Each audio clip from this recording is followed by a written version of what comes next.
annulus, the left anterior fascicle, or the posterior papillary muscle. Once the quadrants are localized, the precordial transition of these PVCs suggests the likely origin.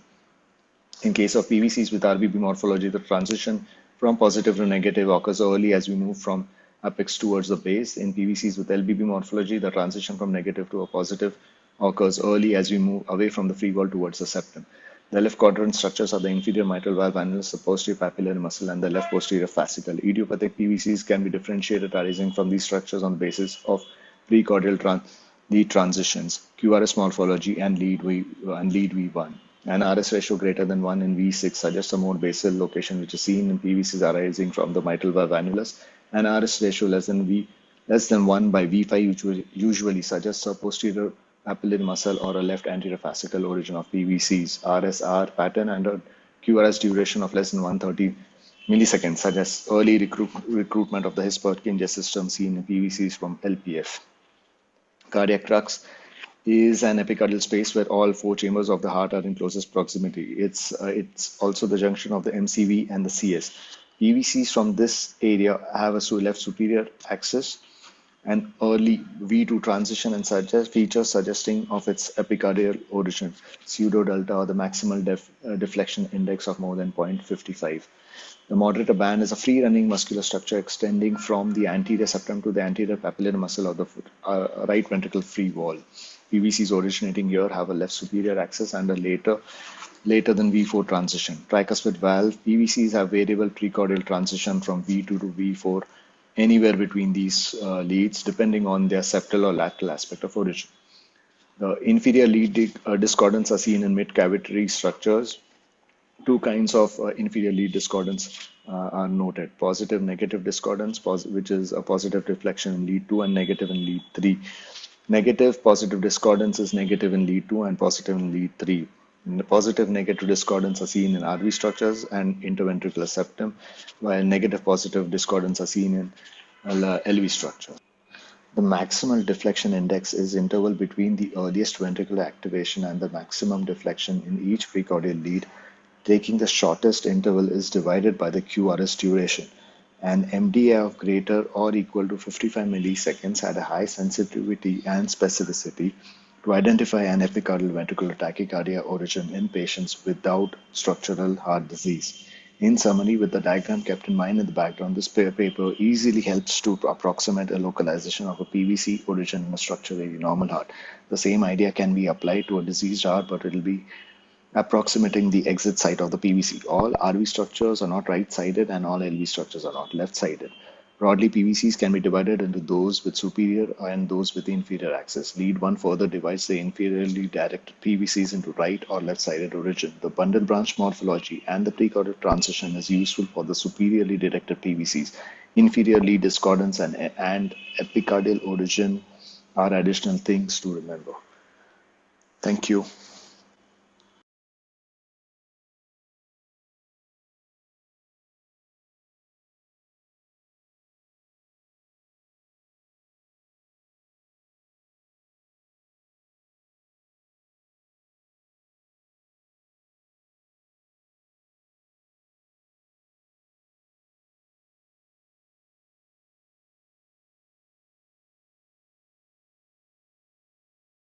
Thank you, Dr. Kamal Sharma and team, for having me here to speak on the topic of localization of pathways. I would stick to the basics of narrow complex tachycardia and localization of the tachycardia based on tachycardia ECG. The first step is to differentiate between AVNRT and AVRT based on the P-wave morphology, QRS alternance, STT changes. Then you can localize the pathway site based on the P-wave morphology and the STT changes. And based on sinus rhythm ECG, the pre-excitation, when you can localize the pathway. So step 1 would be first to differentiate in a AVNRT and AVRT in a narrow complex tachycardia. Step 2 would be locate P waves and localize based on it. Step 3 would be location based on STT changes. And once the sinus rhythm is achieved and there is pre-excitation, step 4 would be localization based on pre-excitation. So how to differentiate between AVNRT and AVRT? AVNRT, the ECG shows R prime in V1 and pseudo S in inferior leads. That is because of the retrograde P waves in the terminal part of the QRS. The rate is generally of 150 to 200. The P waves, if seen, are negative in inferior leads, and 1-to-1 AV relationship is not mandatory. While in AVRT, STT changes are present because possibly of P waves falling on the T waves. QRS alternance may be seen, the rate is faster, and if seen separately, P wave morphology can help in localization. 1:1 relationship is mandatory. AVNRT is basically from the AV junctional area where there is a slow pathway and a fast pathway, and a typical AVNRT is a slow fast AVNRT. Here the P wave overlaps with the QRS complex and as activated at the same time. So therefore you may not see P waves at all the time, or if it is present, it is in the just at the terminal portion of the QRS as R prime and V1 and pseudo S in inferior leads. So seeing this tachycardia ECG, you see this R prime and you see the S waves in 2,3 AVF. When the tachycardia terminates after carotid sinus massage, you don't see this R prime and the pseudo S waves. So therefore, this becomes a typical AVNRT. So comparison between the two same, R prime which is present and the pseudo S which is present in this patient is not there. This is typical of a typical AVNRT. What about AVRTs or related to WPW? They are generally short RP tachycardia most of the times. P waves are separate from the QRS on either the ST segment, which causes the STT changes, or they can be on the T waves causing a T wave notch, or a separate P wave may be seen differently. So there is a pathway separately other than the AV node. It's an orthodromic AVRT resulting in a narrow QRS. So antegrade goes via the AV node, retrograde goes via the pathway, and this completes the circuit. So let us see this tachycardia ECG here. Narrow complex fast tachycardia. You can see QRS alternance, there's no R prime, but there is a notch on the T wave if you can see, but the P wave is not very well appreciated. QRS alternance is here also, and therefore likely to be AVRT. The tachycardia when terminates shows a baseline short PR interval with pre-excitation, R wave being positive in V1, therefore suggests WPW. So what about the tachycardias with accessory pathways? It can be orthodromic tachycardia, which we commonly see, or it can be antidromic or a bystander. So we'll discuss more about orthodromic tachycardia. It is generally re-entry associated with WPW. There are other forms with their antidromic tachycardia like MAHEM and a PGRT, which is a slow kind of retrograde conducting pathway. So important is the ventricle forms a part of the circuit. The ventricle is a part of a circuit. So the step 2 is when you can see the P wave morphology. Now here in this tachycardia, it's a narrow complex tachycardia, and you can see that this P wave is inverted into 3 AVF, which is causing the ST segment to be there, and there is a bump in the T wave which is possibly positive. So if you have this kind, it is suggesting that the P wave is retrograde coming from the inferior area, and therefore is likely to be an inferior pathway. Based on the STT changes, if you have significant STT changes in the inferolateral leads, that means the P wave is somewhere there, and therefore the pathway is likely to be in the infralateral area, maybe the left lateral or left posterolateral. In a long RP tachycardia where the P wave is separately seen, here you can see a slow tachycardia ongoing, but the P wave morphology is 2,3 AVF is negative and V1 is actually positive, suggesting that it is arising from near the AV nodal region and likely to be a PGRT, a long AV tachycardia. To confirm this, a carotid sinus massage terminating the tachycardia suggests that it's a AV nodal dependent tachycardia. Now coming to the last step, that is localization based on the sinus rhythm, pre-excitation as a must. Either it's a left-sided or a right-sided arrhythmia, and the differentiation between the areas is as mentioned in this figure, but we'll go with the localization. Most commonly is in the left lateral region and then goes to the posterior, then right side and the anterior region. So the WPW ECG characteristics as shown in the ECG are short PR interval in sinus rhythm, QRS being wide, more than 120 milliseconds, a delta wave which is a slur in the start of the QRS, and STT changes are present because of secondary QRS widening. The localization based on ECG, the presence of pre-excitation is a must. Algorithms from 1945 by Rosenbaum et al. To right now, there are many algorithms. The limitations are inter-observer variation and non-producible results by independent different studies. You need to have a good amount of pre-excitation, and the QRS should be more than 120 milliseconds. Initial delta wave of 20 to 40 milliseconds is a must. There may be difficulty if there is an isoelectric start, or defining the morphology is difficult. If there are multiple pathways in structural heart disease, it becomes difficult to localize. So let us see the basic types of localization. So Rosenbaum in 1945 had the seminal paper showing the types of pre-excitation. So in short, if you have a positive R wave in V1, that is RBBP, it's a left-sided pre-excitation. And if you have a LBBB in V1, then it is a right-sided pre-excitation. Inferior leads negative, that means it's a posterior pathway, and inferior leads positive means it is an anterior pathway. Then came the Milstein algorithm, then is the Aruda algorithm, and many other algorithms being there, but I would like to discuss this algorithm for localization, which was given by Pamberg and Hassegray et al. And the step 1 remains the same. If V1 is positive, it's mitral annulus, V1 negative, tricuspid annulus. If you have V1 which is positive and you think it's a left-sided, then step 2 would be how many inferior leads are positive. More number positive, that is all 3 positive, 2, 3 AVF, then it becomes a superior placed or left lateral pathway. If there are 1 or 2 which are negative, then it becomes a posterolateral area, and if all are negative, it becomes a posteroseptal or a posterior pathway. To differentiate between posterior, lateral and a posteroseptal pathway, the ratio of V1 to 1 is important. If V1 is taller than lead 1, that is the ratio is more than 1, it is a posterolateral pathway. If the V1 by lead 1 R wave ratio is less than 1, it becomes a posteroseptal pathway. And if there is a notch in the descending limb of lead 2, then it may be a deep cardiac pathway. So carotid and coronary sinus pathway.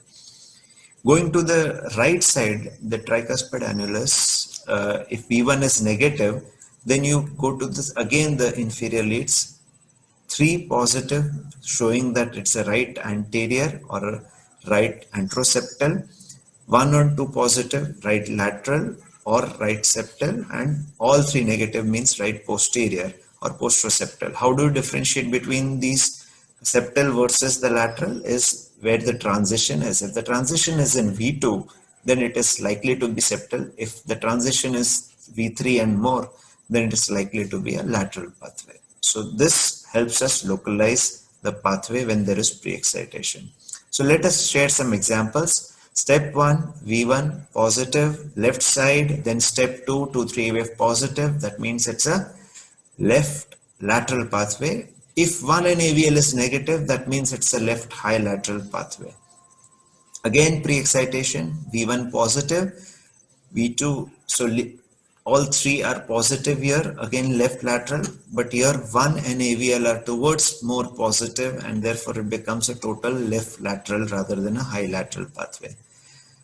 Again V1 positive, and here you can see that 2, 3 AVF are equiphasic, they're not totally positive, while 1 is positive. You can see that this is a left posterolateral pathway. Here the lead V1 is more positive as compared to lead 1, and therefore a left posterolateral pathway. Again V1 positive, but 2, 3 AVF being negative, so it becomes the posterior region, and here the ratio of lead 1, so 1 is more positive as compared to V1, and therefore becomes a left posteroseptal pathway. The next is a V1 positive, and what you see again is 2, 3 AVF negative, so left posterior. 1 is taller than lead V1, and therefore it is a left posteroseptal, but there is a notch in the descending limb of lead 2, suggesting that this is a left-sided pathway. However, it can be in the deep coronary sinus. When V1 is negative, then you see for 2, 3 AVF, and all 3 are negative here, suggests that this is a left posterior pathway, the transition being in lead V2, therefore it becomes a left posteroseptal pathway. Again, here the pre-excitation V1 is negative. The step 2 would be to 3 AVF. So here only 2 is positive, but 3 and AVF is negative. Therefore, it's likely to be left posterior. And the transition is basically in more than V3, V4. So left postero or left lateral pathway. Here, the step 1, V1 is negative. Then we go to 2,3 AVF, which is positive. And once you see that this is positive, it becomes a right anterior pathway. And the transition is in V3. So it becomes a right anteroseptal pathway. So based on these, tachycardia ECG helps to differentiate AVNRT from AVRT. P waves and STT changes, if seen, can localize the pathway. Pre-excitation on sinus rhythm localizes the pathway, and localization of pathway helps while doing an EP study and RF ablation. Thank you for your patient listening.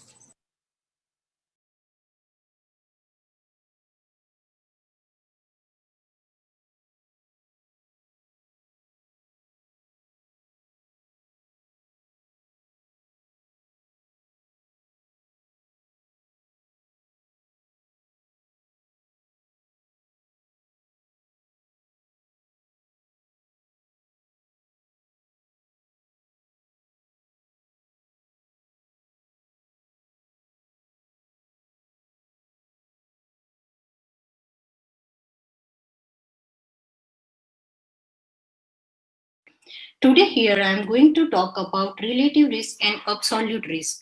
What is relative risk? Relative risk is the ratio of probability of an outcome in exposed group to the probability of an outcome in unexposed group.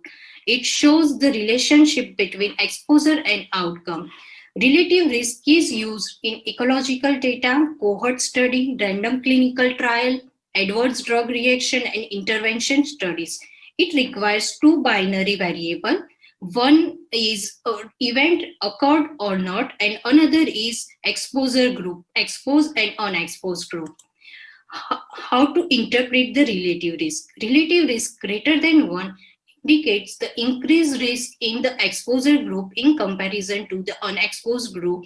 Relative risk less than 1 indicates the exposure have less risk than the unexposed group. And relative risk is equal to 1 means both have same risk. How to calculate the relative risk? Here I have shown one table. Here predictor and outcome variable. Relative risk is equal to A upon A plus B upon C plus D. Let's take one example over here. Incidence in exposed group upon incidence in unexposed group. That is, I have taken an example of lung disease present and absent in the event group, and in the exposure group, smoker and non-smoker. So the incidence in the exposed group, that is 800 divided by 1000, so it is 0.8, and incidence in unexposed group, that is 40 divided by 2000, that is 0.02. Converting this decimal into the percentage, 80 by 2, that means 40%. It means that in the exposure group, there is a 40% risk of having a lung disease in comparison to the unexposed group. RR relative risk can become extremely large when the chances of an event in the unexposed group is low. Here I have taken one example that it is published by Vogel Chang et al. In 2050. His aim was to quantify the mortality risk of infection in dialysis and kidney transplant patient. In his result, he found 82-fold higher with infection-related mortality in dialysis and kidney transplant patient in comparison to the general population, means unexposed group. And in his study, he found that women aged between 20 to 29 years, the mortality rate ratio was high as 565, meaning that the women in that age category who were treated with dialysis had a 565 times higher risk of dying from infection than women of same age in the general unexposed group. The number is tremendously high. That is due to the occurrence of the death from the infection that is very low in the general population, that is 0.01 per thousand patient per year in general population. Most of the time we use the relative risk in the meta-analysis study. There is one drawback that they do not give a true reflection of how much benefit the individual would derive from the intervention, as they cannot discriminate between small and large treatment effect. They usually tend to overestimate the benefit of intervention, and for that reason most of the drug company uses relative risk.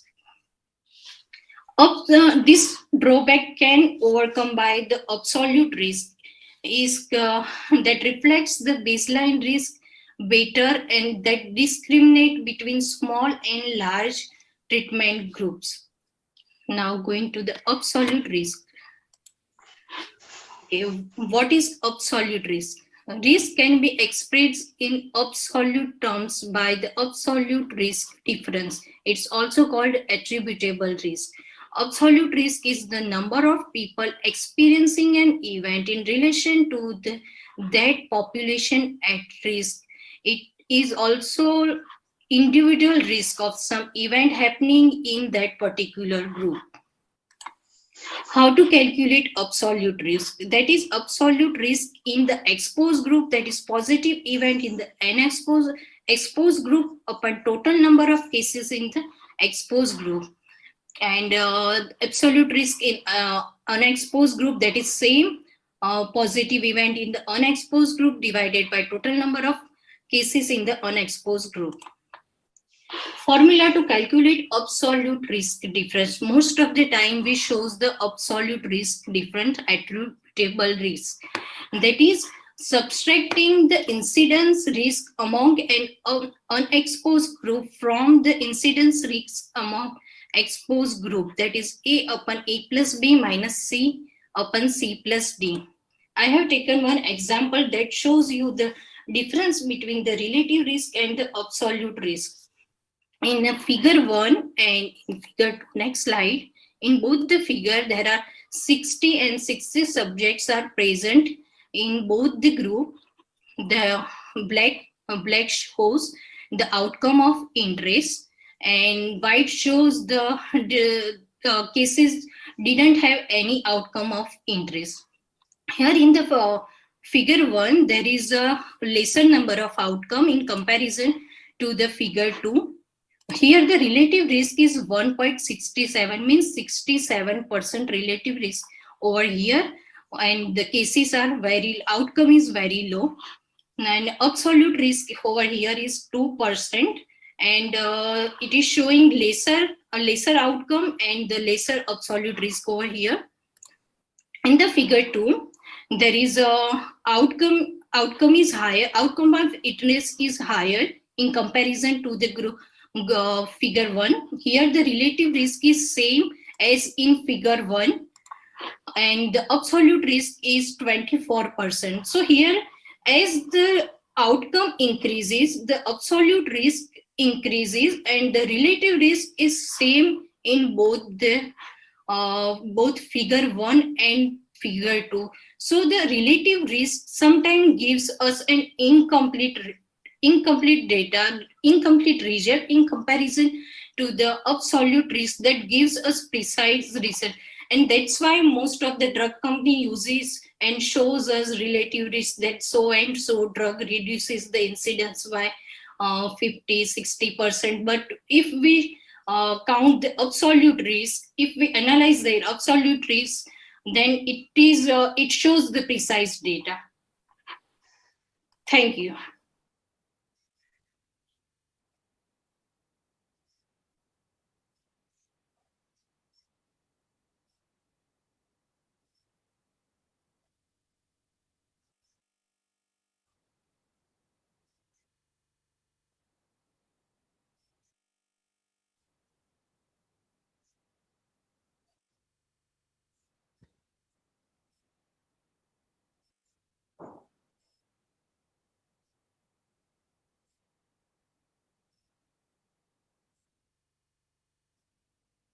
my session is on statistics test, odds ratio and hazard ratio.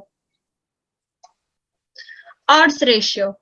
Odds ratio is a measure of association which quantifies the relationship between an exposure and outcome from a comparative study. When we are doing comparative studies like case control study, we can see inside the table two groups, exposed and unexposed. For simple equation of odds, odds that a case was exposed upon odds that a control was exposed is equal to AD upon BC. Odds is a numeric expression of the strength of association between cause and effect when both expressions as categorical variable. A thumb rule for use odds ratio is both variables are categorical variables.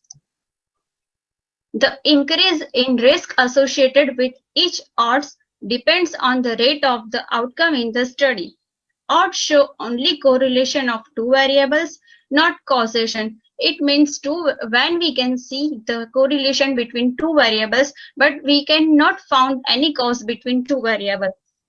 Odds ratio is a simple tool widely utilized in case control studies, clinical research, and meta-analysis. Calculations of odd can be done easily with the help of an online calculators and software like SPSS, Stata, and Metcalc. I can show you some calculations of odds. In example 1, in 100 births, the probability of delivering being a boy is 51% and being a girl is 49%. The odds of a delivery being boy is 51 upon 49 is equal to 1.04. This is our odds. Odds in simple equation, number of event occur upon non-event. And we can discuss example 2. This is clinical example for odds. In study examining the association between estrogen, this is exposure, and endometrial carcinoma, this is outcome. This calculations is shown in this table. According to the table above, individuals with endometrial cancer are 4.42 times more likely to be exposed to estrogen than those without endometrial carcinoma. Then interpretation of odds.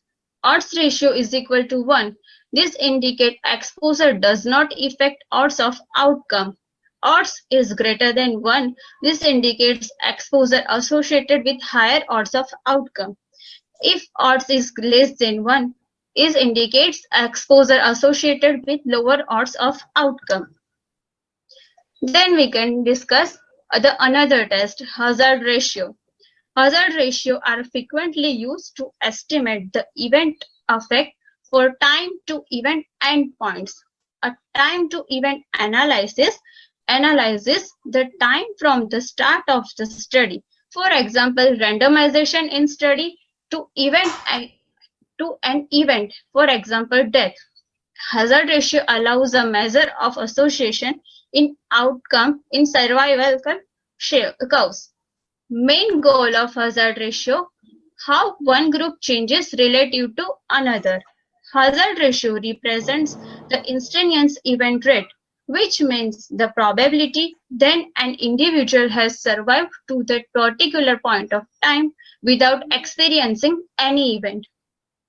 The hazard ratio is measure of risk. For example, in case of hazard ratio is 2, means the event will occur twice as often at each time point, give 1 unit, increase the second. Uses of hazard ratio in survival analysis to compare the risk of occurrence of an event of interest. For example, death in two groups, for example, treatment versus control group at a given time. Hazard ratio used in observational study, randomized clinical trials, and prospective cohort studies. Hazard ratio received from survival analysis like Kaplan-Meier, Cox regression, and log-rank text. It can be also calculated from statistical software.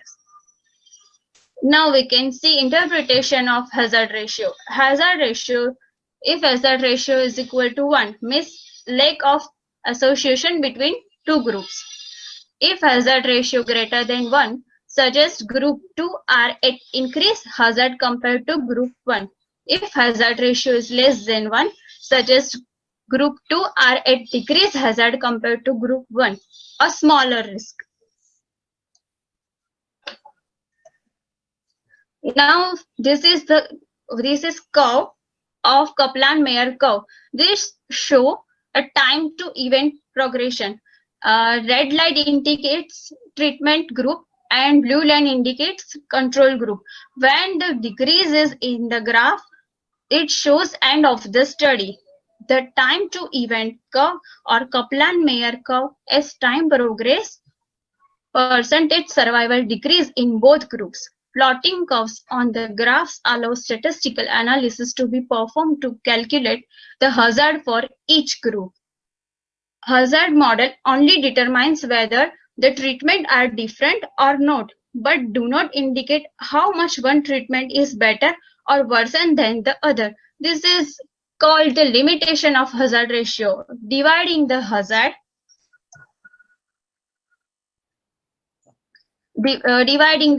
ratio and the control room produces the hazard ratio. One study performed by Clinical Journal of American Society of Nephrology, the title is AKI associated with higher risk of cardiovascular events 1 year after discharge? They take large number of cohorts patient matches with AKI and without AKI. After post-discharge, they take follow-up of, after 1 year, they take follow-up of these patients. After 1 year, they found primary outcome, heart failure, acute coronary syndrome, peripheral arterial disease, and ischemic stroke. These all are primary outcome. In 4 of them, hazard ratio of heart failure is 1.4. So we can conclude that AKI is independently associated with this event, especially heart failure after discharge. Thank you for listening me.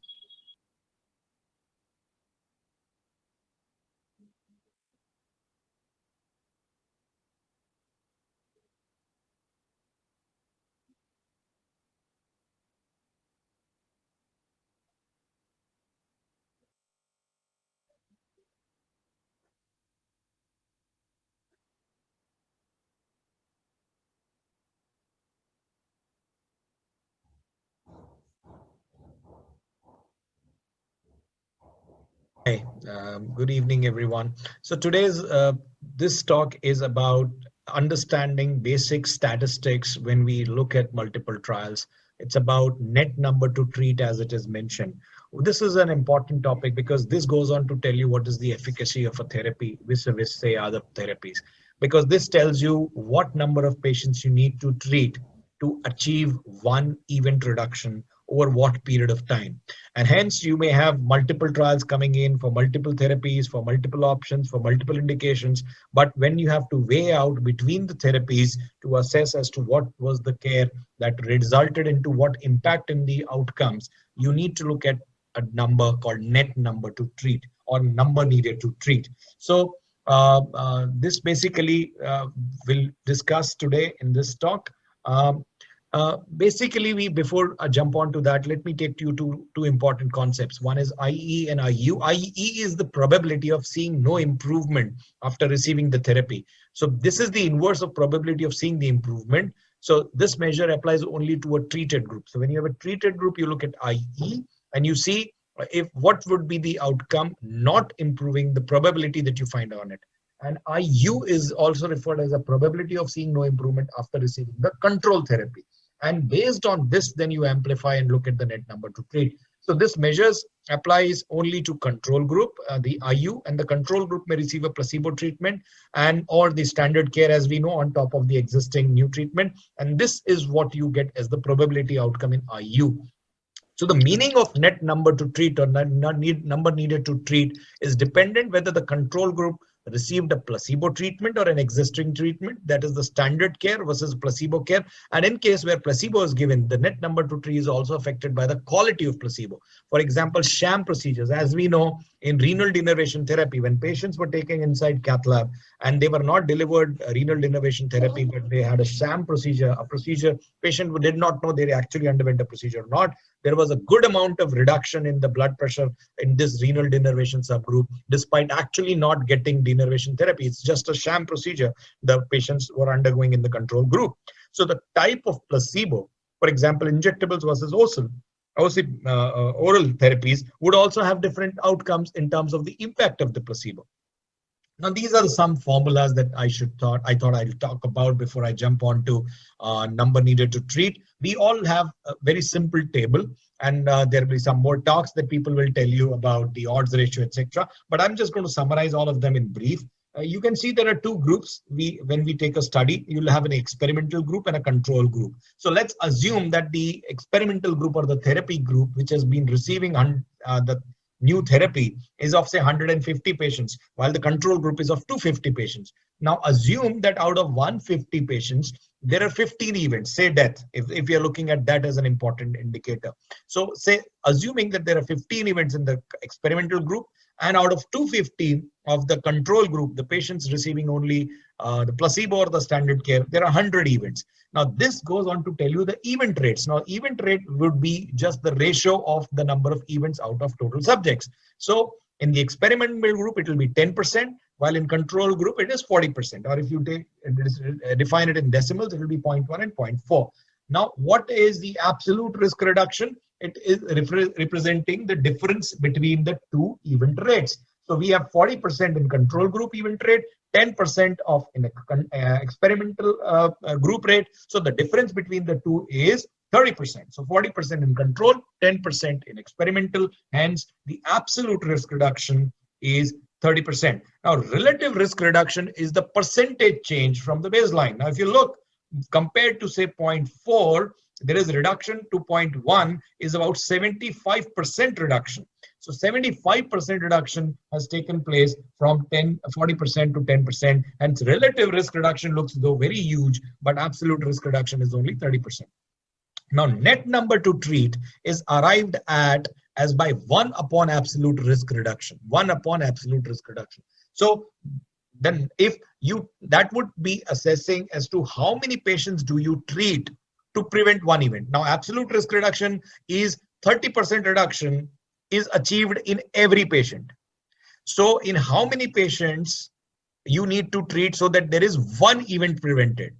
So one event is prevented. So if 1% is in every person, the risk reduces by 30%, it will become 1 or 100% when the number of patients needed to be treated is 1 upon absolute risk reduction, which is 1 upon 30%, and multiplied by 100, you will get it 3.33. So you need to treat 3.33 patients to reduce one event.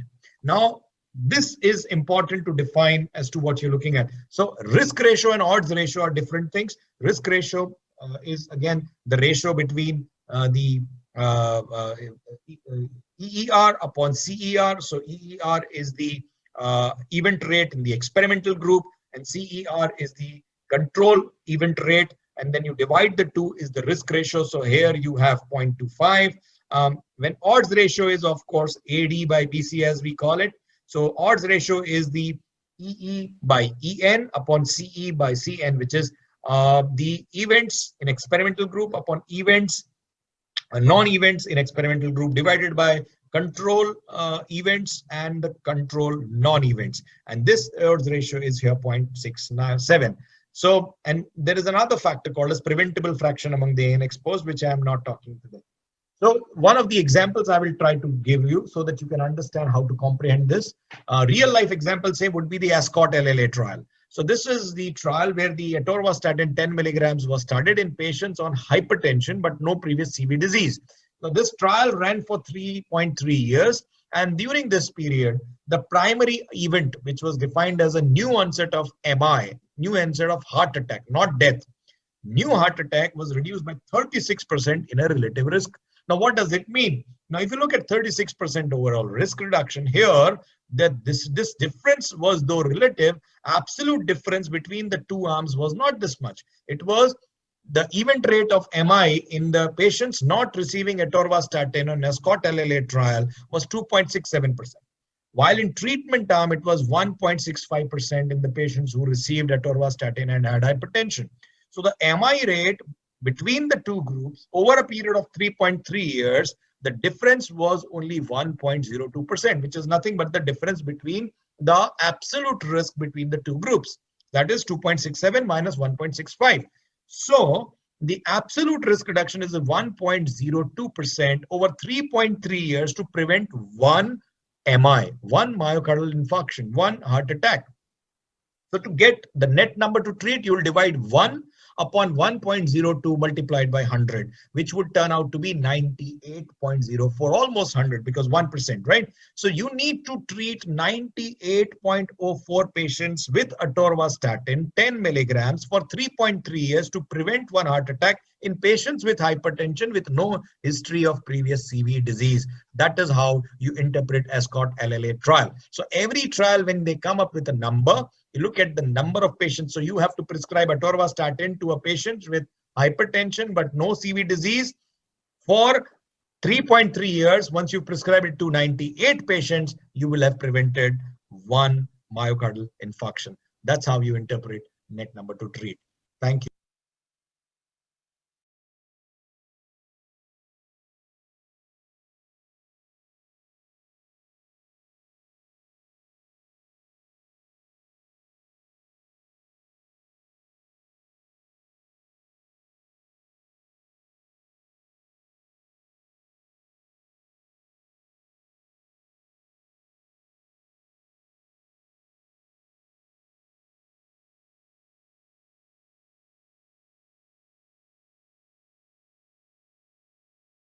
Friends, myself is Dr. Gaurav Singh. I am currently working as a AP in UN Mehta Hospital. Today I am going to talk about strain rate imaging, what it is and what are the clinical implications and clinical uses of strain rate imaging.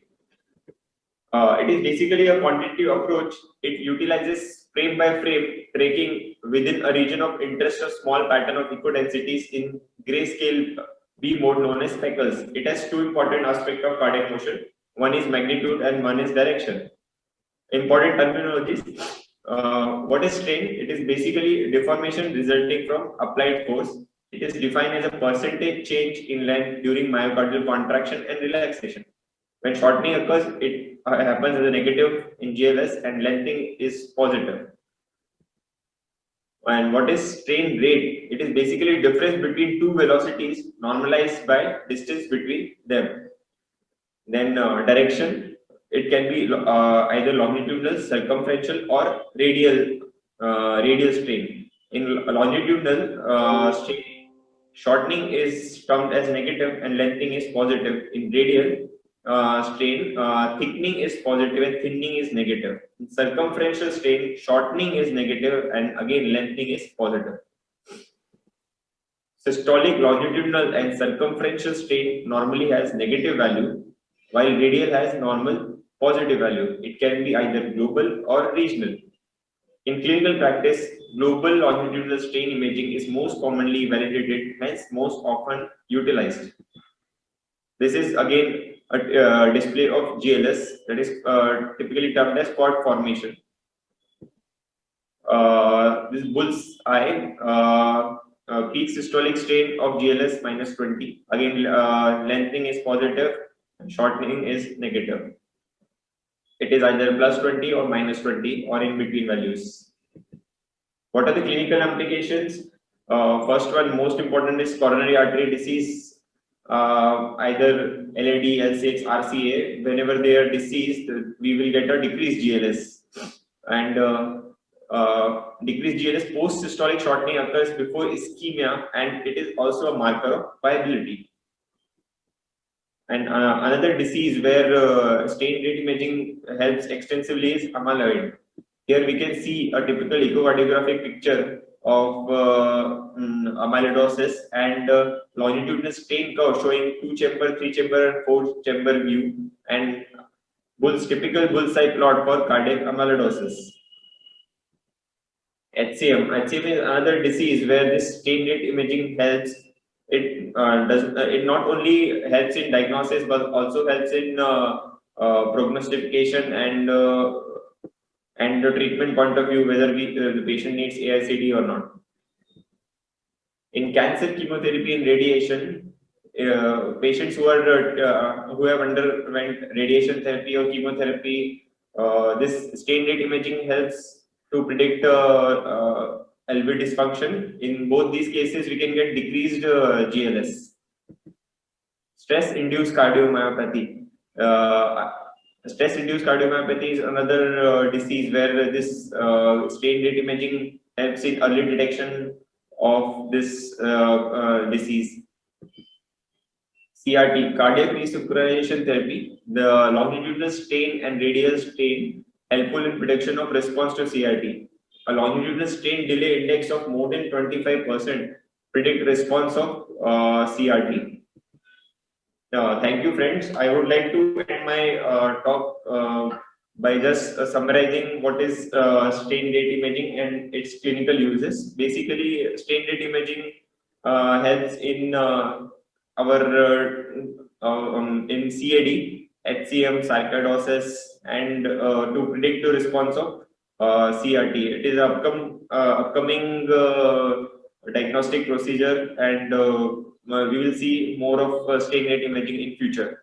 Thank you.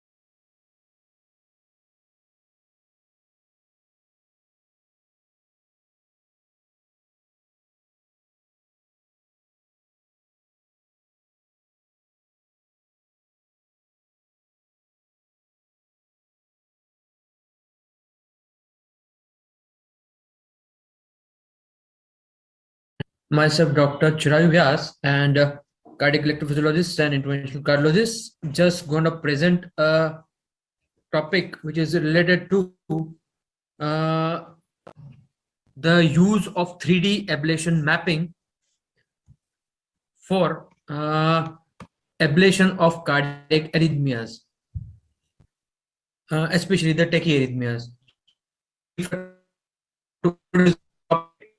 The commonest form of fast heartbeats which the patient usually arrives in the emergency room or maybe on an OPD visit occasionally, that is what is usually called as a supraventricular tachycardia. Would be like ventricular tachycardia, and the other tachyarrhythmias are also there, but most often they are the ones which present with this supraventricular tachycardia, which actually present as narrow QRS complex tachycardias with short or maybe intermediate RP intervals. That is what is a technologically correct term for a description of a supraventricular tachycardia. And the usual ECGs which appear in front of us are usually in the form of this, which is where the heartbeats range more than usually 150 beats per minute, maybe may go up to as high as 200 or maybe up to even more than that, 200 beats per minute. So for that, looking at the hemodynamic stability, usually they are treated with certain forms of intravenous medication boluses, and very rarely with maybe DC cardioversion shocks.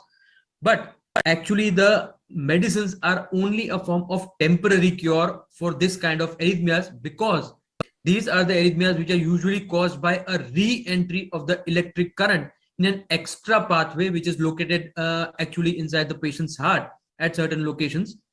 So a permanent cure of this form of abnormality is what is called as electrophysiology study and ablation, which is where looking at the electrical signals by introducing catheters, which are actually long tubes, which is what they're usually introduced from the groin area, the femoral artery and the femoral vein, and very rarely from the subclavian or the internal jugular vein. This is how they enter the heart's chambers and the different great vasculatures, including the vena cava and the other aorta and the other arteries. This is how actually these catheters enter these places, and these catheters are then connected to an electrophysiological system outside, which is where the signals which are appearing on that system, this is what would locate the extra pathway, which is what is causing the re-entry of the electric current inside the heart, which is the main mechanism by which this heartbeats go very, very fast. So that is what I showed on the ECG in terms of that supraventricular arrhythmia, which is the commonest form of supraventricular tachycardia, which is a AV nodal re-entrant tachycardia. That is what the ECG was, the prior ECG. So here is the cath lab demonstration of how we usually enter the groin area by just giving a local anesthesia, anesthetizing the skin, and usually entering through a needle by Seldinger technique and introducing the long tubes, the catheters, which are they called as, which is what ultimately arrive the heart and the great vasculature, gradually guided by the fluoroscopy screen, which is where this is basically the documentation of the intracardiac electrogram. We usually see the ECGs, which are usually placed, the needle, I mean the electrodes are usually placed outside the body. So this is what is demonstration of the electrical conduction system of the heart from outside. So if at all you want to have a detailed look at the electrical conduction system in a way, then that is the only way which is achieved by intracardiac evaluation of these electrograms, which is called as this electrophysiology study. Here is what in the picture you can see the ECG demonstrating the P and the QRS complexes, but actually the catheters which are placed through the femoral artery and vein into the heart chamber, this is where they're going into the high right atrium, the His bundle electrogram, and the right ventricle, which is where they're demonstrating the atrial electrogram A, the His bundle electrogram, the H, and V being the ventricular electrogram. So in detail, they're showing the electrical conduction system of the heart in terms of the parameters as to how they are measured, the baseline parameters, and as also those which would be revealed on stimulation protocols. So ultimately, these are the ways by which the heart is entered by these catheters, and the arrhythmia source of origin is localized as to what area of the heart, any focus or an extra pathway is causing these heartbeats to get going so fast. So this is what is the localization of the cause of arrhythmia, which is helped by this electrophysiology study. So actually, if at all we are going through the commonest arrhythmia as the first ECG showing the supraventricular tachycardia, the commonest one, the AV nodal re-entrant tachycardia. But actually, what's the fact in today's cardiac electrophysiological world? That most of the electrophysiologists would use the even higher version of mapping system, which is called as a 3D mapping system for very complex ablations, especially in tachyarrhythmias, which would be like atrial fibrillation, atypical right atrial flutter, a left atrial origin tachycardia, and especially the ventricular origin arrhythmias, the ventricular tachycardias. So especially these are the ones which would be done by most of these ablations would be performed correctly even without these 3D systems by experienced operators, but usually they would be preferred in 3D mapping systems. So these are the arrhythmias especially likely to be dealt with in a much better way by the 3D systems. So currently only 3 major systems are there in the market and widely used by the medical community. These are the ones in terms of their names. They would be a CARTO system as manufactured by the Cordis Webster, as it was known as earlier, and now it is called as the Johnson & Johnson system. The Ensight Navix system, especially by St. Jude Medical, and the third one, the Rhythmia system by Boston Scientific. These are the systems which usually give us the 3D mapping technology for electrophysiology. So what are the advantages of a 3-dimensional electrophysiology mapping system? The 3-dimensional cardiac chamber anatomy, which is rendered by point-to-point acquisition of the spatial coordinates by moving the mapping catheter. The electrophysiology information would be acquired by fluoroscopy free catheter navigation. So without pressing on the pedal to ensure fluoroscopic evaluation of the movements of catheter, you can just move the catheter in a way to just outline the anatomy of the cardiac chambers. An activation map, which is where how the arrhythmia progresses, would be built with 3D mapping system. It could display local activation time for a cardiac chamber in relation to a reference electrogram, either early or being late. It is helpful to determine the tachycardia mechanism as either being a focal or a macro re-entrant one. And this is how it identifies the ablation target size as to where to treat them correctly to give that a permanent cure. And thirdly being a location tagging function, especially of 3D mapping. This is what could mark the catheter in virtual space. It could designate the locations of critical structures, which is what would avoid the collateral damage, and catalog the ablation sites as to where you have already performed the ablation and allow return to these sites of interest if at all you want to return that again. The next would be a voltage mapping system, especially through the 3D mapping. It can display electrogram amplitudes throughout the cardiac chambers and guide the substrate ablation, especially in the absence of an arrhythmia, especially if the patient is in sinus rhythm, then just by a substrate based ablation based on this voltage mapping can just localize the source of origin of the arrhythmia, even if the patient is not in tachyarrhythmia. An isochronal color-based 3D system map would depict all the points with an activation time within a certain range with the same color, which can assist in visualizing the direction of wavefront propagation, as I told earlier, and indicates the local conduction velocities. And lastly, being the image merge function of a 3D mapping system. This is what would provide a detailed anatomical information, especially like a pouch in left atria, and facilitate the extensive ablation about these anatomical structures, including pulmonary veins, the left atria, and even a ventricular scar if at all we have entered the ventricles. But as these advantages of the 3D system, the commonly used and the frequently used the two-dimensional electrophysiology mapping system, what are the disadvantages? Which is what causes us to move towards the three-dimensional mapping system, especially in such kind of complex arrhythmias. An extensive fluoroscopic exposure to the patient as well as to the operator is the main reason of a 2D electrophysiology mapping system, which is the main disadvantage. It has got a significant likelihood of collateral damage because there is lack of orientation of an anatomical plane where the arrhythmogenic substrate is, and also where the working electrophysiology catheter is doing its own work. There is all usually a presumption of points related to prior ablation work which is already done. So the ablation work desired, if at all, which needs to be done again, it also is only based on presumption of the fluoroscopic landmarks. An exhaustive list of ECG algorithms would be there in trying to localize a source of origin for the arrhythmogenic substrate, be it either a simple accessory pathway or maybe even a complex focal atrial tachycardia or maybe even a scar-related ventricular tachycardia. The ECG algorithms are absolutely exhaustive. So these are what the usual pictorial depictions of the 3D mapping systems. The commonest one being the CARTO, which is what is showing these color maps in a three-dimensional mapping system, as also in a EnSight Nevix, which is what is showing the same, the 3D mapping system, and the Rhythmia, the 3D mapping system. These are the pictures which are again localizing the arrhythmogenic substrate in a much better way. But as compared to these advantages which I have already described, we should always keep what are the disadvantages of utilizing a three-dimensional mapping system for a basic electrophysiology study and ablation.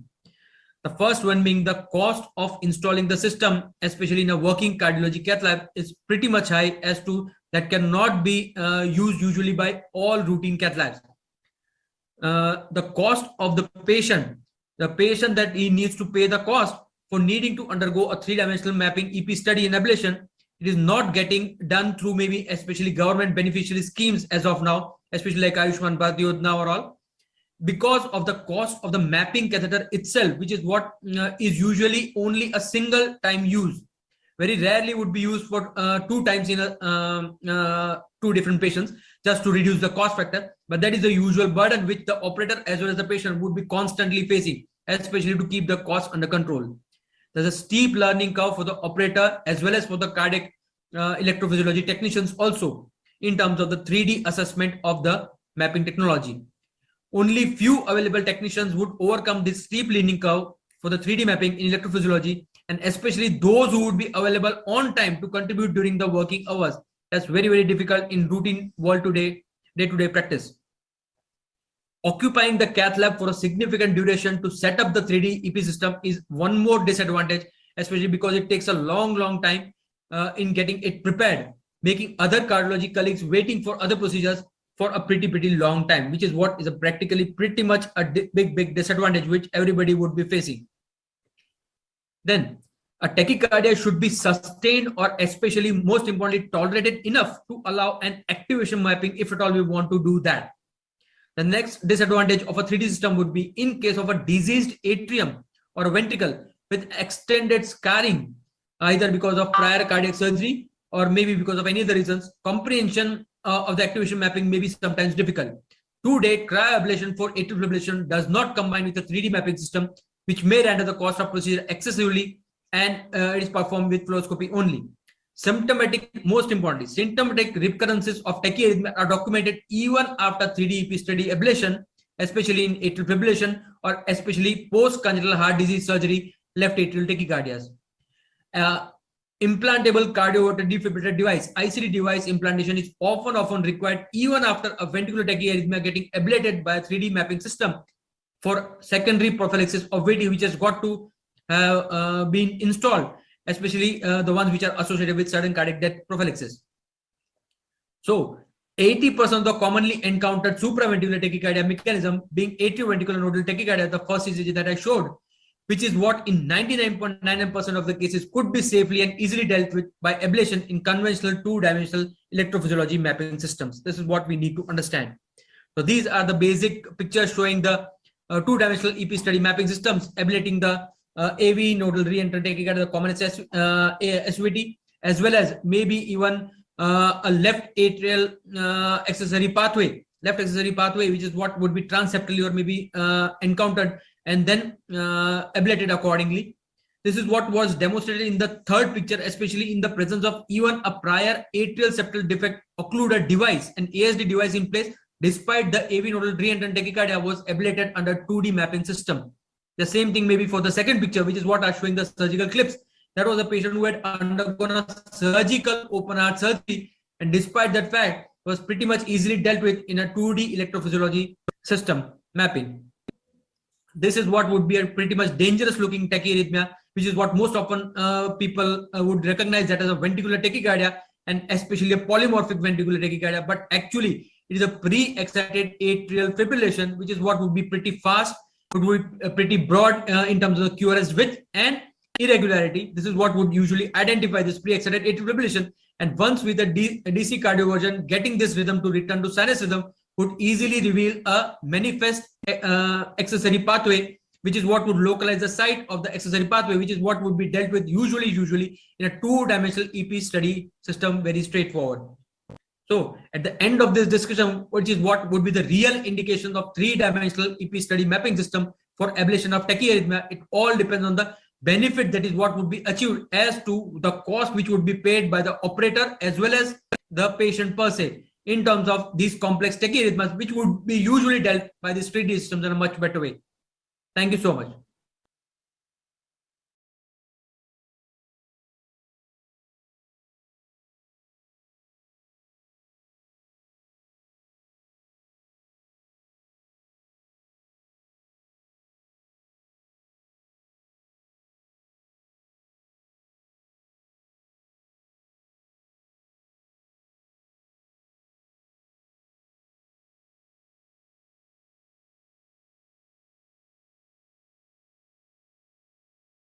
Good evening, everyone. I am Dr. Gajendra Dubey. I am Associate Professor of Cardiology at UN Mehta Institute of Cardiology and Research Center. So today evening, I'll be briefly talking about 3D echocardiography. So 3D echocardiography is a latest addition to our imaging armamentarium. So concept of 3D has been in existence since the 70s, but the initial attempts to acquire 3D images were limited by the computing power of the imaging systems. However, the scenario changed in 90s and 2000s, and there was a remarkable improvement in imaging and computing systems. So this led to rapid development of 3D echocardiographic imaging. So during initial part, the imaging was not real time. They used to reconstruct it from multiple 2D images of heart acquired using multiple methods, and then they interpolated it to 3D imaging. However, real time 3D imaging was first developed in mid-80s, and since then it has evolved rapidly to current state. So the transducers also have undergone massive changes. The earlier generation transducers were quite large with a big footprint, and it was quite uncomfortable to record images from these transducers, and the image quality was also not that great. the 2D image quality. However, the current generation transducers are pretty compact and they are almost similar to the transthoracic echo transducers, and the imaging quality is wonderful, both 3D as well as 2D. And with the latest generation of machines, simultaneous image acquisition, multiple plane acquisition simultaneously, and image recording 3D images in a single heartbeat is very much feasible, and the imaging is real time and it can be processed online as well as offline. So there are few basic 3D imaging modalities which are commonly used. The one is live 3D. It is used for live imaging and procedural guidance, say whenever you are doing some device closure like ESD device closure or some paravalvular leak closure. Then there is a 3D zoom mode. It is used to image a particular structure of interest, say mitral valve. If you want to look only at the mitral valve, then we use 3D zoom mode. Then there is a full volume acquirement, full volume mode. In this, we acquire the entire cardiac volume in the view. This is used for assessment of ejection fractions, volume, and mass of ventricle, atria, or other chambers of interest. Also, from this full volume, we can crop areas of interest and look at them in detail. And the fourth modality is the X-plane imaging. So it is basically a 2D imaging modality in which with just one view, you can get a perpendicular view to that particular view. Say if you are imaging in parasternal long axis, then you will get the short axis simultaneously without changing the probe position. And multiplanar reconstruction can be done from 3D images offline as well as online.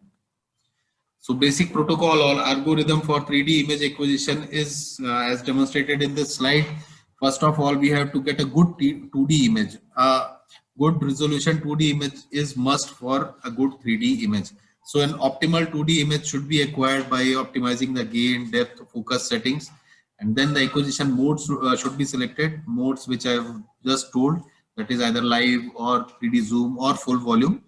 And then it should be 3D rendered, which is done by the machine, and then it has to be displayed.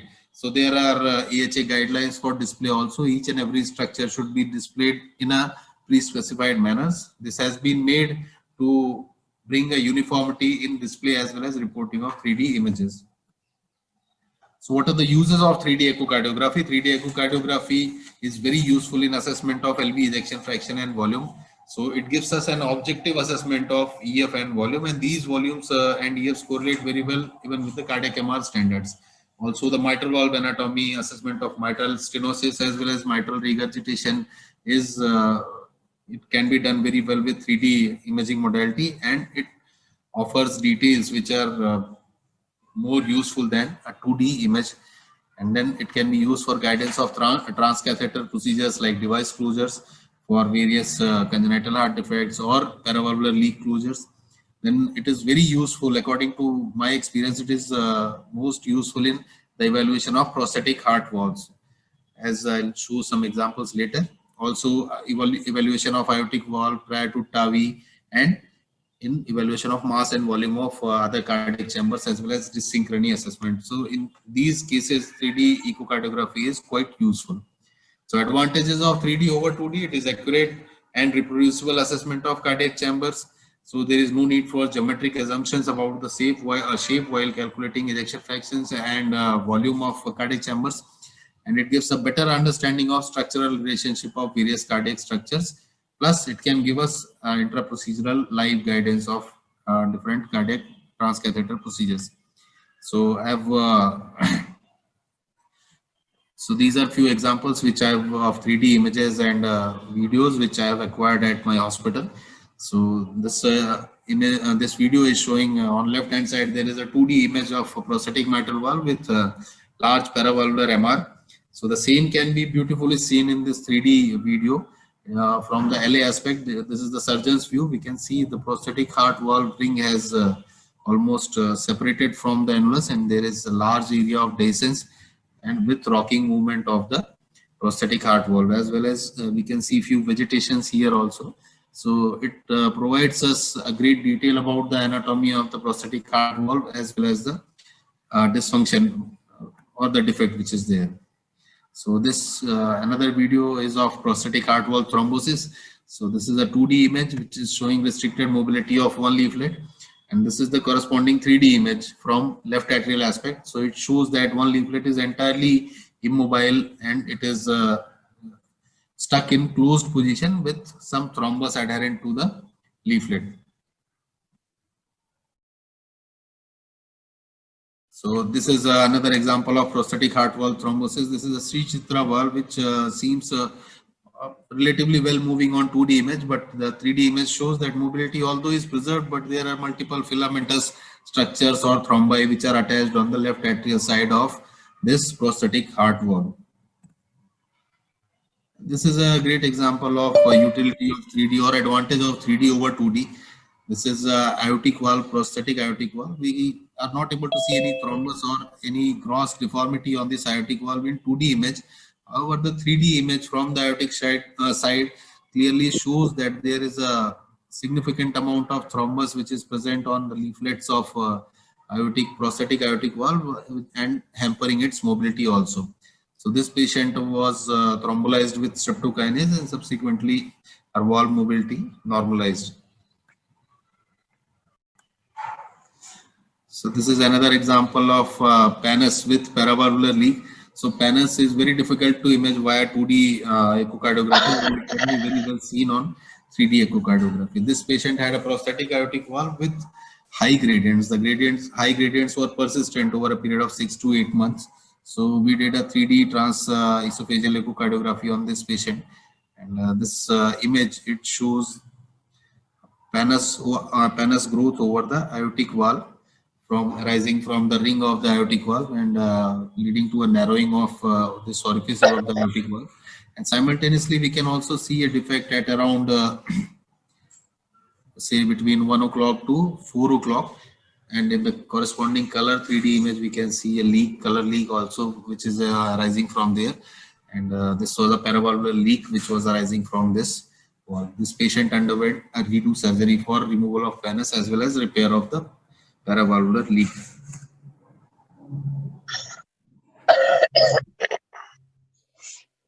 Native valves also, it is very useful. This is a case of rheumatic mitral stenosis.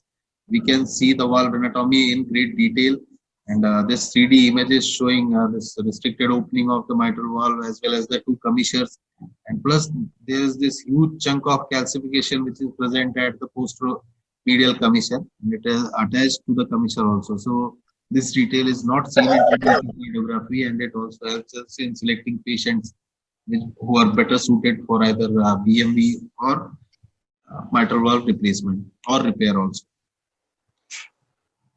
This is the LV aspect of the same valve, showing the classical fish mouth opening or appearance of a rheumatic mitral valve.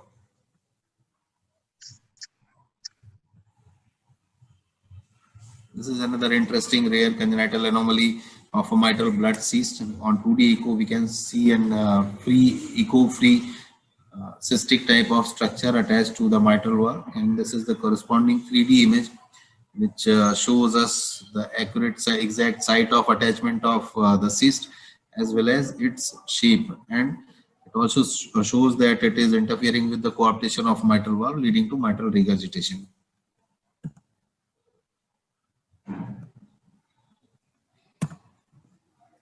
So this is an example of the multiplanar reconstruction which I was talking about earlier.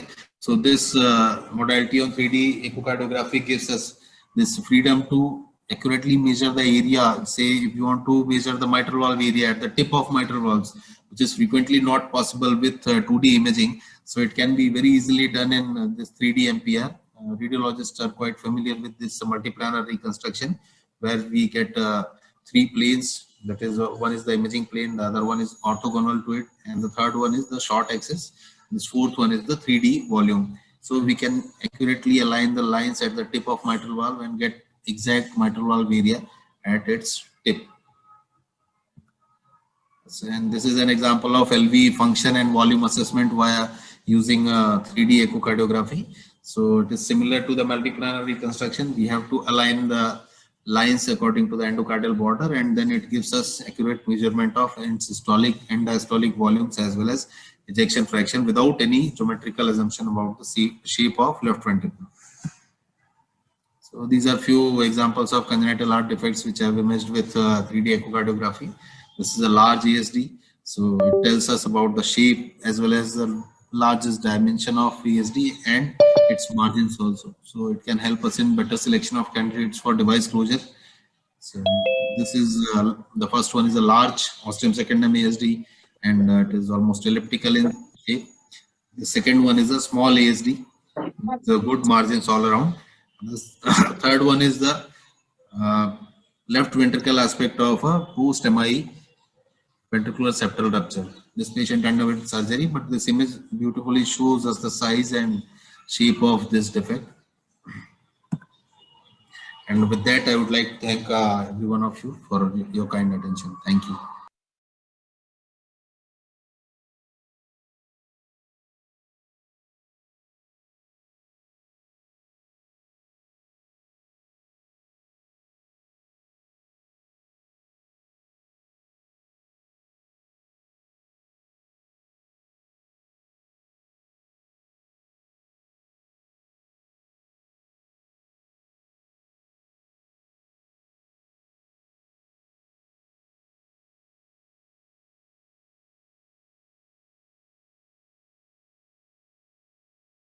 Good evening, everybody, and I'll straight away go to the debate. Give me an extra minute if surgeons are not as good as speaking as cardiologists. We get our facts a little mixed up. Well, here we are trying to debate whether a 45 years old male with unstable angina and a left main lesion, what should be the course of treatment? And I don't think this is a matter of debate. I didn't want to debate it, but Kamal said, okay, let's debate. Hence, I'm here. CABG, according to me, is the only option for this. I would take you all back to pathology, and I'm sure that you all know the 4 stages of atherosclerosis. And you know that up till the stage of foam cell stage formation, you're not going to see that on the angiogram picture. It's only when finally the plaque progression occurs, there's degradation of extracellular matrix, and there's a rupture of the thrombus, you will be able to see something. Second, I'm sure all of you are aware that the coronary artery disease migrates from the proximal part of a vessel and smoothly moves distally. So usually the first few centimeters of all coronary arteries are affected in coronary artery disease. So the vast majority of plaque burden is found in the first few centimeters of any artery. We are talking of this Medina 110 lesion where, there is a left main lesion and there is an LAD lesion and the circ is normal. So I would like to ask all of you, do you think everything will be normal if there's an LAD ostial lesion and left main ostial lesion? Is there no atherosclerosis in the circumflex? It's not seen visually, but I'm sure there would be disease available progressing in that circumflex also, which is not visually seen. It's in that sub-angiographic stage. I know you talk subclinical, but I'm sure there would be disease in sub-angiographic stage, which you cannot see. So maybe placing a stent from left main to LAD would cover the angiographically visible lesions, but it may not cover the lesion that is sub-angiography or not visible on an angiogram. And a normal ostium of the circumflex does not mean it is normal. There could be atherosclerosis slowly creeping into that ostium. So now if suppose Dr. Kamal is to do an angioplasty for Medina 110, is it simple? This is the flow chart of a Medina 110 angioplasty. You want to go from left main to LAD, then you want to do an IVUS into circumflex, you want to put an IVUS and OCT in LAD, and you're going to do all this complex picture, and you should an FFR of 0.8, and then you will be able to accept it. So imagine you would need IVUS, OCT, your experienced operators are going to be required, and then you're going to be able to plasty this. Look at this picture. This is how Medina 110 would look. Do you think there is no disease in circumflex? Would you call this a normal circumflex? On the either lips or the vessel, you have disease. So I even believe that there is nothing like a normal circumflex. So for a lesion like this in a young non-diabetic 45-year-old guy, when mammary is fantastic or internal mammary grafts will be fantastic, what is the problem? What would the survival be? I want all of you to take a guess. So let's see what are the results of coronary bypass surgery in left main coronary artery disease or in CABG in general. What are the results of CABG? I'm talking of 20-year-olds. So I've gone to old papers. So 67% at 20 years are asymptomatic after CABG, and at 10 years, nearly 70% of vein grafts. And this Gerard Laurie talked about vein grafts. 70% were patent at 10 years. Means such results. We have third study with 17.6 year survival, and patients completed nearly their life cycle after coronary bypass surgery. So this is the results of coronary bypass surgery.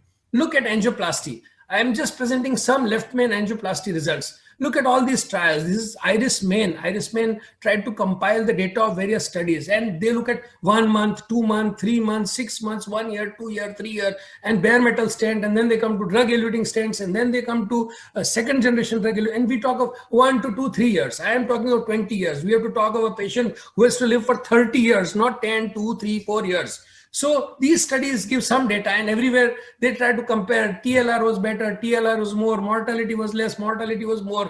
At 3 years, are you talking at 45 years? You want to talk about 3 years? We're talking 3 years. Okay, let's look at Main Compare. That was a big study trying to compare left main disease angioplasty versus bypass. Okay, now what do you see in that? They tried to use bare metal stents, and at 3 years, they saw 82% need for target vessel revascularization. At 3 years, 82 means 18% needed revascularization. So extremely poor result as compared to CABG.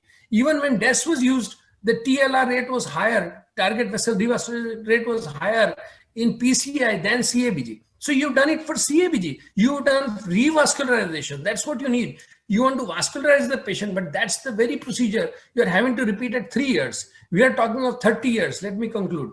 So Left Main Compare said that the rate of target vessel revascularization is significantly lower in CABG group. And you're trying to say, okay, the rates of mortality and morbidity and stroke may compare with CABG. You're not saying they're better. This study did not say it is better. It just said that the results may compare. Then there was this huge Nobel trial. And this Nobel tried to compare what is what and whether CABG left main angioplasty is better or CABG is better. In that, let me tell you, the average age of patient was 66 years. We are talking of 45 years. And all these patients, I have not mentioned that slide, most of these patients had one memory artery graft at least. And everybody, a lot of them had the left main bifurcation stenting.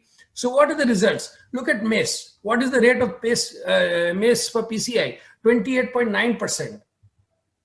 Mortality, higher in PCI. Non-procedural myocardial infarction, higher in PCI. Total repeat revascularization, higher in PCI. And stroke results, imagine stroke. You have more stroke than in PCI than in CABG, which is very surprising to me. And this is where a population of 66 years old was included. So what did Nobel conclude? Nobel concluded that CABG is superior to PCI, and repeat revascularization was higher after PCI compared to CABG, and everything else was similar, or PCI was not non-inferior. Not that PCI was superior in any one category compared to CABG. Then a study was done called Excel, and I'm just going to show you a comparison of what Excel was. Excel and Nobel trials were then compared. Now look at the red line that I made. It is said that revascularization, even Excel, was 12.9% in PCI compared to 7.6% in CABG. Also, death, MI, stroke was higher in PCI than in CABG. So we are talking about people dying, and we are talking about people needing repeat revascularization. So is that good? Then somebody else thought, okay, let me look at everything. Syndax, Pre-Combat, Excel, Nobel. And what did they conclude? They said that though PCI and CABG may have similar results in early years, they still have higher stroke rate. Imagine, higher stroke rate with PCI than CABG. Are we wanting patients to have a MI also and a stroke also? And again, they say there is a higher rate of revascularization. And this is not me. This is the cardiologists who compare all three trials, Pre-Combat, Excel, Nobel, whatever they could get on their fingers. And then again, Syntax trial said very clearly, only patients with less than 25 Syntax had any chance of anything being better than CABG. Otherwise, there was no way. If a patient had any extra lesion, then there was no purpose of trying to do CABG in patients with Syntax core. Imagine any patient having Syntax of more than 20, 22 should have CABG according to Syntax trial. And I don't think that's something that's well practiced. And again, PCI versus CABG, revascularization, repeat revascularization is very high. In Nobel, again they said, in Nobel, the MACE at 5 years, the MACE, death, and stroke rate was higher than CABG.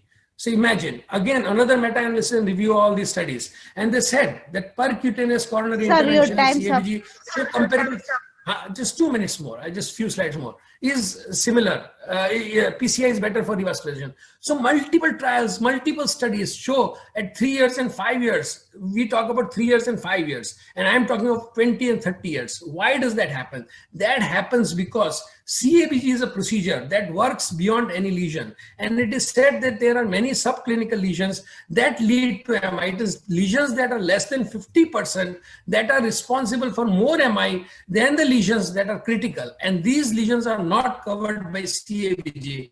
This is what happens. The stent is placed here. There is a subclinical lesion beyond. And that is why you get an MI. Whereas what surgery does, it goes distal to all the disease in the coronary artery and puts a mammary artery bypass. Hence, the patients survive longer and do not have repeat myocardial infarction. So there is no PCI data that validates the requirement. Surgery provides a surgical collateralization beyond all disease coming in the proximal artery. Hence, it works. I will leave you this very, very small video clip, which I want you to see and digest. It's about a picture from Amitabh Bachchan. I'm sure you're aware of these lines, and I will leave you at this.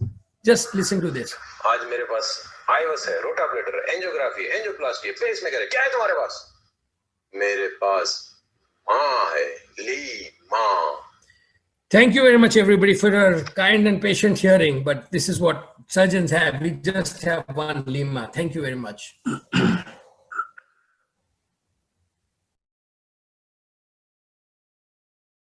Excellent talk by Dr. Anil Jain. I think he has given a big pass to Professor Kamal Sharma.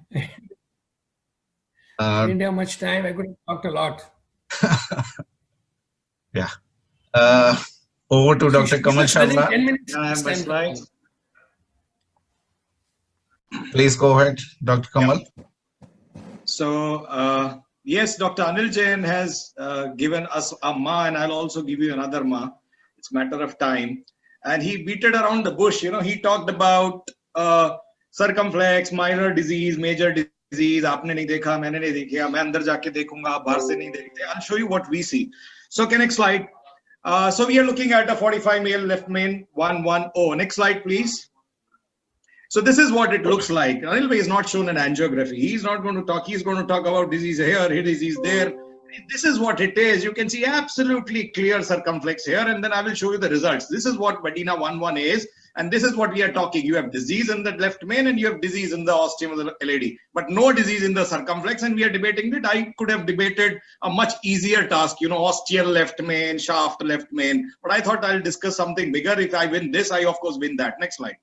So when a patient, he said patients die. Who dies more? Let's see this. So there are two currently available STS risk calculator for an isolated CABG, which is available online, and you can Google and they calculate it for yourself. For this case, same as for the PCI, there is another score. My patient dying for a PCI for a disease like this, risk is less than 0.8. What is risk in CABG? It is 1.4%. I know Anil Bhai might have much lesser, but it is surely much more than what a cardiologist averagely would give as compared to an average cardiothoracic surgeon, which is double the mortality you will have in PCI, in CABG as compared to PCI. And not even talking about renal failure, strokes, prolonged ventilation, scar, and that all we'll cover. Next slide. So that is the one reason. So you said higher mortality, absolutely wrong. You were talking about a combined 8 MACE point, which was driven by repeat need for revascularization. आपने तीन चीजों को combine किया, उसमें सबसे ज्यादा component repeat revas था, उसकी वजह से total बढ़ गया, आपने बोला mortality, but incorrect. Second, guidelines. All the three guidelines, go to next slide. All the three guidelines talk about, next slide. They talk if you have isolated left main or ostial mid shaft, of course, that's class 1 in next slide. But even if you have to do 111, even then it's 1 in next slide. 110. So you have syntax score. Fantastic. One thing I liked about his talk, he talks about as a surgeon syntax score. Fantastic. What is the disease syntax score for this lesion? It is of course less than 22. Go ahead. Next slide. Which is again class 1A. You can go ahead and do the angioplasty for 110. 111, the syntax would be higher. 110 will not be. Next slide. So if you go to third, Excel trial, again, he was conveniently, you know, taking out the things that he wanted to talk about. In Excel, the primary endpoint occurred was similar at 3 years. They were not higher. The only thing that was higher was need of repeat revas. If you ask a 45-year-old man, you're twice likely to die after my surgery, though it is only 1.5% compared to 0.8 with Dr. Kamal, and you're more likely 20% chances to get another angioplasty. What would he choose? I think answer everybody knows. Next slide. He may not mind a repeat revasc, but he will surely not get his chest open, which in the Shinto religion, people believe that the soul escapes and man becomes soulless. Next slide. So you have again other trials like Nobel and pre-combat, which again Dr. Jain was selective, choosy to talk about. Of course, number of patients each, but these were complete revasc. Next slide. These were non-STMIs and these were not isolated 110 Medina. And at 5 years, only thing that was all inclusive, all kinds of patients, triple vessel, only repeat revasc was higher, nothing else. So if this patient, even I assume that he has got very bad disease, which angiography also does not pick on the sarcostium, he may worse at the case require a repeat revasc, but he's surely less likely to die. Next slide. Look at pre-combat again at 5 years, difference again was not statistically. So he said 15%, Hamara 17%. This is not statistically different. Even if I was to point out next slide, I can talk about higher MACE MI rates, which surgeons say, no, aapne to cheating kiya, MI ka definition badal diya in Excel trial. Because they said, no, biomarkers can rise up to 10 times after bypass, but angioplasty, if it rises 3 times, I will call it MI. You have different roles and different goals and different definitions to define MI, and still you lose the ground in Excel trial, and then you say, no, this is cheating. You define higher cutoffs for us, otherwise we'll not participate in it. Again, he mentioned 2 important trials, Iris Main and Main Compare.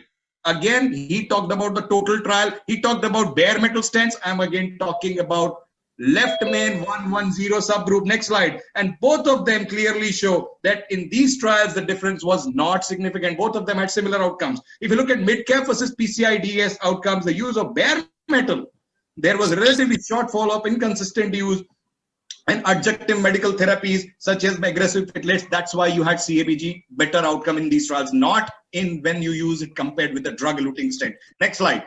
Now, this is with mid-cap. I'm not even talking about, what about mid-cap surgery? People talk about, oh, chota hole karke kar denge surgery ke baad. Dr. Jain is a good surgeon, so he doesn't do that kind of a thing. But there are surgeons who beat around the bush saying, aapke itna bada chhed jo wo पैर में करते हैं हम वो छाती में उतना ही छोटा छेद करेंगे. But that is not how it works, because you have bigger incisional hernias, descent seromas, and what is the incidence? 9% versus sternotomy, which is Dr. Jain is very good. He gets very lower exploration rates for that. But what about mid caps? Even they are more painful. Next slide. If you look at another reason, these are the references. I'm not talking out of the book. Next slide. And next slide. The Syntex trial, again, subgroup, if you go back, can you go back? If you can look at the Syntex trial, a 12-month rate of MACE was not different between PCI and CABG. Next slide. Amongst that, again, 35% were left main patients. Next slide. This is again outcomes you can see. So Syntex care here, what is Syntex score? It is 11. 11 Syntex, of course, he gets a PTC. Why should he get a CABG? Next slide. And what were the stents used? Texas. Texas is like, MiG-21, flying coffins, as they say. And now you have best stealth Rafales, which you can go and bombard anywhere, the top of the technology stents, which are much superior. Next slide. And that's the reason you look at the new generation stents, the struts are going, the polymers are bioabsorbable, the generation is much beyond of the drug. There is no drug left beyond some time. Next slide. And if you see the metal drug polymer triad, which is the debate which is already happening in the other hall. Dr. Jain might be listening to that, because I'm not sure whether he's liking my talk or not. But that is another important aspect of the stents. Next slide. And yes, your ma. मेरे पास माँ है. कौन सा का माँ है? वो patient माँ patient. That माँ is with the patient. And that is Ma card, not the Bima, Lima. It is Ma of Ma card, where the angioplasty is also free. Dr. Jain is, probably not available in Ma card. Next slide. So that Ma card actually brings down the cost. It's done for free, and he gets a stent for free, and he doesn't have to pay anything for that, getting his chest open. What is the duration of hospitalization? 24, 48 hours. He may get another revasc at the rate of whatever we discussed, maybe 5 years, 10 years, or 20 years. And left main, for a CABG, he'll be in hospital for 5-7 days. For a poor guy who is having Ma, the Ma card Ma is not going to earn for his own Ma at home to feed her Ma. So for that Ma, the government has given one Ma, and that Ma is better than your Lima. Next slide. So this is the scar. How is he going to earn and feed his Ma? Next slide. What is the anesthesia? This tube, you explain the surgeon to the patient, you will put a tube under your throat. He'll say, no, no, sir, if you can do something with just giving an injection and my arm radials, he's good enough. Next slide. What about imaging? He said the more plaques I can see. Dr. Jain, I don't know how do you see, because the plaques are inside the coronaries. So you are actually doing palpography. You're just palpating the coronaries from outside. You're relying on the angiography, which may actually not pick up. But I can see because I can image. I can go inside and see where the plaque starts, where it ends, whether it's calcified, stage 1, stage 2, stage 3, 4, which Dr. Jain very well said. Imaging is in my hand. The day surgeons will start doing imaging while doing Lima, I will start arguing in favor of Dr. Anil Jain. Next slide. And of course, why hunt the mountain for a small mole? Chota sa lesion hai, kyun saap chhati chirte ho? Next slide. And what happens for that angiogram? This is a case which was published nowhere else but in India only. Anush Gupta in European Heart Journal published. Aapne bola sir pinch ho jayegi, dekho B mein ho gayi.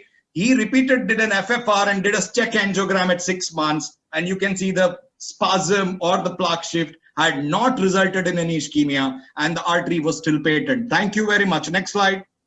Thank you. Thank you very much. Thank you. I think this was a debate between really two bulls, both expert in their own fields. And I agree, Ma and Ma both are important things. But see, I would consider in this patient, Anil, in this patient has non-dominant circ, non-diabetes and very young age. So I would also personally go in favor with what Kamal Sharma has said. But had it been for 65-year-old diabetic, dominant circ and significant lesion in circ, I would definitely go with the Anil Jain. So fortunately, I have both the options. Now I'll ask another thing, Anil, you said disease progress from proximal to distal. But we have seen that once you do surgery, the disease progress proximally as well. I've seen many patients with 60-70% block in proximal area. You put Lima and proximal lesion becomes 100%. So the nature provides disease from proximal to distal. Surgeon reverses it from distal to proximal. This is just my observation. Now I'll ask Dr. Mridul Sharma to go ahead and give his comments. Virendra, give me a chance. Huh? The problem is that we do not have surgeons. I'm only surgeon, but I'll hold the fort. Don't worry. Yes, yes. The problem is we do not have surgeons as capable as Dr. Anil Jain is in majority of the centers in Gujarat. So majority of them undergo angioplasty and encouraged by the results over many years. We have now started doing left main angioplasty in very complex situations also. And the results have been gratifying, not only clinically, but even angiographically. You see 1 year, 2 year, 5 year down the line, you're pleasantly surprised to see well-flowing stents. So all depends on how good you are at performing such complex angioplasties. Of course, I would like to. For a good Lima, you will require Anil Jain, but for left main angioplasty, any Kamal Sharma, any Tom Dick Harry can do the left main to LAD and it will work. So, excuse me for saying that. Yeah, technology has spread much faster amongst the cardiology community. The surgeons, we are seeing many surgeons, surgical patients, they are coming back in 6 months, 1 year with closed grafts.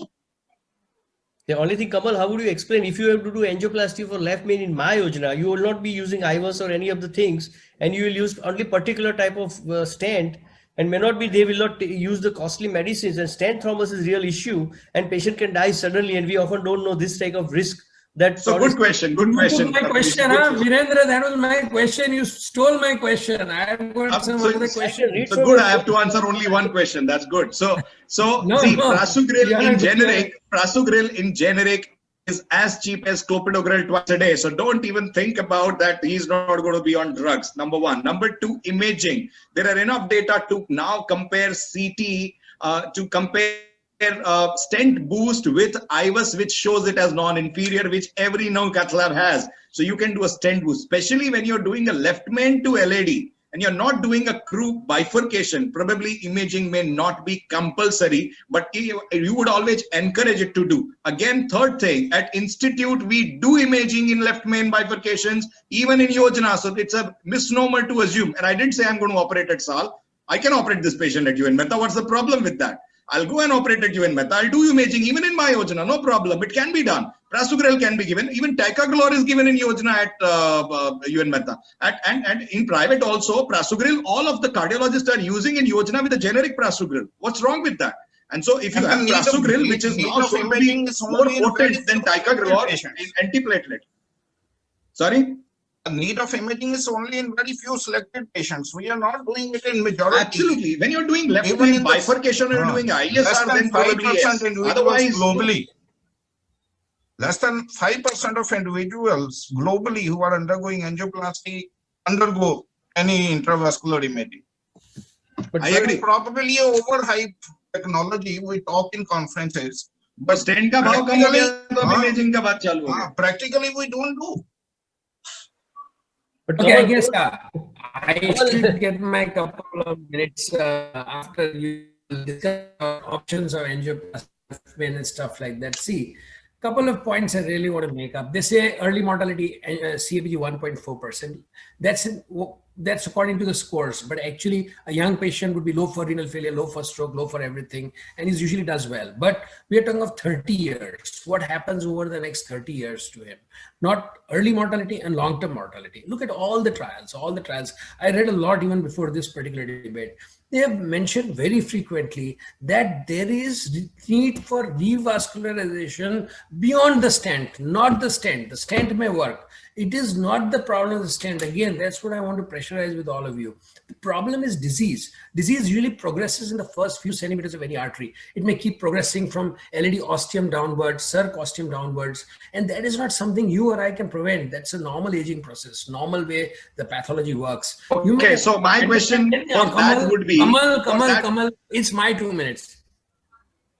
Please. Go ahead. So that's something you can prevent. What happens with using a mammary artery graft, and that is why mammaries have shown better long-term result, is mammary goes beyond the few first centimeters of the vessel, and it tries to bypass even areas that in future disease can develop, and it's like a form of surgical collateralization. There is this lovely paper from Donest in 2019 that was in JACC. I can send you the link, where all your major cardiologists were, and they mentioned that. So the mammaries go beyond. Second, the mammaries themselves secrete nitric oxide, prostaglandin, other things which prevent progression of disease. Hence, we have 15 years patency rates of mammary artery. I'm sure you all have done plenty of angios of mammary arteries that are flowing. Anything may close, but the mammaries work. And nowadays, surgeons are getting better at bilateral mammaries. Again, you say anyone can do a left main angioplasty. Do you think a 99% left main and some person sitting with a cath lab all alone in a remote area is going to have the guts to put a stent there in case the patient crashes, IBP, this, that, blah, blah. They are doing.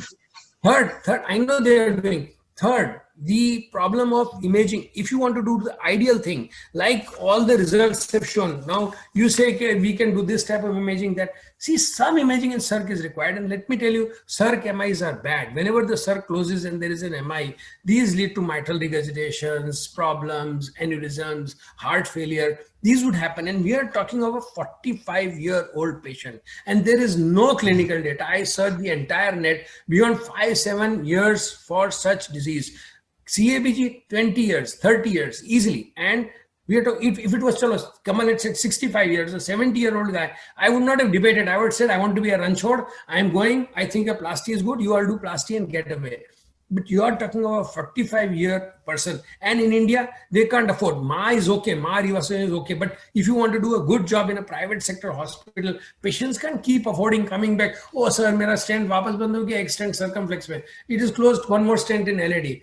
A mammary artery graft, a bilateral mammary, and I've seen my patients live 20 years. Yesterday, I got a call from a patient I operated in 99, and he died a day ago, and the son calls me and says, you had predicted 20-year survival. He lived 20 years and he just died. So there have been, and you know, there is ample data of CABG and especially Lima alone pulling a patient off for 20 years. So I really believe it's a good strategy. Maybe stents over time will develop. You will need more advanced stents, better technology. Someday you will get there. But as of date now, For a 45-year guy, if I don't want him to risk his life, I would do a CABG. That's it. Thank you very much. I know. And one more point which I wanted to point about antiplatelets. Now, just now I was hearing your debate. There can be bleeding. We can use dual. We can use single. We can use prasugrel. We can use ticagrelor. So your debates even of antiplatelets are not over. Where is the question? Where is with simple CABG, a simple aspirin, even if it stops, these lemas keep flowing. So your debates on antiplatelet is not over. Where is the question of angioplasty to left main, circumflex, complex, and I don't know how much antiplatelet the guy will have to eat. He'll get a couple of ulcers in 30 years. He'll get bleeding piles. He'll get something else, and he'll get into trouble with a CV otherwise. So it's not that I'm against it. The procedure is excellent. Technology is progressing, but I still think for a 45-year-old guy, I think CABG is the better guy. Thank you. See, Anil, I have one question to you. Whenever you put lima to LAD in this type of situation, the LAD disease progresses. And many times LAD get occluded. Now patient is left main going to the circ, and there is a tight lesion in left main. So what would happen to circ in that situation? And that in this situation, I would have grafted the circ. That way. I would have done a bilateral memory, lima to LAD and lima to OM. When we do a left main, we always put a graft to OM. There is no doubt. And that you talk to proximal, it is not because of lima the proximal. That is the disease. Will you graft an RCA which is 50% also in this patient? Suppose he has a 30% lesion on RCA. Will you graft? No, you will not graft that, but you will graft a circumflex, even if it does not have a disease. How does it justify? 50%. In fact, I'm going to do a case on Monday where the patient had an angioplasty, similar angioplasty. His LAD is now 99%. His RCA stent is flowing, and we are wondering now what to do. He had a left main to LAD plasty. I don't bring the film here, but the LAD ostium is now 99%. So it's the disease progresses proximally. That is why you see only the distal lima flowing. The proximal disease is bound to progress. Come what may, it progresses right in all angiograms. Disease progresses even more rapidly in the native artery when you graft a not so critical disease. That also we know. If you graft a 30% RCA, then either RCA will close or the graft will close. That everybody knows because competitive flow is not going to flow. So circumflex is anyway a placebo that you're protein. Your only thing that why you're doing it is doing it for lima. Then I have come on to plastic. Don't worry. You are there, yeah, and you're dual antiplatelet. They will win the day. Just one request to Kamal: don't do plasty for left main in my yojana, because I have seen patient who goes for my yojana angiography, angioplasty, when it gives surgery, 7 days stay, they go to the deluxe room. So these are the people who would get patient in deluxe room. Don't do it in my. It's true. They get angio in Ma and they come CABG in deluxe room. I'll show you these angios. There was a patient from Anand, and I don't want to name the cardiologist. He was in a good hospital in Zydus Hospital at Anand, and his son was in Ireland, and unstable angina. He got angio in Ma. His son flew in from Ireland, and they had a CABG in a deluxe room in Epic. So yes, sir, I'm here only. I'm just listening. Yeah, you're there. You know about that patient. So that's what happens. We'll have to close the session. We are already short of time.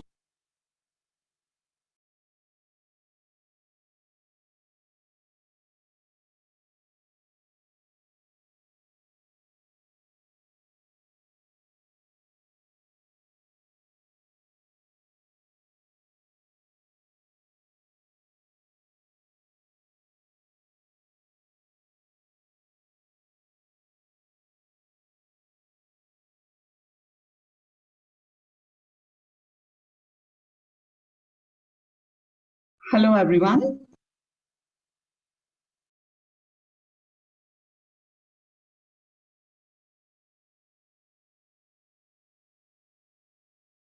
This is Dr. Komal Shah, and today we'll be discussing the concept of sample size. So there's a case where first year resident wants to calculate the sample size for his thesis, where he wants to assess the utility of IV US assisted PCI as compared to those undergoing without that imaging technology. Then how should we calculate the sample size for this kind of cases? So first of all, it is critical to understand the study design and methodology that we want to opt for addressing this research question. So the students is having this kind of study design, which is displayed over here for his particular study. So it is a randomized controlled parallel trial where 2 study groups will be included. First would be the intervention arm, where IUVS guided PCI technology will be used. And second one would be the control technology, where conventional angiography guided PCI will be used. Now we need to be really specific about the outcome that we want to assess for this particular research study. So over here, the student want to assess the outcome in terms of target vessel failure at 12 months. So this has been critically described further in 3 indicators where cardiac death, MI, or target vessel revascularization are considered. So with this basic information about the research design or a study design, we need to understand the concepts of sample size. So number of subjects or the participants that need to be included in the study, that is by and large known as sample size. It is one of the most critical concepts and aspects of the study design, especially if we are going ahead with an RCT, that is randomized controlled trial, which is needed for accurate inference of the findings that we are getting. If we are having incorrect sample size, it means that we might end up having misleading results. By and large, there is no magic formula. The sample size calculation varies from type of study and the study design that we are choosing.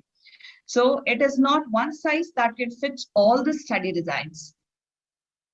So for this particular study, we will be discussing what could be the minimum requirements that we need to have.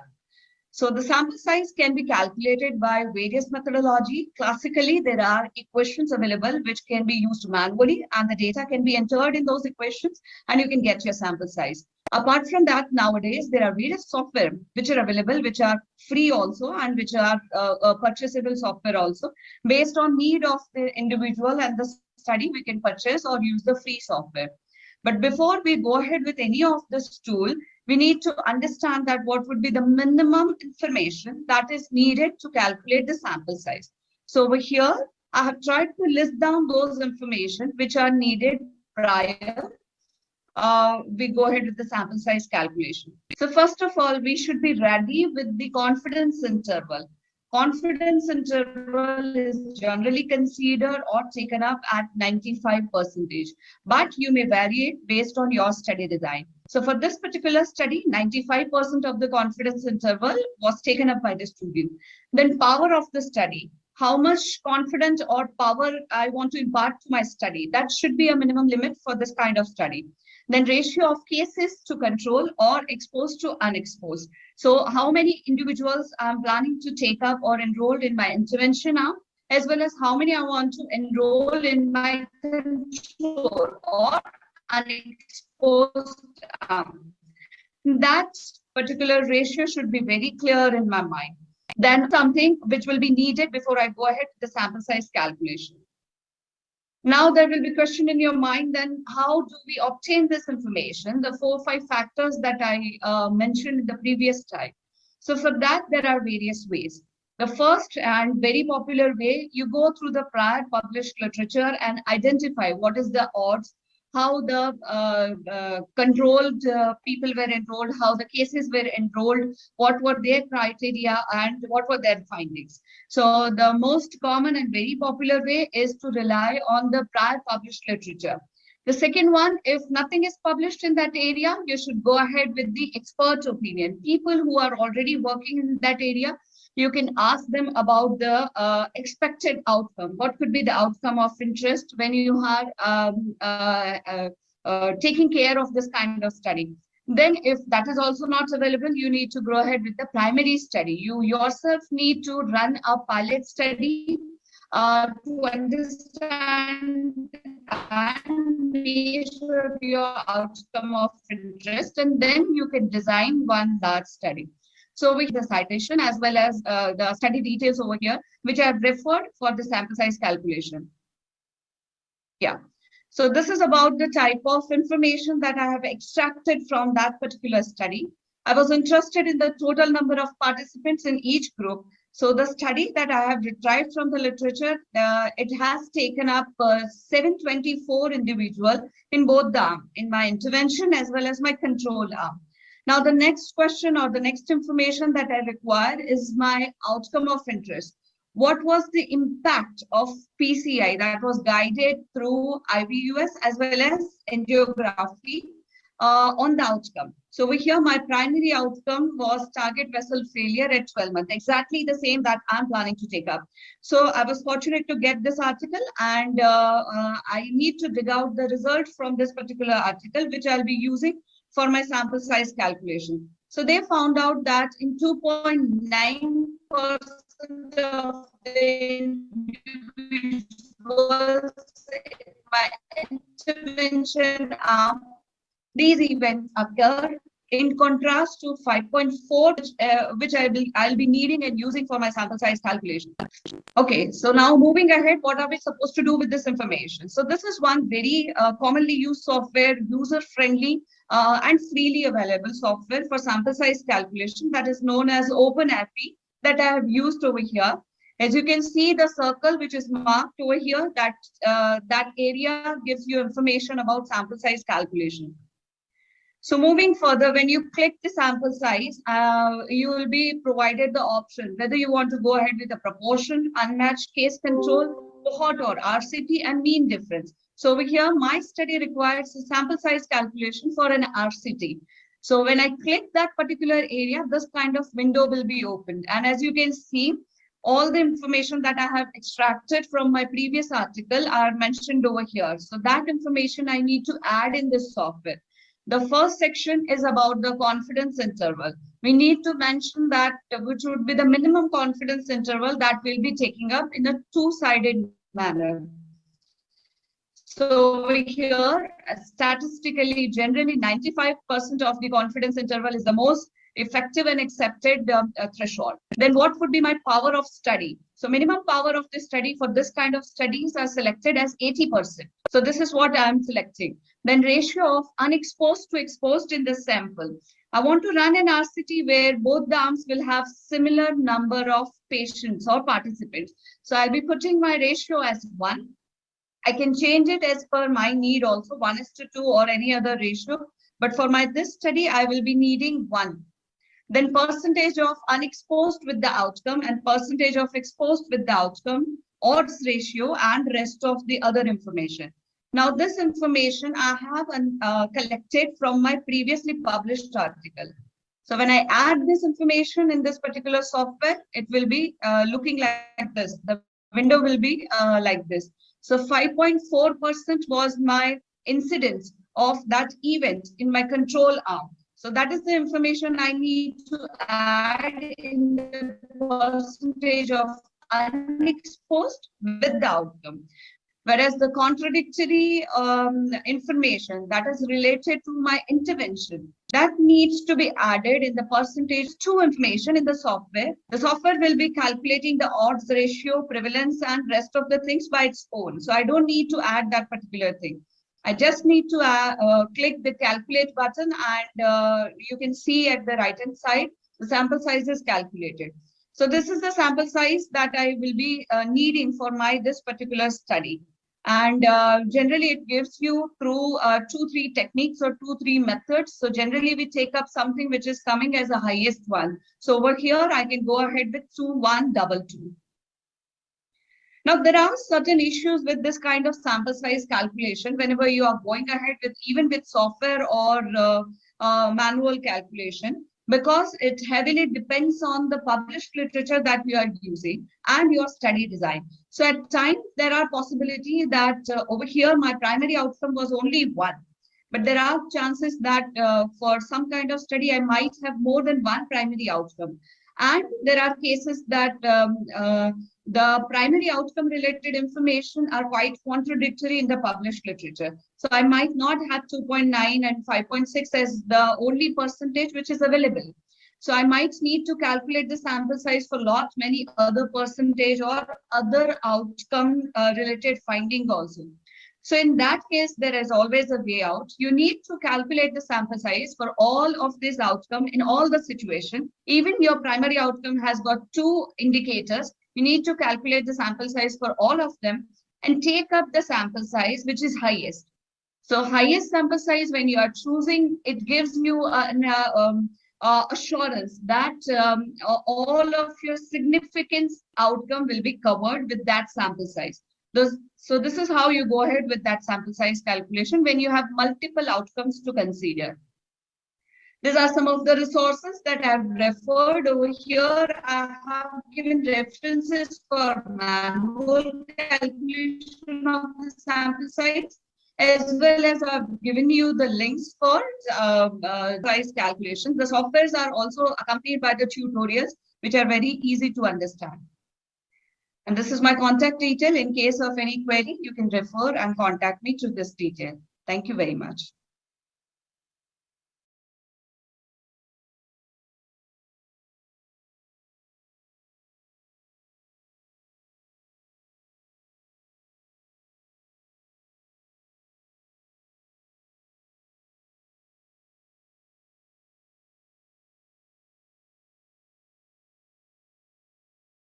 Today,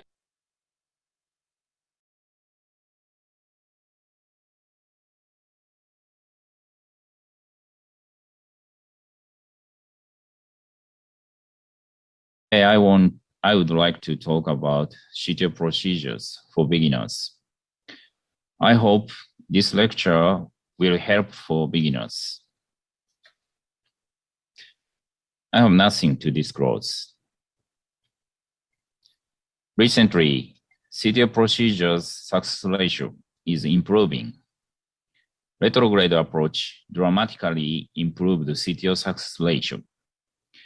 Before starting retrograde approach, we must familiarize antegrade approach because CTO procedure require various skills and knowledges, especially for retrograde approach. During retrograde approach for externalization, you must advance the wire antegradely. It means antegrade preparation is necessary for retrograde approach. So we must familiarize antegrade approach technique. Before starting CTO procedures, you should estimate success rate. This is JCTO score. Maybe you know. We can estimate success rate using this score. High score case is a difficult case and frequently requires retrograde approach. JCTO score over 3 is very, very difficult. CTO vessel is straight. CTO entry is tapered. Around the CTO entry without side branch, and inside of a CTO body without severe calcification. CTO length is short and the CTO exit is large. Like this case is easy case. On the other hand, CTO vessel is tortuous. CTO entry is abrupt. CTO entry with a side branch. Inside of CTO exit, inside of CTO body is severe calcification, and the CTO length is long, and the CTO exit is small. Like this case is tough case. Like this case, sometimes we need retrograde approach. For intensive wire control, for antegrade approach, intensive wire control is necessary, and we need enough backup and coaxiability. For CTO procedures, guiding catheter stabilization is very important. For intensive wire control, stabilization is very, very important. Method of stabilizing guiding catheter is using bigger size guiding. It's very simple. And the backup type guiding catheter. Sometimes deep engage and power position is useful. And the mother-child guiding technique is another method. Techniques of stabilizing guiding catheter is like this. Anchor wire technique. It's very simple. Only insert another wire into the side branch, and the body wire technique, and the anchor balloon technique. This is a very famous technique. Sorry, my slide is long. And the coaxial anchor balloon technique. Using OTW balloon like this. This is RCCTO case. We can see microchannel inside of CTO. You can see.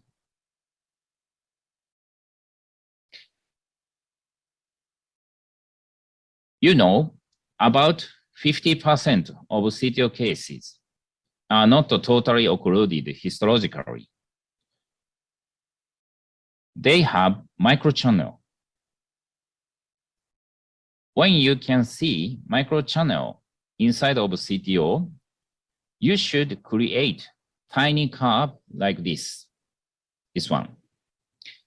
Filter XT series, filter series, and Cyan block can create tiny curve like this. Other wire, it's a little bit difficult to create like this tiny curve.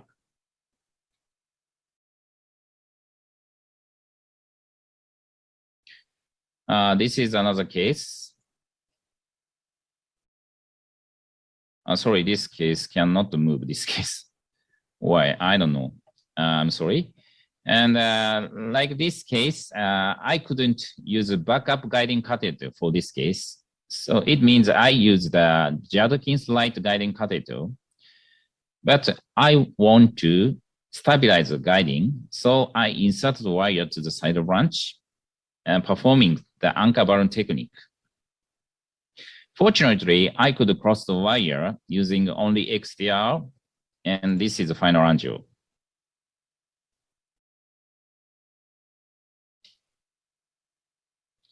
This is another case, also RCCDO case, but this RCA has big problem, abnormal origin. You can see. Like this case, stabilizing guiding catheter is really difficult. Finally, I used guiding extension devices for stabilizing guiding catheter because I wanted to control the wire intensively. You can see guide extension and a cochlear insert in this.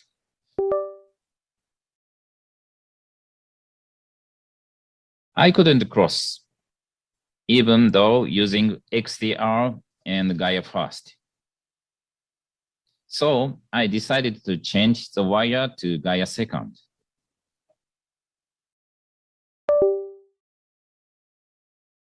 Finally, I could cross using Gaia second like this. This case, I could succeed integrally because I could control the wire intensively with Corsair and guide extension devices.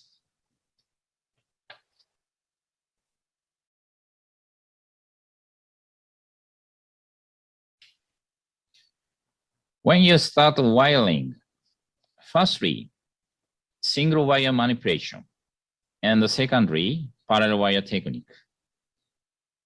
And sometimes we need IBUS guided wiring. I want to talk about handling the wire. You should feel of wire tip resistance in CTO region during push and occasionally pull back to keep the true lumen, not to go into the false lumen, and to change the wire appropriately. It's very important point. And very important point is never advance fast and rotated roughly.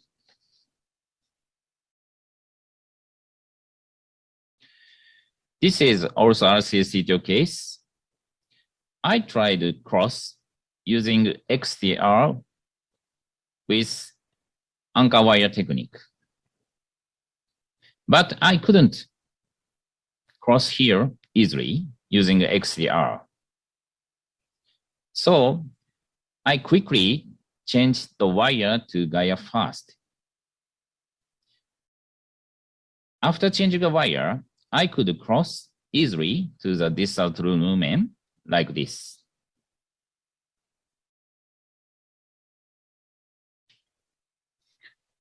I want to talk about single wire manipulation.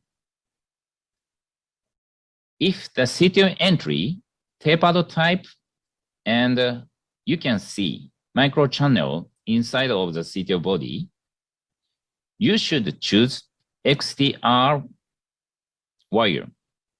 Some doctors want to use XTA, but I firstly recommended XTR because XTR tip load is only 0.6. It's safe. We not create subintimal space easily. And CTO entry, tapered type, and without microchannel. You should choose XTA or Gaia fast. Because maybe you need a little bit tip load of the wire. And the CTO entry abrupt type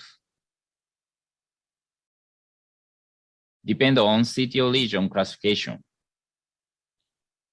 If you know vessel course, if you cannot know vessel course and the CTO exit small or ambiguous, you should choose Miracle series or Ultimate Bro 3. Because this wire low rate of perforation compared to other CTO wires. If you know vessel course, for example, from CT angiography or something, and the CTO exit large or clear, you should choose penetration and controllable wire. It means Gaia series or Conquest series. If you cannot cross the distal to lumen using the fast wire, you should switch to parallel wire technique as soon as possible to avoid create dissection and hematoma. Keeping controls of fast wire sometimes create the big hematoma, and finally, we have some risk of losing distal to lumen. So if you want to perform parallel wire technique, you should switch to parallel wire technique as soon as possible.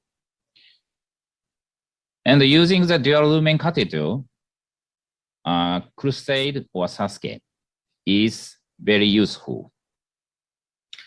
My recommend is Sasuke because Sasuke's side hole is a little bit go to antegrade compared to Crusade catheter. And this is also RCA-CTO case. I could not see microchannel inside of the CTO. I started using XCR, even though we cannot see microchannel. But I wanted to try one time using XTR, but I could not cross easily. So I changed the wire to the Gaia fast. After changing Gaia fast, I thought I could cross the CTO lesion like this.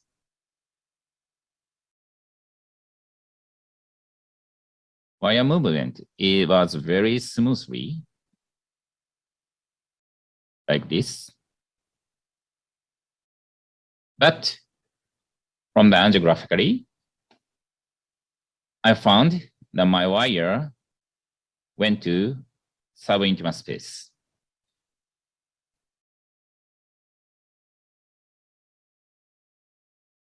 And sorry. So I performed parawire technique using Gaia second. After changing the wire to Gaia second, I could change the wire direction intensively like this. And I could change the CTO entry like this. And finally, I could cross to true lumen using Gaia second like this. And this is the final angiogram. I could succeed.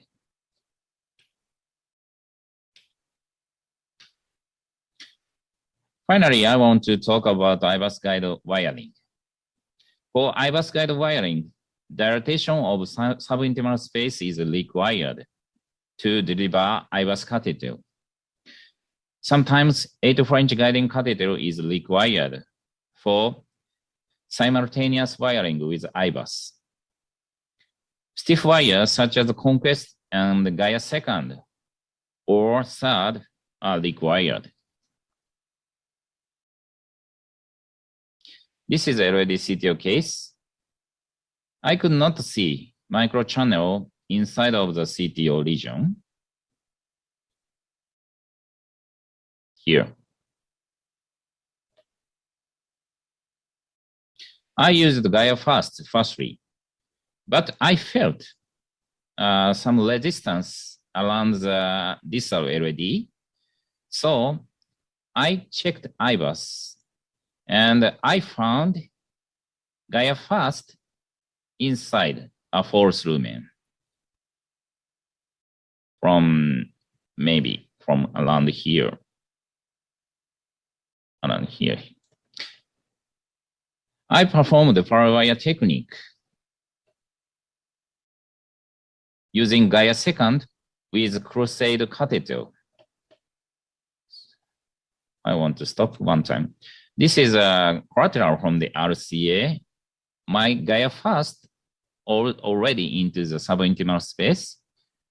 Firstly, I checked the IBUS and from the angiographically around here, my wire went to the subintimal space. So I insert the double lumen catheter here. And from here, I use the Gaia second.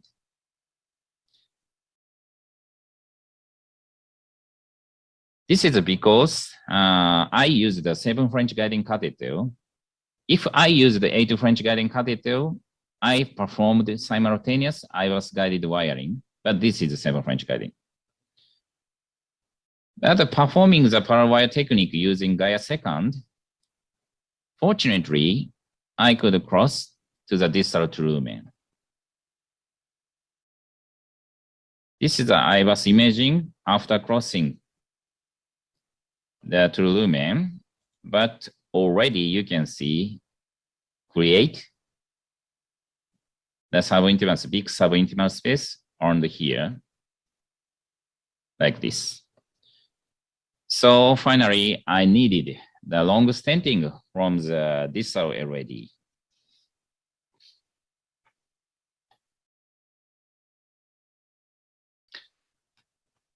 Integrated approach is still a major modality for CTO PCI, and we should estimate the difficulties region morphology. We should use various kinds of integrated techniques before creating dissection and hematoma to distal true lumen. CTO operators must know various kinds of techniques and knowledge about CTO. CTO operators must know characteristics of wire and microcatheters. Thank you so much for your kind attention.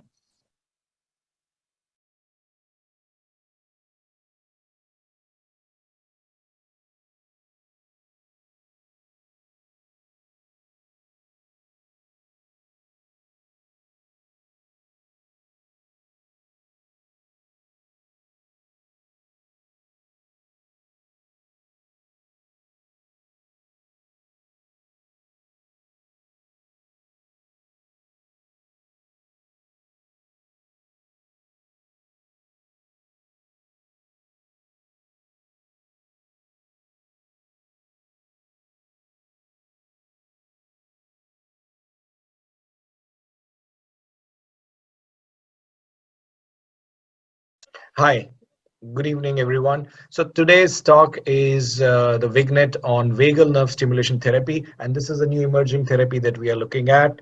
Uh, uh, the This is how the X-rays you may actually end up encountering. A patient may have an ICD, and there is another lead which you can see on the opposite side, and the lead is actually tunneled through into the neck on the vagus nerve, and this is what is a vagal nerve stimulation therapy, or baroreceptor autoregulation therapy as it is known, and it is one of the recently approved therapy by US FDA in refractory heart failure. So this all started with the multiple trials. We now have a lot of data emerging for it, but the first in our part of the world was part of the Anthem study, and this is the publication that happened when I was author and lead investigator from my center, and this was published in JACC. I was fortunate enough to do the world's first vagal nerve stimulation device implant in a refractory heart failure, and now we have recently published even 7 years follow-up and a long-term follow-up from the Anthem and Core study. Basically, this study was to look at the improvement of LV function and heart failure symptoms, and the objective was to evaluate whether autonomic regulation therapy, also previously called as ART, with the left or the right side for the treatment of chronic symptomatic heart failure with reduced ejection fraction. Firstly, it was looking at its feasibility and tolerability. Secondly, at the primary endpoint, which was the incidence of procedure device related AEs at 9 months initially, and then it was followed up into ENCORE extension and ENCORE studies, which also looked at into the long-term follow-up up to even now 7 years follow-up. And they also assessed the efficacy outcomes in terms of LV ventricular ejection fraction and end systolic volumes at 6 months. They also looked at the overall in the study into the LV end diastolic diameters, quality life as assessed by 6-minute walk distance, quality life by Minnesota Living with Heart Failure Questionnaire, functional NYHA class, heart rate variability, and biomarkers like HSCRP and NT-proBNP. These were the various sites, and I was principal investigator from the clinical site of Sanjeevani. There was Medanta, KIMS, and multiple other hospitals that were part of the study. So the trial actually, the study actually looked at the beyond consenting, the left versus right side randomization, and then there was a titration. So every follow-up, the output and the cycles were modulated and regulated for 10 weeks, and this cyclic venous therapy was then followed up for 6 months, looking at the outcomes every 3 months. So what it is, basically it is the device which has got already multiple implants, more than 1 million implants now worldwide, in epilepsy and refractory depression, where it is implanted on the left or right vagus nerve by a carotid dissection by neurosurgeons, and of course the lead doesn't go to the RV lead, so the only thing that goes is a pectoral generator, and then it's implanted to the tunnel into the carotid artery, carotid sheath into over the carotid nerve, through that into the carotid sheath to the vagus nerve, and that's how the polarity is towards the brain in patients with refractory epilepsy. All that has been now done is the polarity is reversed, and now the current goes from the vagus nerve towards heart rather than going towards the brain.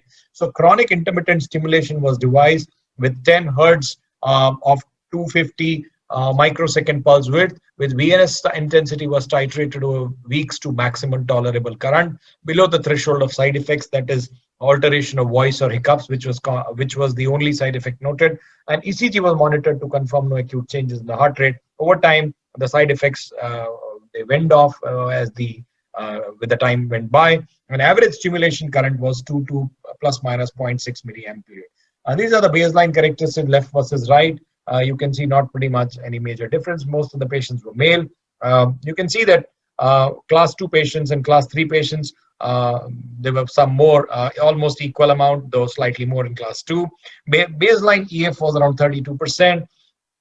LV end systolic dimension of 51 and LV diastolic dimension of 62. So these were pretty much enlarged heart with a baseline heart rate of 78. These patients were already on beta blocker, and none of these patients previously had an ICD. The one that you saw was the later images that may be emerging. You can see that almost 100% were on beta blockers, 83% to 87% on AS or ARB. Remember, this is a pre-ARNI study. Aldosterone antagonists, digoxin, and loops diuretics were also there for the symptoms.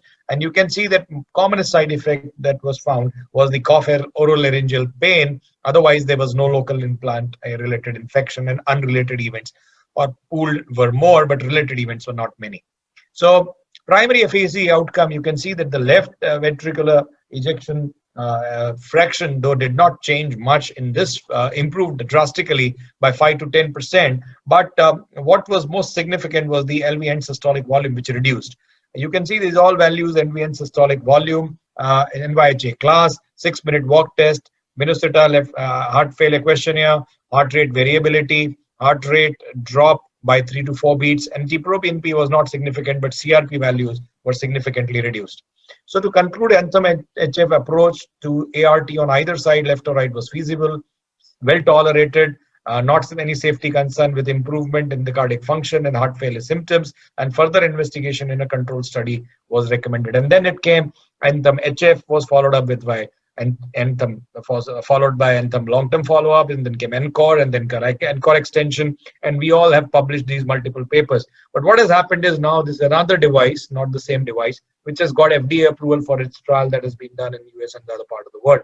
So this is Barostim device, which is actually approved for the same therapy in patients who have refractory heart failure, who have narrow complex, who are not eligible, or CRT, or who are symptomatic despite ICD or CRT. Those patients were only eligible. And narrow complex patients, this is the proposed new algorithm. Of course, it's not something that's been implemented yet, but you can see that anybody who's got narrow QRS and ICD is already done, and patients still remain symptomatic in class 3, these are the patients you can consider for BAT, that is autoregulation, baroreceptor autoregulation treatment.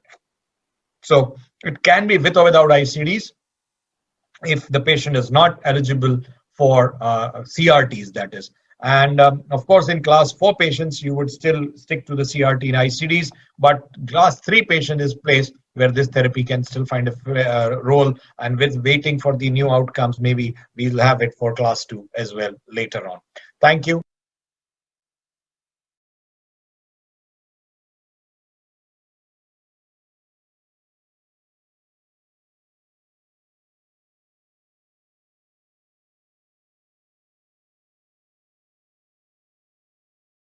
Yeah.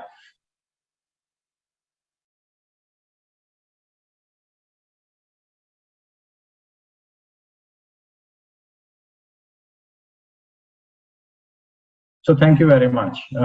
This is a privilege for me to be speaking in this forum, and I'm speaking upon some interesting TAVR case, which a few months back I have done, and I thought it is worthwhile sharing this because there is a lot of education in this case. And you know, our TAVR journey is becoming consolidated day by day, and our numbers are growing. So I think more the challenges which we confront during a TAVR case and we discuss amongst all of us in these forums, it's going to make us more wiser how to handle these situations for our future patients. So interesting TAVR case, and practically the interesting point in this was the coronary access and fear and scare of a coronary occlusion. So coronary artery disease and aortic stenosis, they are known to be coexisting with each other. And as per literature, the need of PCI post-TAVR, although is not very high, but it's not uncommon also. The future may look different as we now offer TAVR in low-risk cases. So what this practically this slide means is that if we do a TAVR, and even at that point of time, patient doesn't have a coronary artery disease, we have to think that if the patient develops a future coronary artery disease, how to handle that. So this is my case.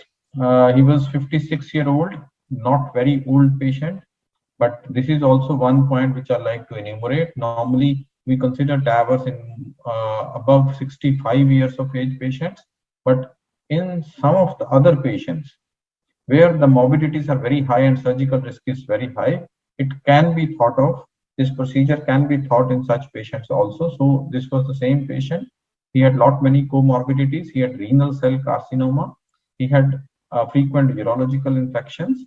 And given that, the family was very clear that they are not going for 2 surgeries because he was posted for renal cell carcinoma surgery also. And in the workup, he was found to be having a critical aortic stenosis.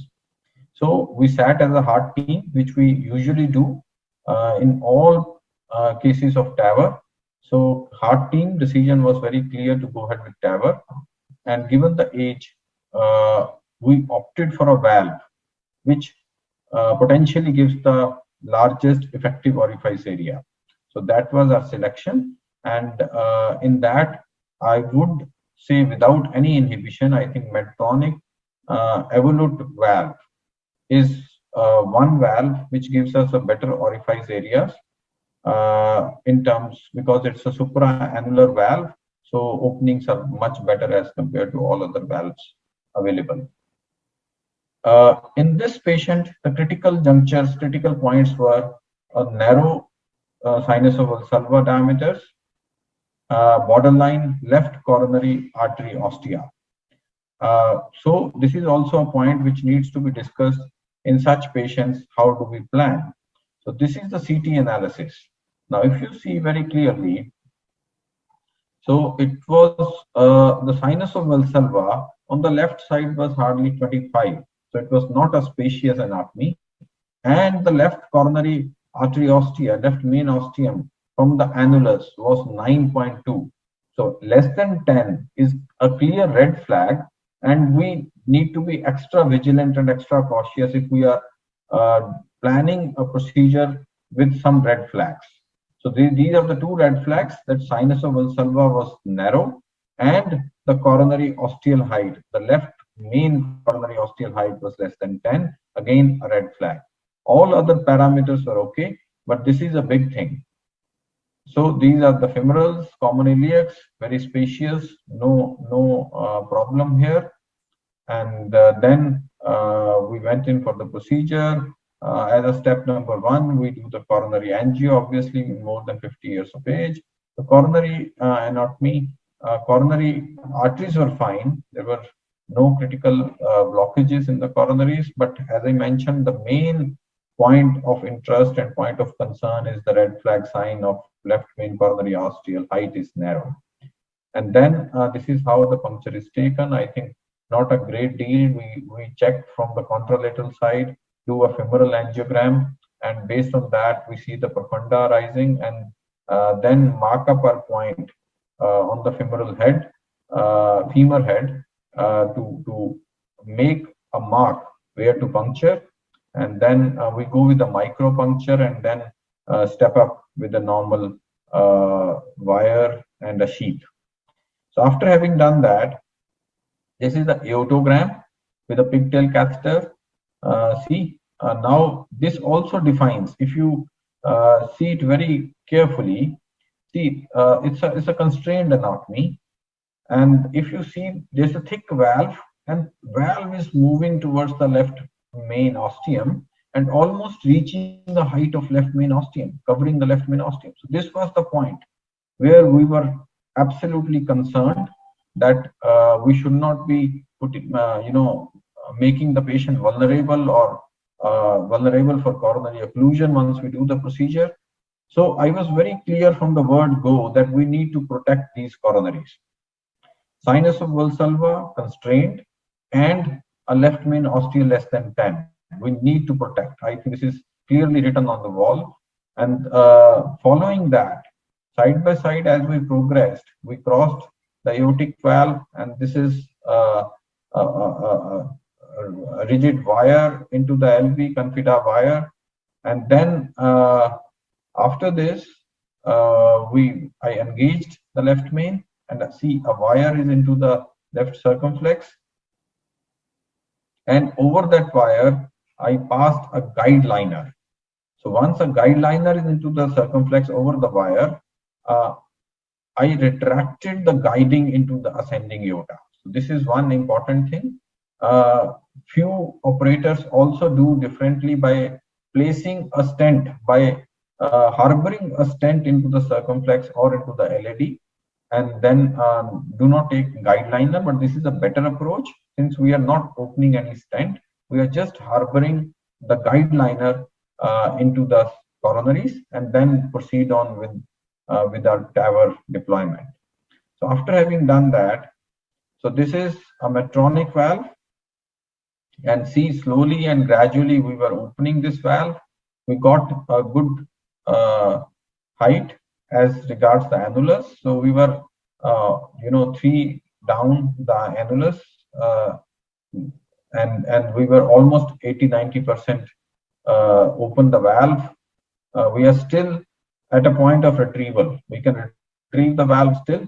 And at this point, we waited quite patiently because there have been reports that coronary occlusions can happen even few hours after the valve deployment in TAVR. So it's not necessary that all the occlusions would happen on table. It can happen 1 hour or 2 hours after the valve deployment. So we have to be really vigilant and be safe totally, because once it happens, nobody will get a time to save a patient. So it means a life. We are practically dealing with a full life.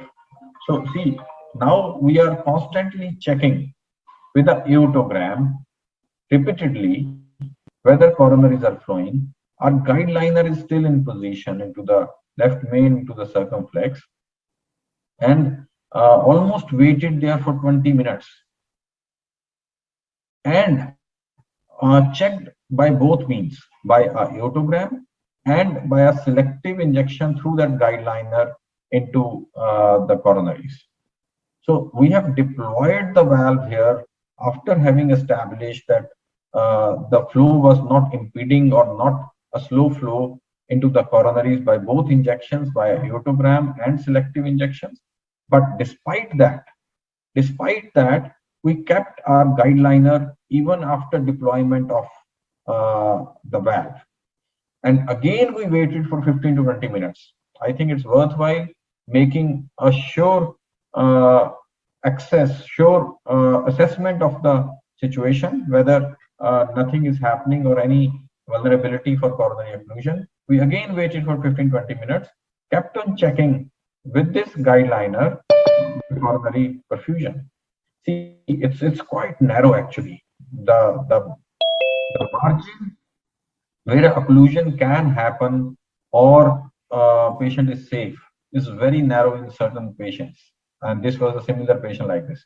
Now, if you can see, as far as height is concerned, the native valve, which gets twisted behind this metal rim, actually is almost reaching the left main ostium, but there is some extra space of that sinus valsalva which is continuing the perfusion. So, but we waited. So the reason why we waited, because even if a obstruction or a slow flow or a TB1 flow starts happening into the coronaries, we can still take a stent and make a chimney to save a patient. But if we take out this guide liner and then the obstruction starts, then the occlusion starts, then we are left with nothing. So we waited 20 minutes prior in that position where the valve was not fully deployed, and 20 minutes after, almost 40-45 minutes, even after the valve deployed, once the flow was absolutely fine, brisk, and we could actually see that that small extra space of sinus valsalva is leading to a good perfusion. Then we take out our guide liner back, and that was the end of the procedure. As far as valve was concerned, there were no gradients. The mean gradient was only 5 mm of mercury post valve deployment, and there was no AR. So we were pretty happy with the valve position, the outcome, and the red flag of low coronary ostial height. We took these steps to make sure that we are safe and patient is safe. So TAVR is a very powerful therapy, very patient-friendly therapy. Choosing the right candidate becomes very critical. We should clearly know the red flag signs, where to do TAVR and where not to do TAVR, or where to actually practice a special actions or special points to save and have the best outcomes with a patient who is undergoing TAVR. Keep all necessary hardware available. So this is again very important. The guide liners, the stents, the larger stent which could fit in from a left main to chimney if required. You should have all those things in your hybrid lab.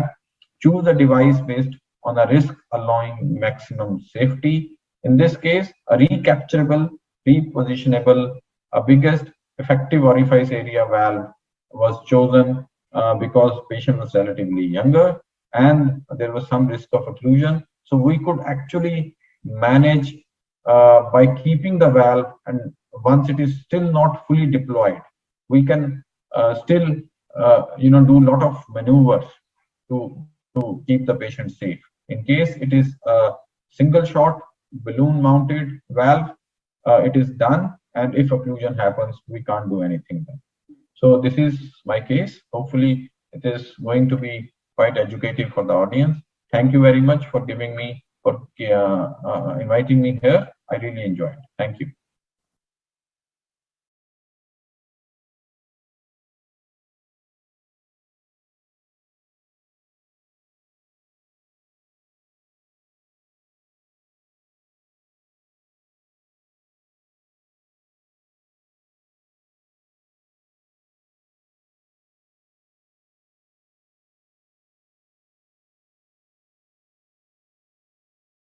Good evening. Today I'm talking about winking coronary sign, which was published by us.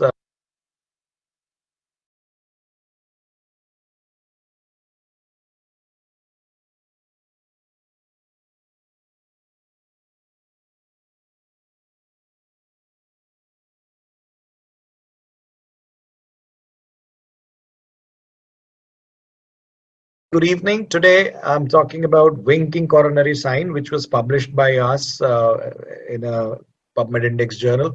And I'm going to try to explain what is a winking coronary sign. So winking coronary sign basically is a sign of angiography of ventricular septal rupture. Ventricular septal rupture is an uncommon but lethal complication of acute MI, and its prompt recognition is important to permit timely institution of corrective measures. Basically, it's a novel, unique angiographic sign, and it's an angiographically diagnosing a post-MI ventricular septal rupture, and also called as Kamal-Sharma sign. It's defined as a partial transient occlusion of infarct-related culprit artery over the site of ventricular septal rupture during ventricular systole with near normal filling in the diastole. So basically, this is how it looks like. You can see the LED, this patient, and you can see the mid LED actually winking, actually closing down transiently, and the dye flow is stopping in between. So this is a patient whose angiogram was done post stenting. Actually, you can see somebody has already put a stent, and then this patient underwent an angiogram, which goes on to show the winking of the mid LED. So this was first reported by us in Journal of Cardiovascular Medicine and Surgery, where we presented analysis of 15 patients, and we found out that the 15 patients who had this sign, almost all, 13% of them had anterior wall, and 2 patients had inferior wall MI. The circumflex as a culprit was never found because probably of the annular fibrous tissue that the circumflex runs over the AV groove. Only 1 patient had completely occluded infarct-related artery, and then it became apparent once the artery was opened up, and this was the first publication of the same. Then we, of course, went ahead and did a retrospective observer blinded case control study of 129 patients. Of it, 56 were consecutive VSR secondary to acute MI who had undergone cardiac cath between August 2008 to 2017, over a decade. And these cases were compared with 73 age and sex matched controls with STMI without a VSR.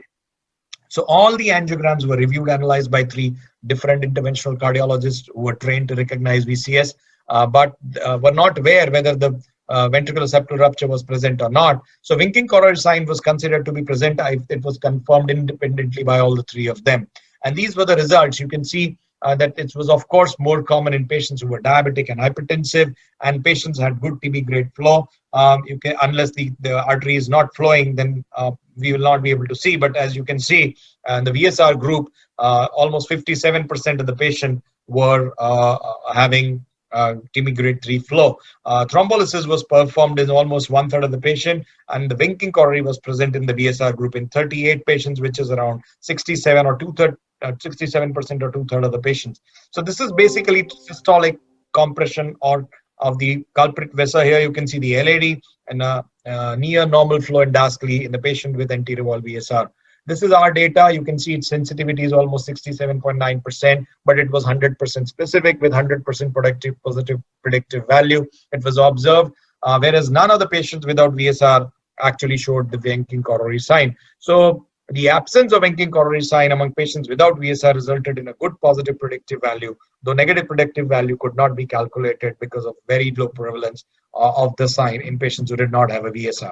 So there are various postulated mechanisms that we have proposed. One is the Venturi or the mechanical theory, three theories: the Venturi effect, the mechanical theory, and the hemodynamic theory.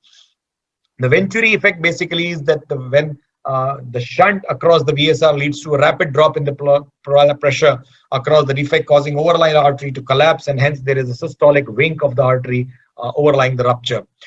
Second theory is the mechanical theory. It's the anatomical disruption of the septum because of the mechanical movement per se, that the artery itself can get compressed, and hence the rupture site causes transient loss of flow in the coronary artery. Mechanical instability of the disrupted septum may also be responsible, not the movement, but the hemodynamic impairments can actually be responsible for it. So we all know this is the blood supply of interventricular septum, and that's why it runs just on the anterior part of the groove, while the PD runs on the posterior part of the groove. And you can see this is a patient with the right coronary artery. It's a post-10. You can see that this patient has got a wink in the PD. And this is again corroborated with a device actually that was implanted in this patient who had a winking of the posterior descending artery or the right coronary infarction. So again, this goes on to show the wink. You can see here the mid part of the PD, which is winking with an acute infarct-related ventricular septal rupture. And this was corroborated on a surgical device. You can see correlation as well. The device was implanted and it corroborated with the site of the wink. This is the VSR device, which was put along with an intra-aortic balloon pump. And this is how the VSR can often correlate. And this is, of course, the other one. So this is the second publication in series, as I mentioned, in the Indian Heart Journal about the accuracy of the winking coronary angiographic sign. So one can learn a lot just by good observation. Thank you. Thank you very much.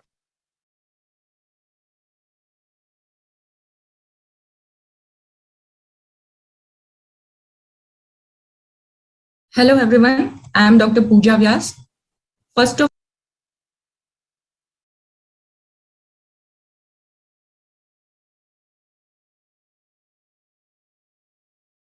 Hello everyone, I am Dr. Pooja Vyas.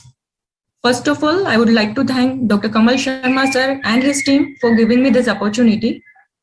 Topic given to me is echocardiographic quantification of aortic stenosis.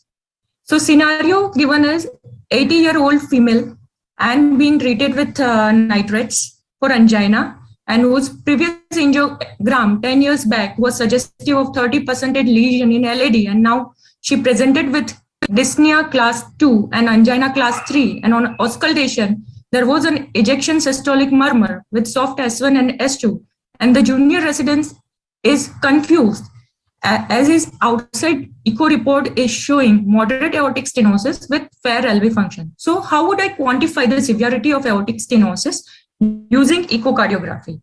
So first of all, let us go through the stages of valvular aortic stenosis.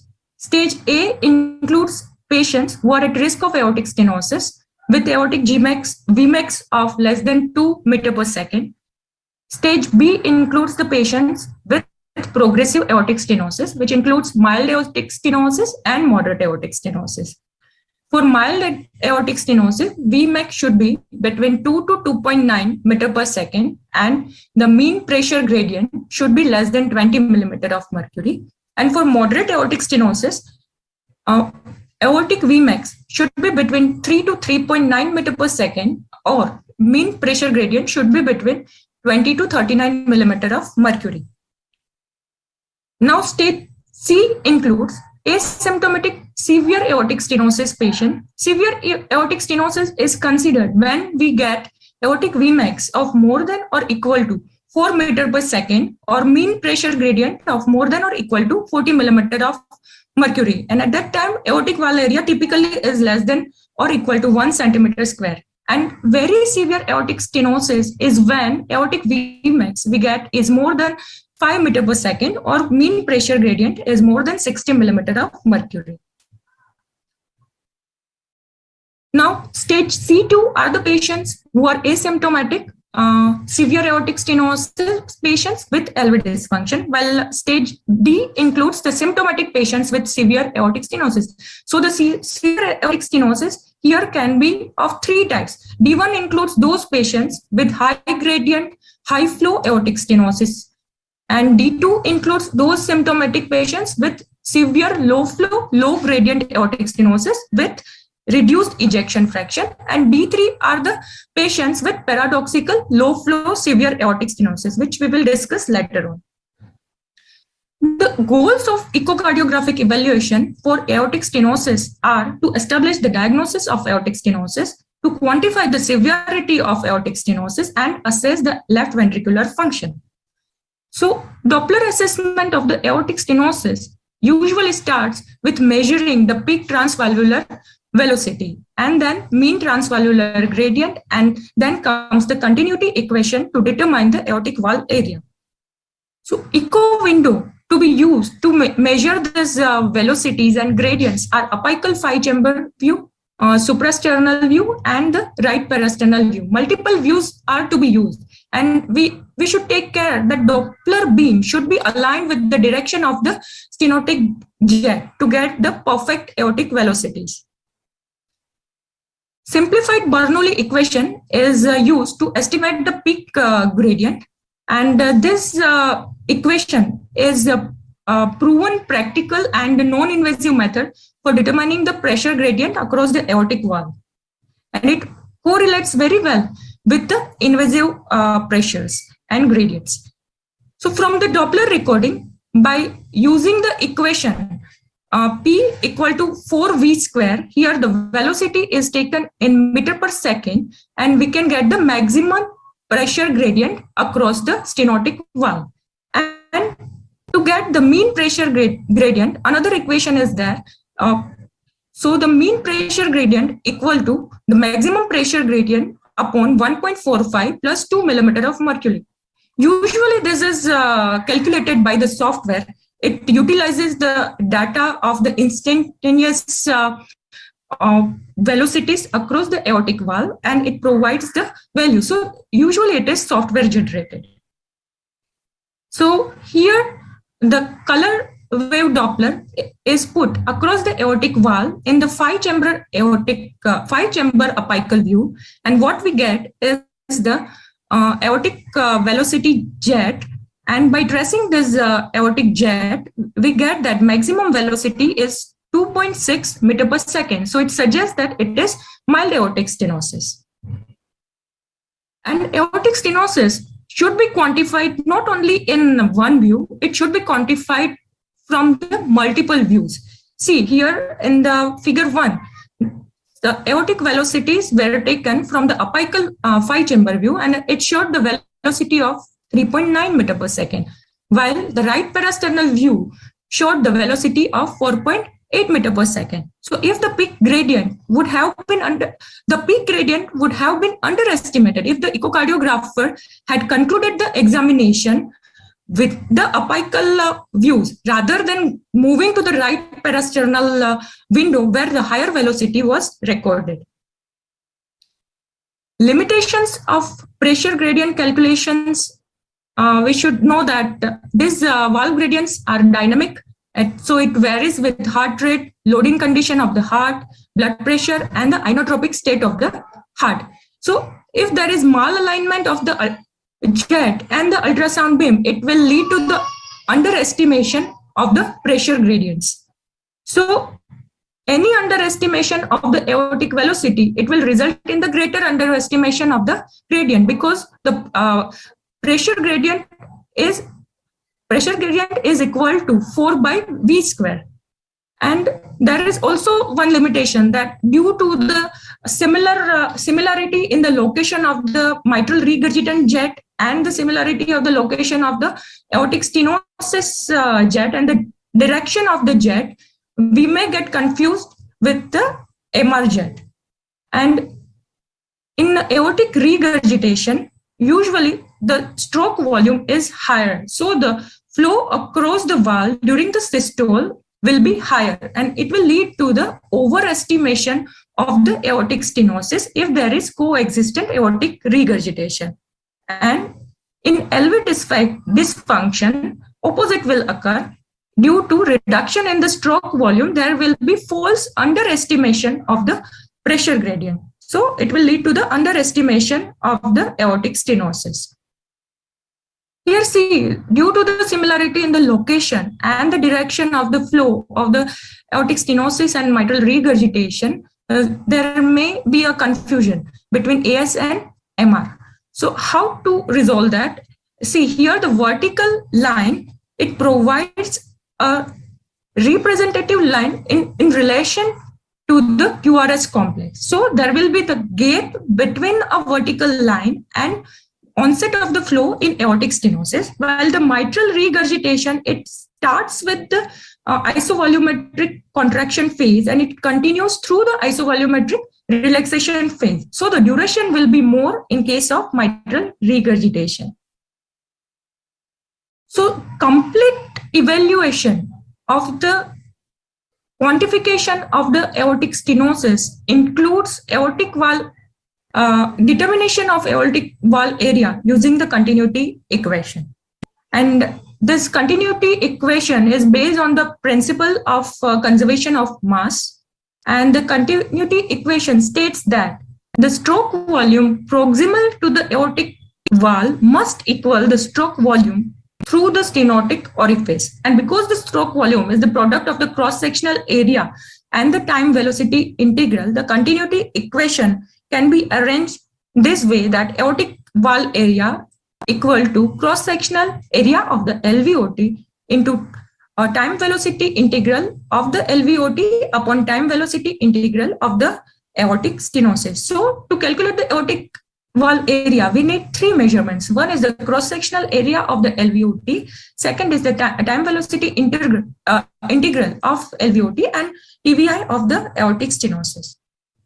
To calculate the cross-sectional area, we need the cross-sectional area is calculated by this formula pi r square, and the diameter of the LVOT should be taken in the plex view, while the time velocity integral is to be taken in 5-chamber apical view just proximal to the aortic valve by putting the pulse wave Doppler imaging.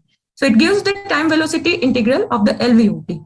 And by putting the continuous wave Doppler, we can get the aortic stenotic jet. And by this, by tracing this aortic stenosis jet, we can get the TVI of the aortic stenosis. So this is an example where the diameter of the LVOT is 2 centimeters. So radius is 1 centimeter. And by that, the cross-sectional area is 3.14 centimeters square. TVI of the LVOT is 11 centimeter. TVI of the aortic stenosis is 59 centimeter. And by putting these values in this formula, we'll get the aortic valve area of 0.6 centimeters square. And there is even a simplified version of this continuity equation where this TVI has been replaced with the maximum velocity across the LVOT and maximum velocity across the aortic valve. Considering that the flow duration across these two places is the same. So we can even calculate aortic valve area using this formula. And the continuity equation has two important advantages as compared to Bernoulli's equation. One is if there is coexistent aortic regurgitation, Bernoulli's equation will overestimate the aortic stenosis, while continuity equation will not have that effect on it. And similarly, with LV dysfunction, there will be reduction in the stroke volume. And so the Bernoulli's equation will show the underestimation of the aortic stenosis, while that will not occur with the this continuity equation. So there are some limitations of continuity equations too. So there is intra and inter-observer variability. So variability is noted around 3 to 4% while measuring aortic stenotic jet and LVOT velocity, and somewhat higher for measuring the LVOT diameter. It is around 5 to 8%. And when we have subaortic flow velocities abnormal, then stroke volume calculation at this site is not accurate. And other potential factors that can contribute to errors are image quality, annular calcification, non-circular annulus, and failure to measure the true diameter. So it is very important to measure the accurate LVOT diameter. It is because when we calculate the aortic valve area, the cross-sectional area is pi r square. So if there is even a small error, so it will be reflected highly in the final equation, because it is in the equation the radius is squared. So the smaller error can lead to the big error finally. So we must take care while calculating the LVOT diameter. So according to ACC AHA guidelines, we can say we will differentiate the aortic stenosis into mild, moderate, severe, and very severe category. So mild aortic stenosis is when aortic valve area is between 1.5 to 2 centimeters square and mean gradient is less than 20 millimeter of mercury and jet velocity is 2 to 2.9 meter per second. Moderate aortic stenosis is when the valve area is 1 to 1.5 centimeters square. Mean gradient is between 20 to 39 millimeter of mercury and jet velocity is between 3 to 3.9. We will say that aortic stenosis is severe when aortic valve area is less than 1 centimeter square and mean gradient is more than or equal to 40 millimeter of mercury and jet velocity is more than or equal to 4 meter per second. And very severe is with valve area of less than 1 centimeter square, but the gradient here is even higher, more than 60 millimeter of mercury, and peak velocity is more than or equal to 5 meter per second. So severe AS can be of 3 types. It can be either high flow, high gradient, normal LV with normal LV ejection fraction. It can be of low flow, low gradient with low LV ejection fraction, and low flow, low gradient with preserved ejection fraction, which is paradoxically low flow severe aortic stenosis. So here comes the role of dobutamine stress echo. So whenever there is LV dysfunction with severe aortic stenosis, there can be 2 diagnostic possibilities. Either it can be true anatomically severe aortic stenosis or it can be pseudo-severe aortic stenosis. By saying pseudo-severe aortic stenosis, we mean to say that it is not severe, but it looks like severe aortic stenosis. So it is just mild to moderate aortic stenosis where the valve leaflets are not opening fully, and it looks like severe aortic stenosis because the stroke volume is low. So dobutamine increases the stroke volume. It allows the differentiation between these 2 possibilities just we discussed, and we assume that the test assumes that if the leaflets are relatively flexible, the valve area will increase in response to the increase in the stroke volume. And if there is true severe aortic stenosis, which has a fixed valve area, so the valve area will not change with the dobutamine infusion. So if there is pseudo-severe aortic stenosis, valve area will increase. The dose used for dobutamine stress echo is we should start from 5 microgram per kg per minute in a 5 microgram incremental value every 5 minutes up to maximum of the 30 microgram per kg per minute, or until the LVOT velocity or VTI reaches the normal value, like if until the LVOT velocities are between 0.8 to 1.2 meter per second, or VTI between 20 to 25 centimeter. So in case of true aortic stenosis with dobutamine stress echo, there will be increase in the peak velocity and VTI of both LVOT as well as aortic valve. So the ratio of VTI, LVOT VTI to aortic velocity VTI, it will remain constant. And the aortic valve area by continuity equation will be less than or equal to 1 centimeter square. But in case of pseudo-severe aortic stenosis, Due to the dopamine, there will be higher stroke volume. It will lead to the increase in the excursion of the aortic leaflets, and it will lead to the increase in the aortic valve area. So with the dobutamine infusion, there will be increase in the aortic valve area. There will be increase in the LVOT VTI, which is far greater than that of the aortic valve VTI. So the ratio of LVOT VTI to aortic valve VTI will increase. So if there is increase in the aortic valve area with infusion of the dobutamine to more than 1.2 centimeter square, it is confirmatory that this patient has pseudo-severe aortic stenosis. So this image shows that first image shows this is dobutamine stress echo and severe aortic stenosis with normal function, which has high gradients, severe aortic stenosis with low gradients, and with the infusion of dobutamine. So there will be this, the ratio will remain constant. LVOT to aortic valve VTI ratio is constant, 0.2. Well, in case of the pseudo-severe aortic stenosis, the ratio increased. And see here, the ratio is now, it has increased from 0.2 to 0.3. So as we are discussing dobutamine stress echo, we must discuss contractile reserve also. So by definition, contractile reserve is increase in the stroke volume of more than 20% with dobutamine. And it is measured as 20% increase in the LVOT VTI by pulse wave Doppler.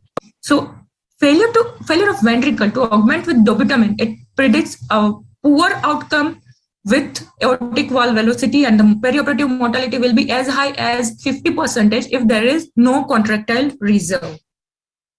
So response to dobutamine stress echo can be with true severe AS, AV gradient will increase, stroke volume will increase, and aortic valve area will not change with true severe AS. But if there is pseudo-severe aortic stenosis, means there is it is functional aortic stenosis with mild to moderate aortic stenosis, aortic valve gradient will increase, stroke volume will increase, but with that aortic valve area will also increase, and usually it increases to more than 1.2 centimeter square. And where there is no contractile reserve, there will be no change in AV gradient, stroke volume, or aortic valve area with dobutamine infusion. Now, paradoxical low flow severe AS. So, to define paradoxical low flow severe AS, patient must have LV ejection fraction of more than 50%, and aortic valve area by continuity equation should be less than or equal to 1 centimeter square. Aortic Vmax by Bernoulli's equation should be less than or equal to 4 meter per second, and this pressure gradient should be less than 40 millimeter of mercury, and the stroke volume index should be less than 35 ml per meter square, and measure when the patient is normotensive with blood pressure, systolic blood pressure of less than 140 millimeter of mercury.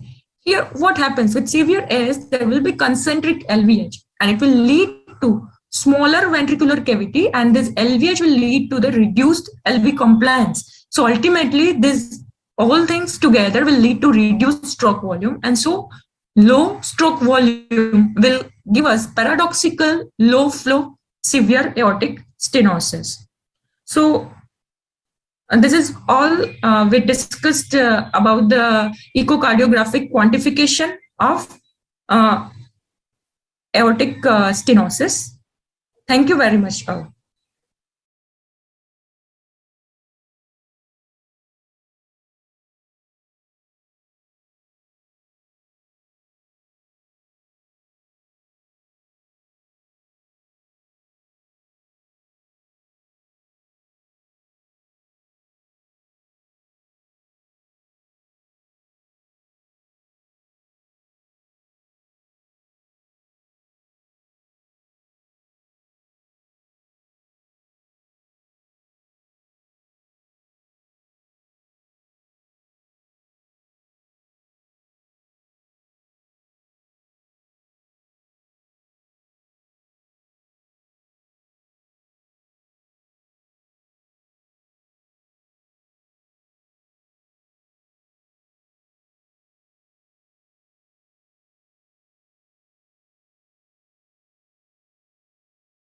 with acute intravolume with RVMI with window period of 5 hours with blood pressure of 80 by 55 millimeter of mercury with past history of hypertension and diabetes, preloaded with clopidogrel and aspirin with heart rate of 34 beats per minute, has a complete heart block with symptoms of giddiness. His radials are people.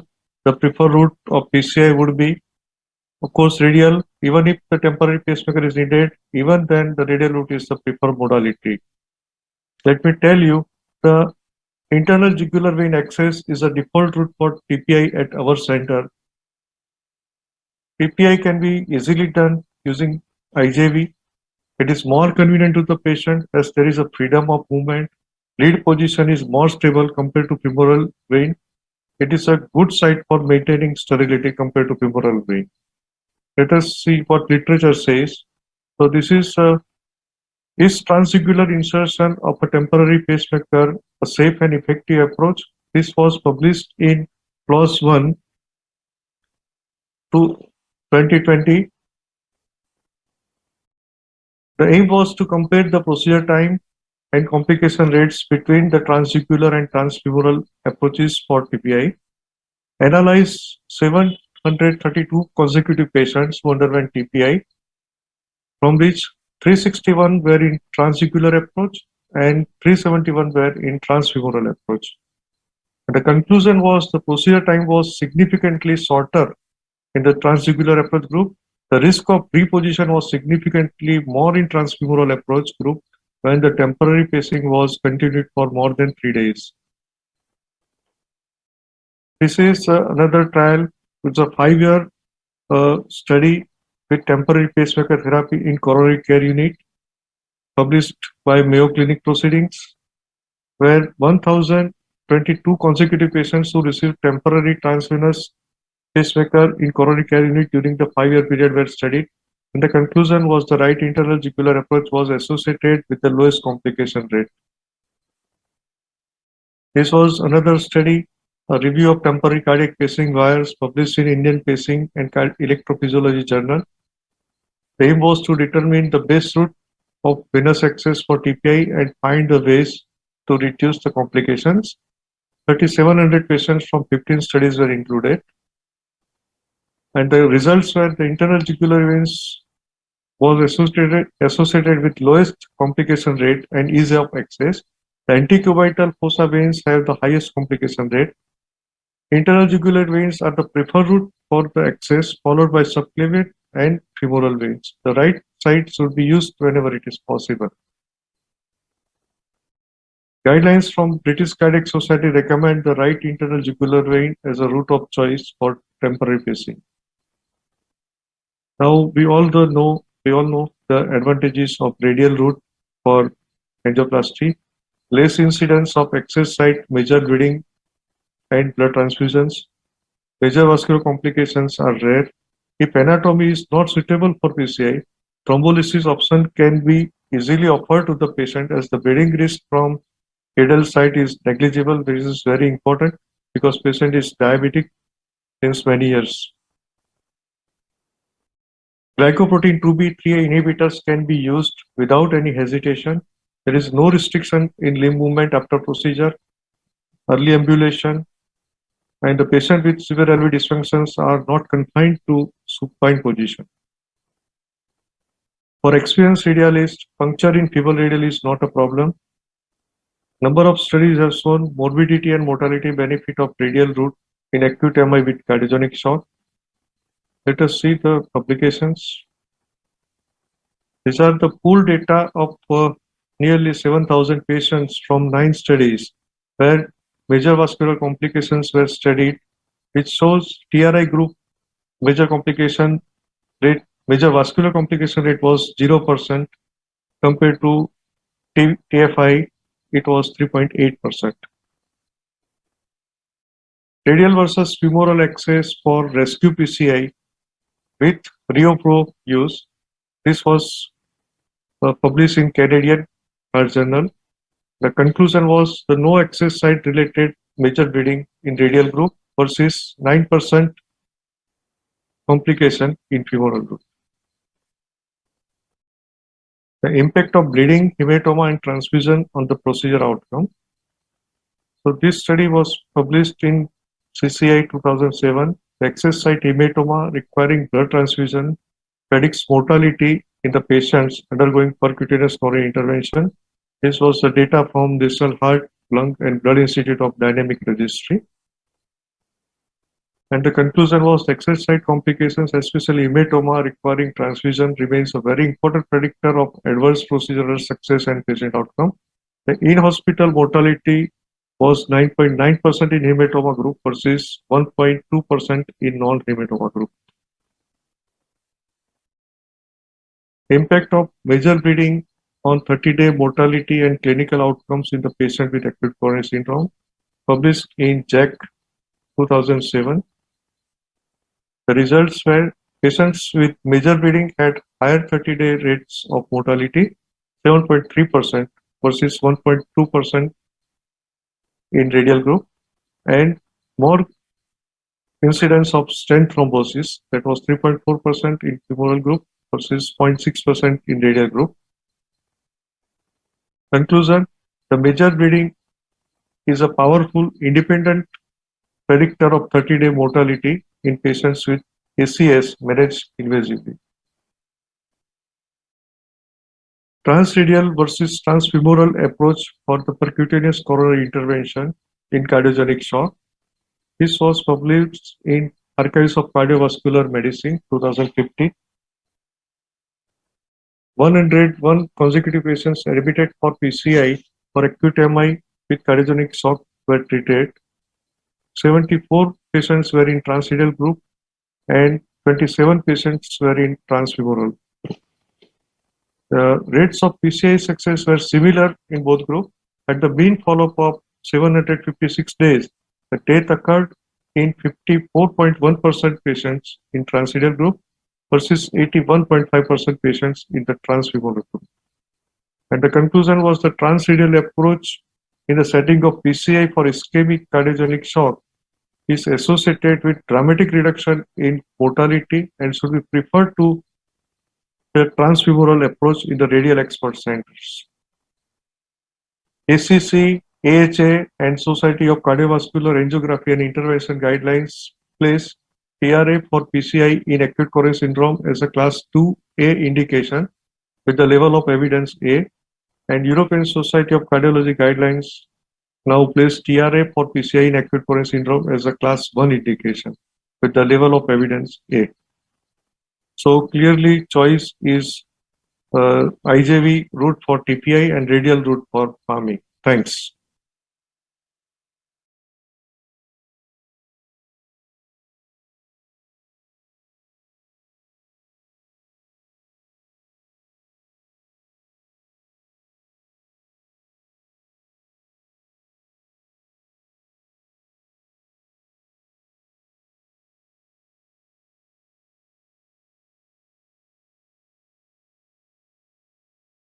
First of all, thank you very much to Kamal for giving me this again an opportunity. And Kamal is just like a younger brother, and we are working together since 20 years. So it is always very good to feel when to come in this conference and present, because it's a very good academic feast, and Kamal is a thorough academician apart from his practice also. As far as Sanjay Bhai is concerned, he is the master of the he's the master radialist. We have learned a lot of things from him. He was just immediate senior to me. So as such, there is no debate as such. Sanjay is always a winner. But still, because this topic has been given to me, so I will just speak some few things for that. So femoral versus radial approach for emergency intubation, the case of femoral approach in radial first era. We all know that the radial first era, even I may go for radial first. So just coming, तुम्हारे उसूल तुम्हारे आदर्श किस काम के तुम्हारे उसूल. So this I will discuss it later also again. So as the seniority has already been discussed, 77-year-old female. Coming to the as already case scenario has already been discussed. The important point is radials are feeble, although it is in the hands of Sanjay. It is because he is so expert. It is with the blood pressure of 80, he can take easily radials. For it is not easy for everyone to take the radial with this blood pressure in cardiogenic shock, especially in a 77-year-old female patient, especially with those so many young cardiologists now they are there. So as far as this is, even the has already been discussed, ESC and all recommends the radial as the first route. However, same has not been studied widely in the second setting of cardiogenic shock and high risk PCI. Already, as Sanjay Bhai has discussed one study in which there are 100 patients with cardiogenic shock. But if you go through the literature, various trials that radial survival and all these semi-radial, all they excluded patient with the cardiogenic shock in the study. Exclusion criteria were this one. So coming to the PCR seminar, the management of patient with high risk acute coronary syndrome. In a STEMI patient, we all know that the time is muscle. With your experience, you should estimate yourself own that whether you will be able to do with the radial, especially those who are less experienced. So in a STEMI patient treated with an aggressive antiplatelet and antithrombotic, we all know that radial reduces the bleeding complications were performed just by experienced operator. The use of the femoral approach is preferred in hemodynamically unstable patient, and when you need a very rapid fast regeneration, especially if the radial you need large catheters and need lot of support. The radial axis with 6 French sheath will not give that much of support. So coming to a very important trial which is published, which has been in the JCC 2019, the Safari STEMI trial, which was conducted at 5 centers in Canada.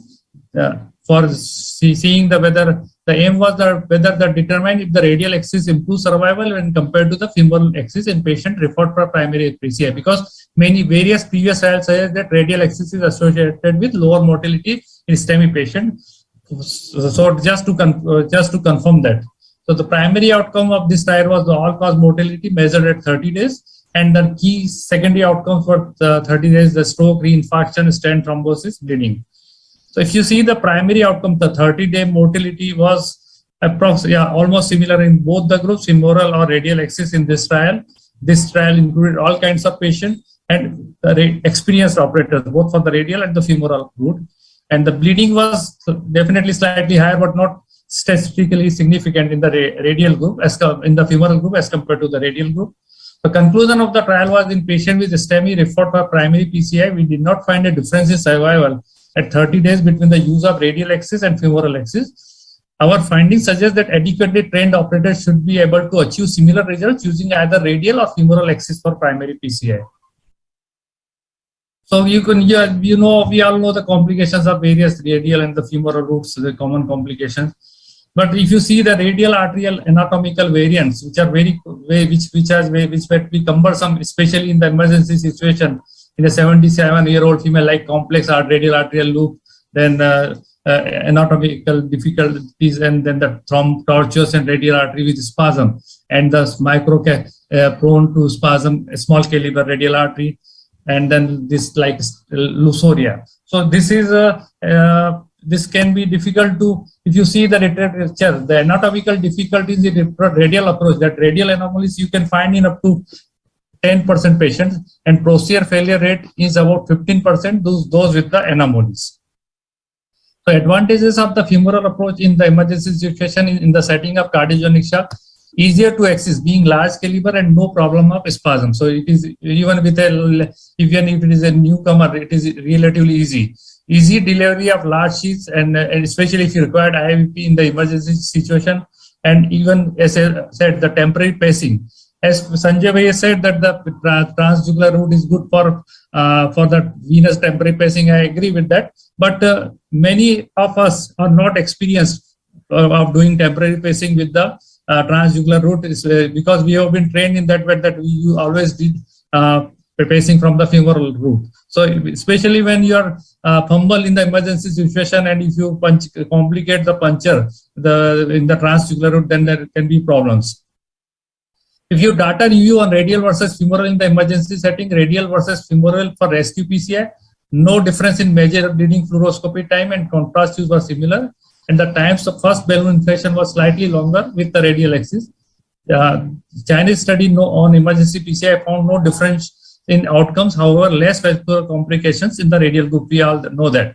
UK study on feasibility of radial axis, then So why femoral? Studies point to the fact that when radial axis is achieved, it is better in terms of vascular complications, but only non-inferior to femoral axis.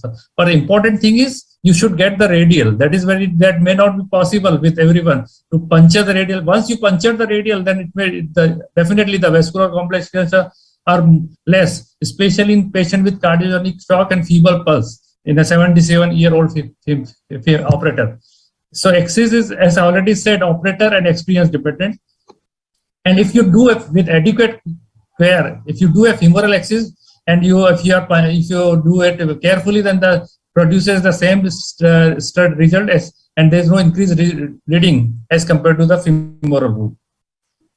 So, and if you see the intra-arterial BP and femoral axis, femoral arterial BP are more closely corresponds to central BP. Radial arterial BP underestimates true blood pressure by 15 to 20 mm of Hg. And you see various studies, the crossover from radial to femoral axis during challenging percutaneous intervention can make the difference between success and failure. And it has been found that the crossover from radial to femoral in various studies is between 6 to 10%. And especially it is more common in the female sex and with the anterior wall MI are the predictors of the crossover. So with the crossover, as it takes more time so that your door to balloon time increases. So that as we said, the time is in muscle. So that time can get increased. The radiation exposure and vascular axis in acute coronary syndrome, the sub-study from the matrix, that is the red matrix style, they can just go to the conclusion. Compared to the femoral axis, radial axis is associated with greater operator and patient exposure, radiation exposure, when performed even by the expert operators in current practice. This is not very old, this is 2017 article. So exposure and risk operator, radial operators has more radiation risk as compared to the femoral, but it is also again controversial. Many studies have now shown that the radiation exposure is similar in both.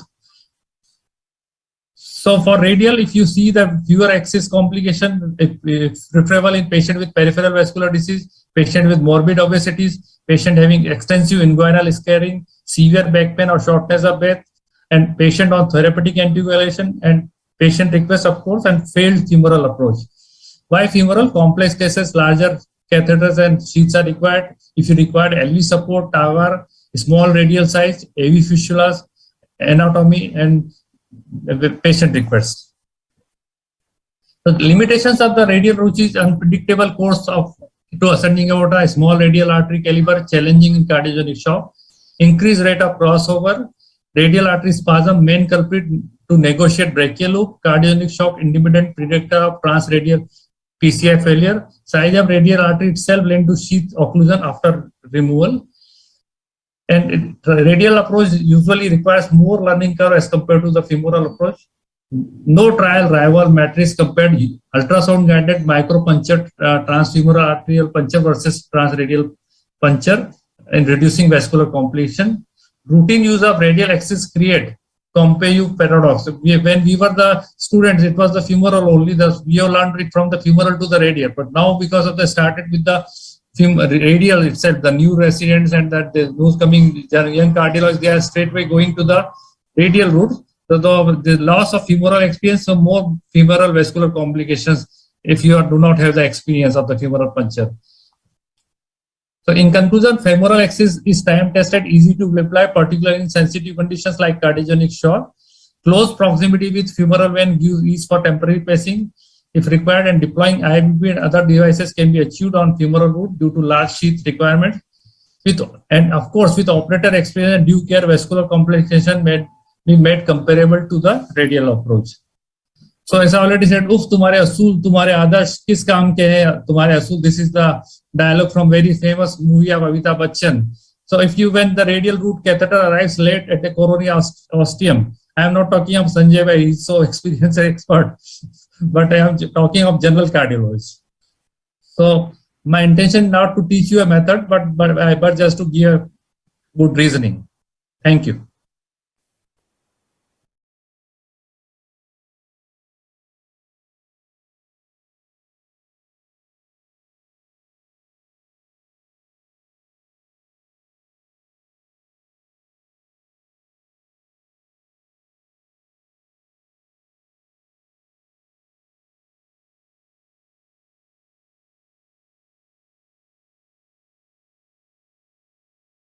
it has been introduced that we have an elderly male with non-ST elevation MI with blood pressure 170/90, preloaded with clopidogrel and aspirin, and has an ostial calcified 90% lesion with dominant circumflex vessel. And what should be the ideal predilation strategy?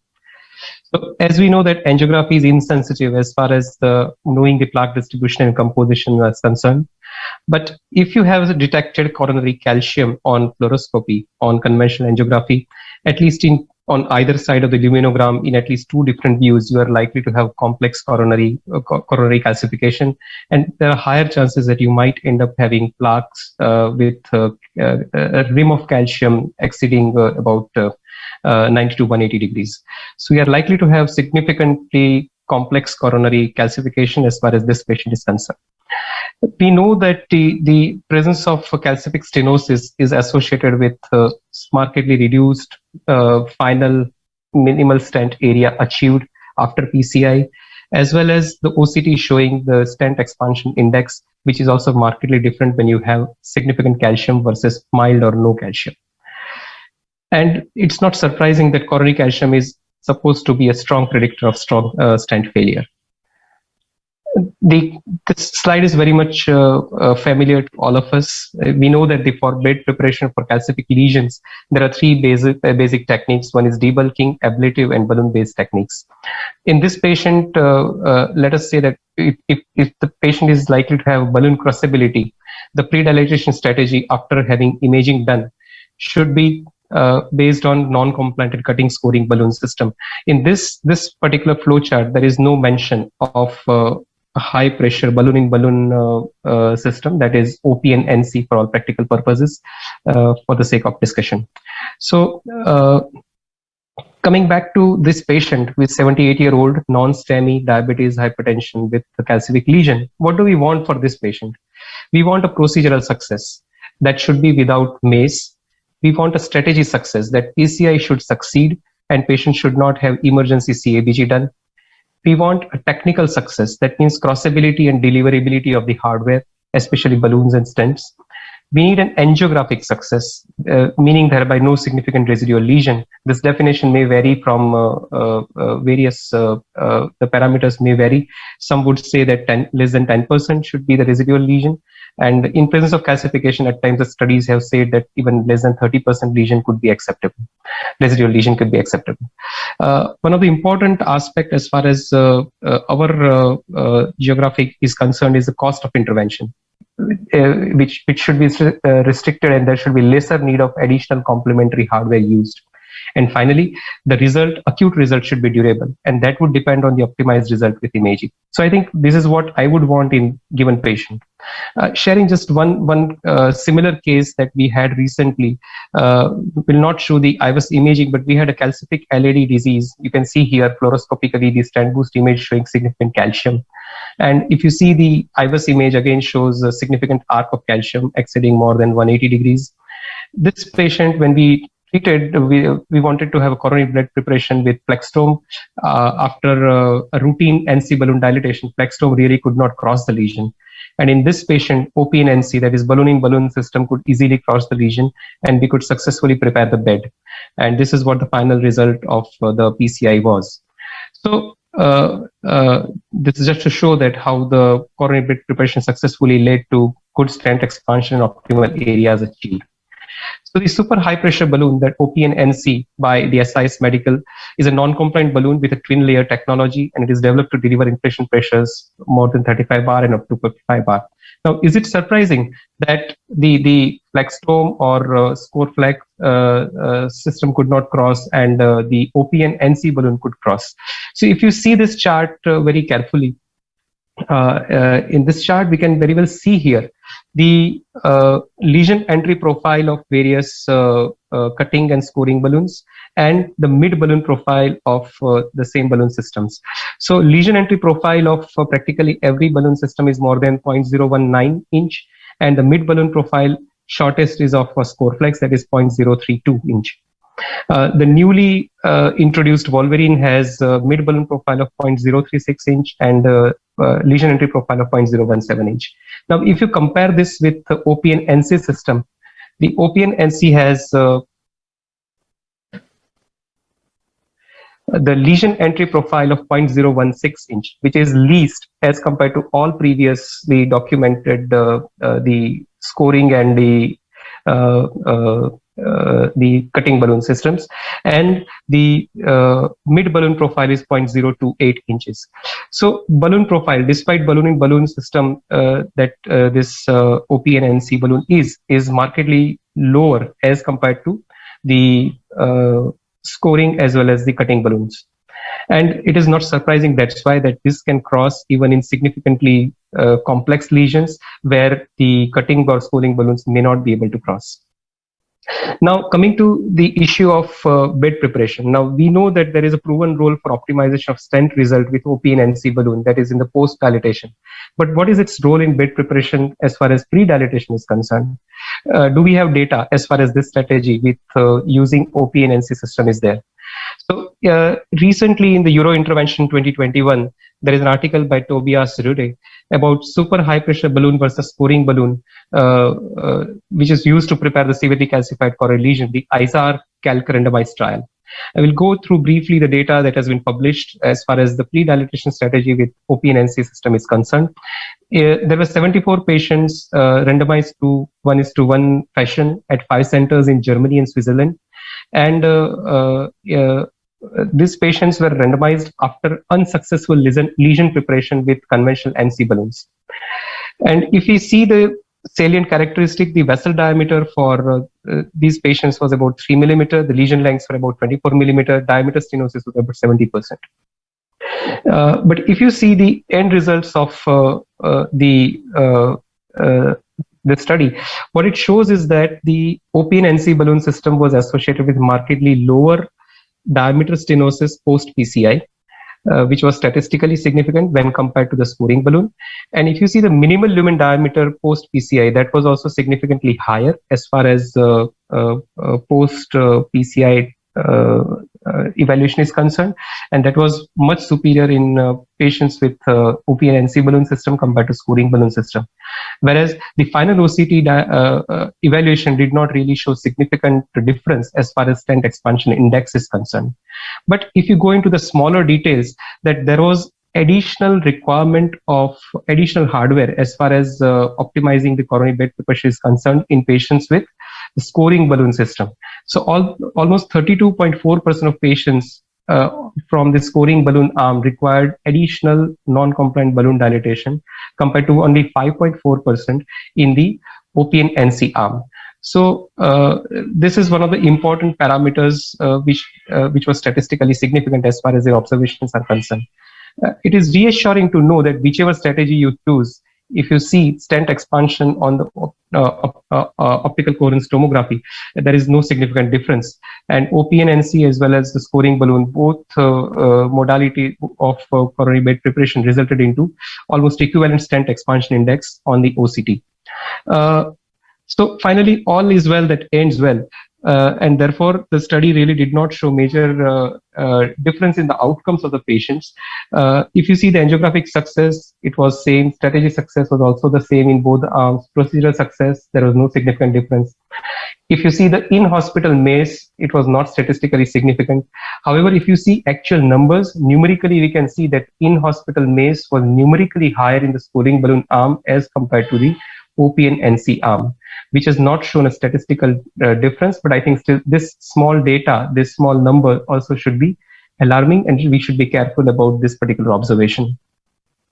So it is also reassuring to know that in both the arms, the extent of coronary perforations were not significantly high.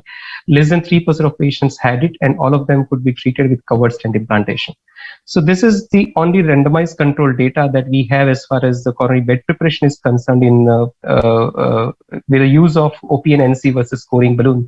But I think based on the relatively short, small experience with coronary bed preparation with OP-NC and large experience with the scoring and cutting balloon systems and the data from which I have just shared, the ISAR calc data.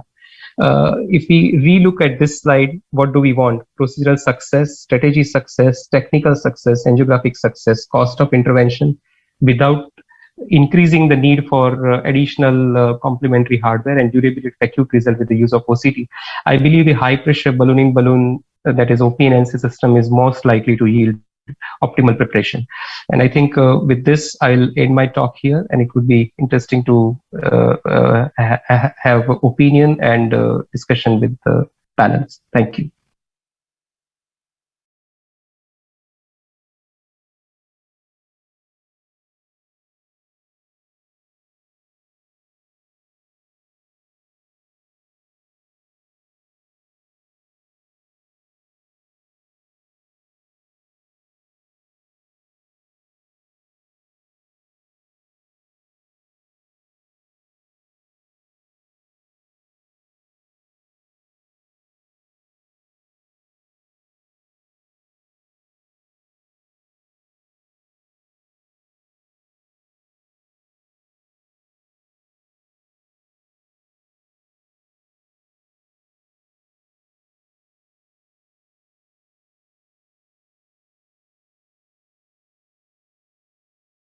Incorporated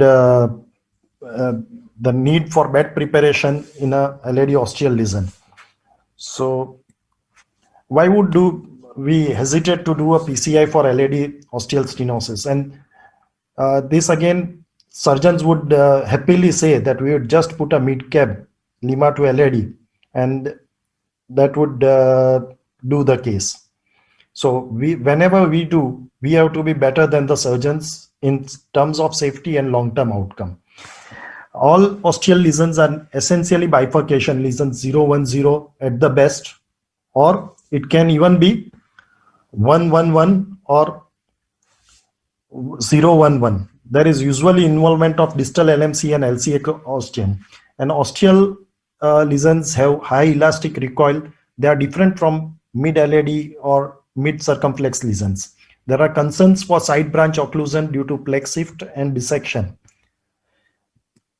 So, as Dr. Chirag said, that ideally we should treat it as a distal LMCA bifurcation lesion, and imaging should be done in all cases. So probably if imaging is available, IVUS available, we would do IVUS in this case and assess the lesion severity, pre-procedural plan that appropriate stenting strategy, landing zones, whether circumflex or distal LMCA is involved or not, optimization post-procedure, and management of immediate complications if any.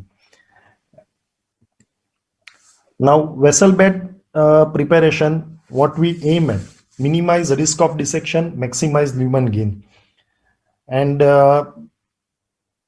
the stent size and MLD to be achieved.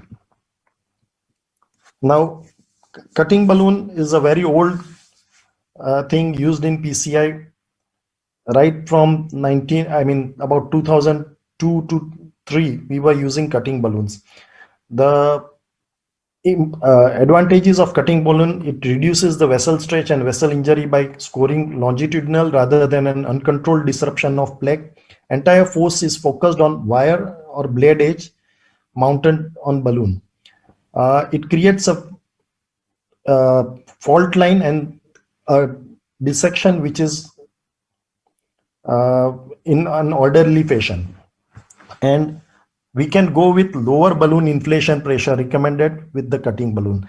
The risk of slippage when you are doing at ostium with the normal balloon, the risk of slippage and a dissection extending proximally would be disastrous either to the circ ostium or to the LAD, and plaque shift is minimized with cutting balloon. Another thing, role of inflammation, that calcification and inflammation goes hand in hand. Which is the chicken, which is the egg, we don't know. And when we do balloon dilatation, there is inflammatory activation of vessel wall injury, which can lead to intimal hyperplasia and restenosis. Most of the inflammation studies are on intima and media, but when we do at high atmospheres, the perivascular and adventitial tissues come into play, and many porcine studies have showed that this might lead to long-term restenosis rate increase with high pressures. So cutting balloon can create equal MLDs or better MLDs with low atmosphere and low inflammation. This is how NC balloon expands. There can be dog boning effect, while with cutting balloon, when you go up to 8 to 10 atmosphere, you create a routine. This is Wolverine, which we are routinely using from Boston Scientific. This is the non-functional blade height is reduced, and then there is a cast pad of about 0.005 inch, right? And there is a T-shaped notch which has enhanced flexibility and fixation to pad. Now this is the mechanism of action. When the balloon atherotom, it creates microsurgical incision into the vessel wall and weakened areas which can be dilated at lower pressure, changing the lesion compliance. The most important thing here is dissection only in the needed place without balloon slippage, with changing lesion compliance so that a low balloon atmosphere would lead to expansion. If plain POBA is done, there are chances of hematoma. Acute overstretch can lead to hematoma and recoil at 14 days. So cutting balloon in fibrotic lesions, osteal and bifurcation lesions, these are the advantages which we have already discussed. These are few trials. There are no trials between cutting balloon and high pressure balloons, but cutting balloons versus plain balloons which were available for osteal lesions, the primary success rate, procedural success, acute gain, late loss is much less in LAD ostium. These are two trials way back from 1999 and 2000. And then this is in cutting balloon. Whenever there is a bifurcation lesion, the immediate and 3-month follow-up of cutting balloon versus plain balloon, the procedural success of cutting balloon was much better than POBA, and post-procedure MLD was quite high. This is a reduced trial where when used with IVUS, it reduced the MLD, it reduced the restenosis with cutting balloon. There are angiosculpt, this Lacrosse and Alpha. This was considered Scorflex. This was used in the trial, but it has nylon, and nylon definitely probably has inferior cutting effects. It scores more like a buddy wire than with cutting balloon. These are OCT images of cutting balloon device. With one inflation, it causes 4 clear cuts in the vessel wall, and with 2 inflation, much more, about 5-6 cuts into the vessel.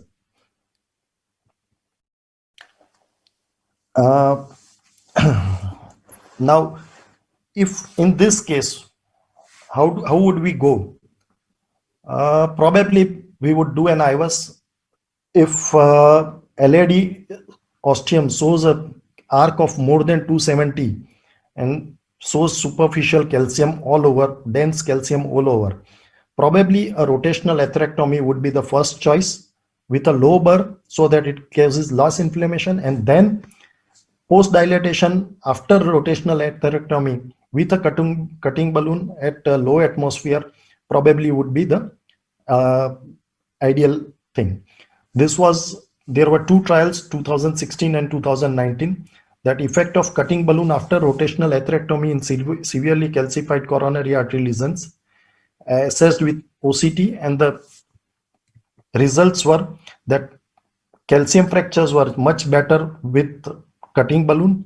MLD was much better, 6 versus 5 with cutting balloon. Stent area was much higher with post cutting balloon than with conventional balloon. These are the OCT findings post rota, post cutting balloon. And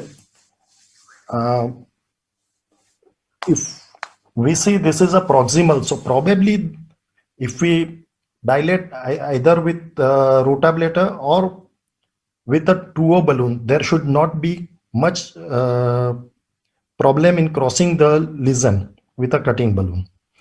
Head-to-head trial with high pressure balloon, there are two trials, not in coronary, but in pulmonary artery stenosis and native hemodialysis fistula, where cutting balloon did much better than high pressure balloon in terms of success.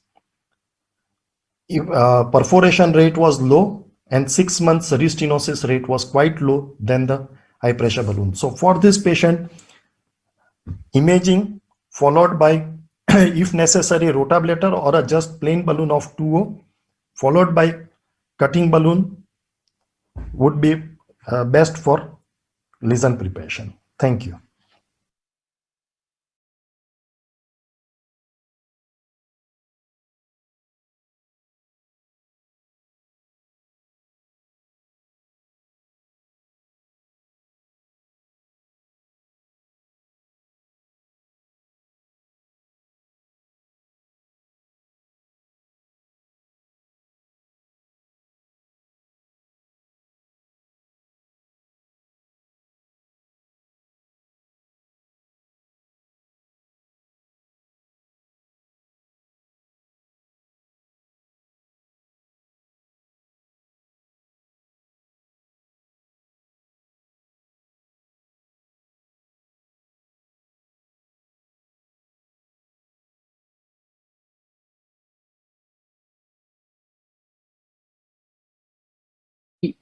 GLP-1 receptor agonist. This is the financial disclosure, and I'm going to talk from the perspective of GLP-1 receptor agonist as the the next choice for this patient. But as all of you and a lot of you would have seen the movie Three Idiots, these three guys who end up in a marriage and then they are told that आप कौन से side से हैं, आप bride के side से है कि bridegroom के side से हैं, तो they say हम science के side से हैं. So I think same here. I'm neither from GLP side nor DPP side or AGA side. I'm actually trying to be more neutral and from science side. I think so. That is what my focus will be.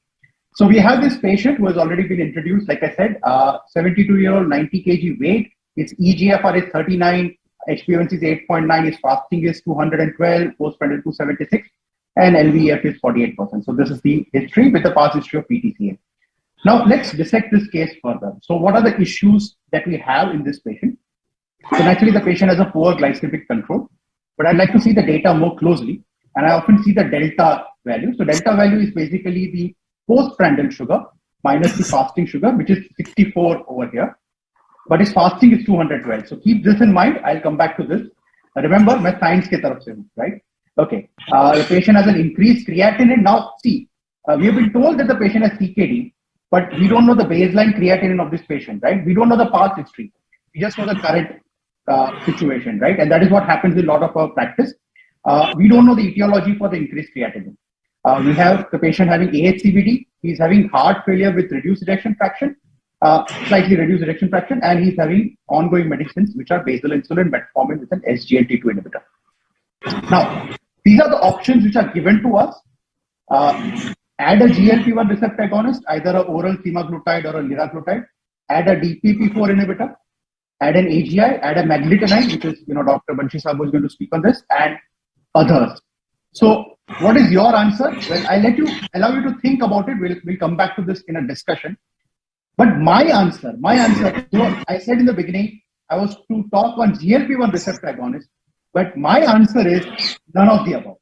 I'm not going to add this patient on a DPP-4, a GLP, a AGI, a maglitinide. No, I'm not going to do any of this. All I'm going to do in this patient is to fix the fasting first. I think that is the message which should be going today, right? The answer, in my opinion, and science ki taraf se, the answer is E, none of the above. The patient does not need any of these medication. All the patient needs here is to correct the basal insulin dose titration, right? That is all we need to do. Remember, no matter what the dose the patient is taking, right? There is a lot of wrong concepts about basal insulin. We don't know what dose this patient is taking. But whatever the dose is taking, the best thing about insulin is that you can always give more, right? So you can easily give this patient more basal insulin, titrate the basal insulin correctly. There is no upper limit of what basal insulin you can give. Remember, basal insulin is going to be the safest drug as well, right? Because, the patient has CKD, there are very few contraindications to use of basal insulin. This patient is already on basal insulin. All we need to do is titrate the basal insulin correctly. That is all we need to do, right? No other fancy medicines are required here, right? That is the science ki taraf se answer, right? So no new medicines. We see this type of patients very commonly in our practice. All you need to do is, first of all, review the patient's basal insulin technique and teach the correct technique. Every single day, I see patients with high doses of insulin, multiple doses of insulin, sugars are not under control, and you see this patient is having big lipohypertrophies on their abdomen, right? Patient is taking injection at the same site every day, right? Initially, the sugar was controlled for a few days. After that, the sugars are not under control. Half of the patients are not aware that they are supposed to change their pen needle. They don't know how frequently to change their pen needle. They don't know the correct technique for insulin injection. That's the most important thing. That is what we should be doing, right? So teach the patient the correct technique, check the patient's technique and teach the patient the right technique. Increase the dose of basal insulin. Ask the patient to report the fasting sugar daily by whatever means. Target to fix the fasting. Target a range of 90 to 130. And like Sir said, it's an elderly gentleman. Let's keep it 100, right? Keep it 100 to 130.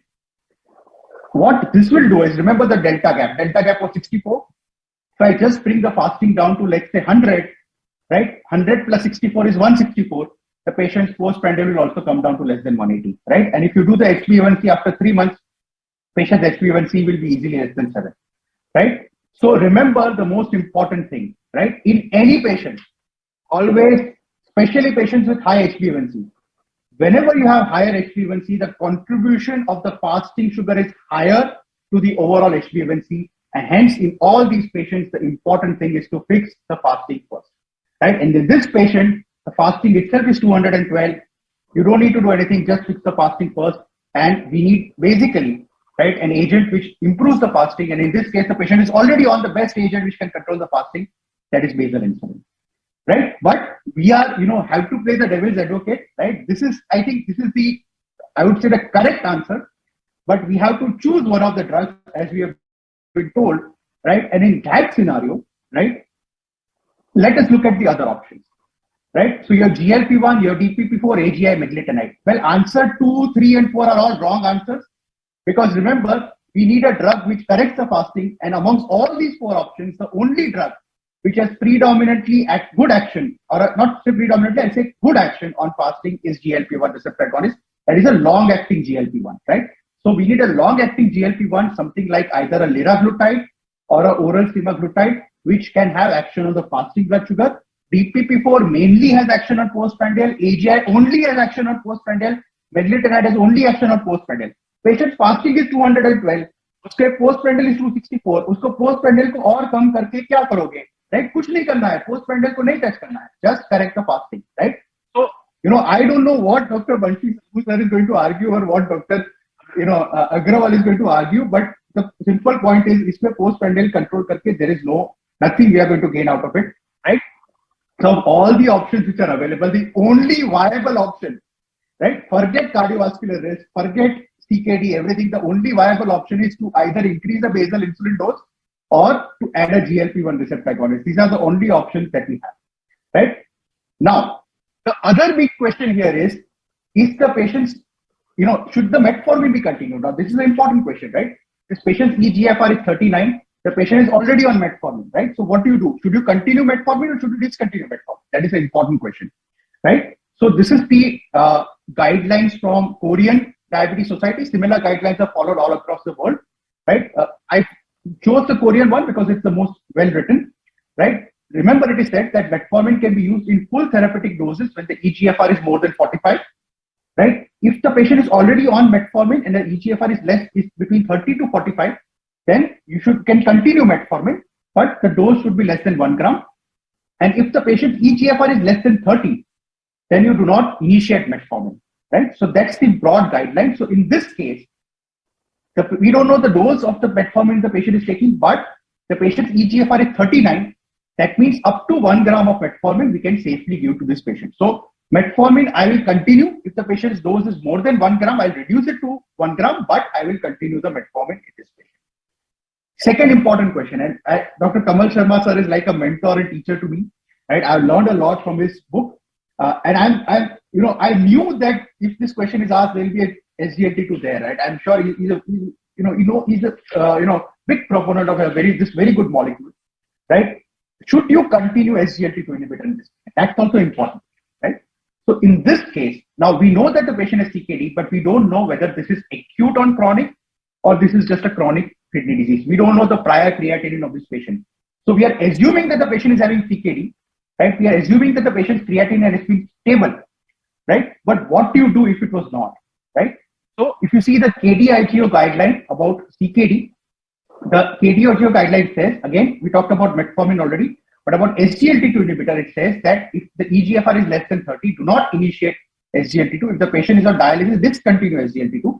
But in other conditions, you can either continue SGLT2 or add SGLT2. In this case, patient is already on SGLT2 inhibitor, so you can continue that, right? And added to that, the other options you have are GLP, DPP4, insulin, AGI, and so on, right? But if you see the guidelines very clearly, it says the preferred drug is GLP-1 receptor agonist. So again, right, I may say anything, but the guidelines clearly say that the next preferred drug in this patient should be a GLP-1 receptor agonist, which of course, is the thing, right? And again, in simple terms, any patient with SGLT2, with CKD, remember if eGFR is more than 30, you can give, right, at any level of hyperglycemia. So you can give SGLT2 in this patient or continue SGLT2 in this case. When do you discontinue? Now what happens is if you add an SGLT2 inhibitor and there's an acute drop of eGFR, which is often hemodynamic in origin, if this drop is more than 30%, you discontinue the SGLT2 and reassess the patient. But if the drop is less than 10%, you can continue using the drug. So in this patient, you review the patient's past eGFR values. If you have that value, assess whether there is a recent drop in eGFR. If there is no recent drop in eGFR, you can continue your SGLT2. If the recent drop in eGFR is more than 30%, you need to discontinue SGLT2. Last 1 minute. Yes, sir. Okay, sir. What is the so with conclusion with SGLT2, you can continue SGLT2 in this patient. Now coming to GLP-1 receptor agonist, right? We need to consider two things here. First thing, can the patient afford a GLP-1? Second is, can the patient tolerate it, right? Any patient you start a patient on GLP, these two considerations should be there. Assuming that both these considerations are there, the arguments in favor of GLP are, you have good glycemic control, it helps in weight loss, it prevents CKD progression, and most importantly, prevents future cardiovascular events, right? If you see overall in terms of, the weight loss of oral semaglutide is definitely more sharper than sitagliptin, right? You can clearly see from this data, right? And again, if you talk about cardiovascular benefit here, remember this patient has ASCVD, patient has atherosclerotic cardiovascular disease, and the drug, which is the best drug for preventing the progression of atherosclerotic cardiovascular disease, as we have seen from data earlier, is a GLP-1 receptor agonist, particularly in this patient, a Victoza or a liraglutide, right? Oral semaglutide, unfortunately, does not have cardiovascular benefit data. We have cardiovascular safety data, right? So this is the point here. HbA1c reduction is also the sharpest, again, with oral semaglutide. And most importantly, oral semaglutide can be given at any eGFR value. You can give it to any patient irrespective of the eGFR, and it can be easily given, and it is completely safe, right?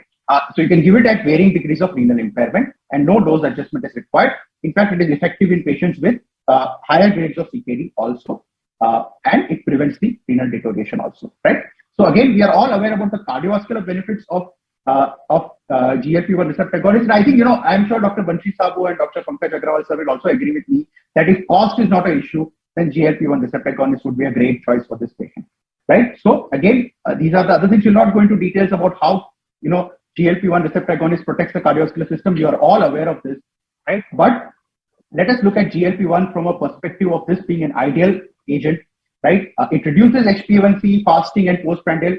It will produce minimum hypoglycemia. It will reduce the weight. It will have cardiovascular benefits, especially atherosclerotic cardiovascular benefits.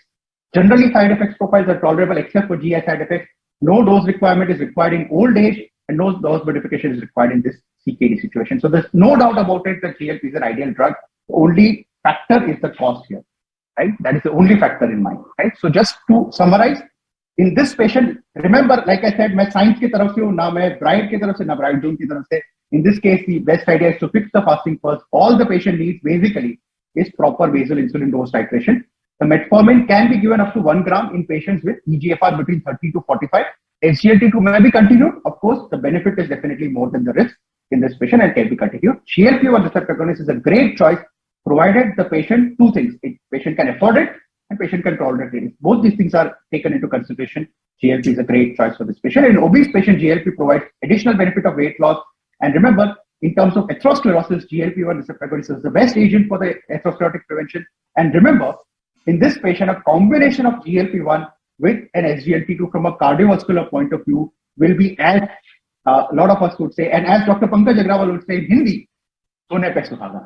Right? Very well taken. You did very well, Om. It's a very big topic, but you summarized so well. Now we'll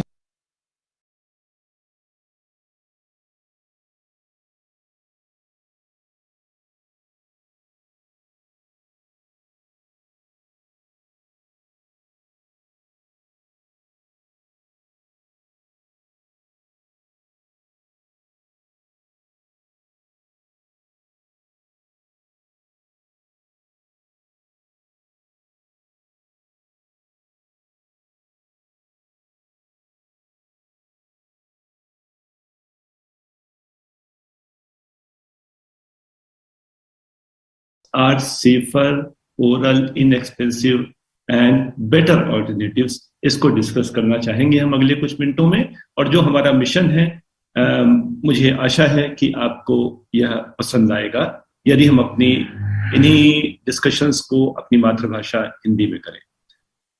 दो प्रश्न यहाँ आते हैं इस patient को देखते हुए. पहला, एक जनरलाइज्ड क्वेश्चन कि क्या हार्ट फेल्योर में DPP4 इनहिबिटर्स सेफ हैं. दूसरा, इस पर्टिकुलर केस में यदि हम DPP4 इनहिबिटर्स जोड़ें तो क्या वह फ्रूटफुल होगा, इसके लिए लाभकारी होगा. आइए इनको एक एक करके हम लोग डिस्कस करते हैं.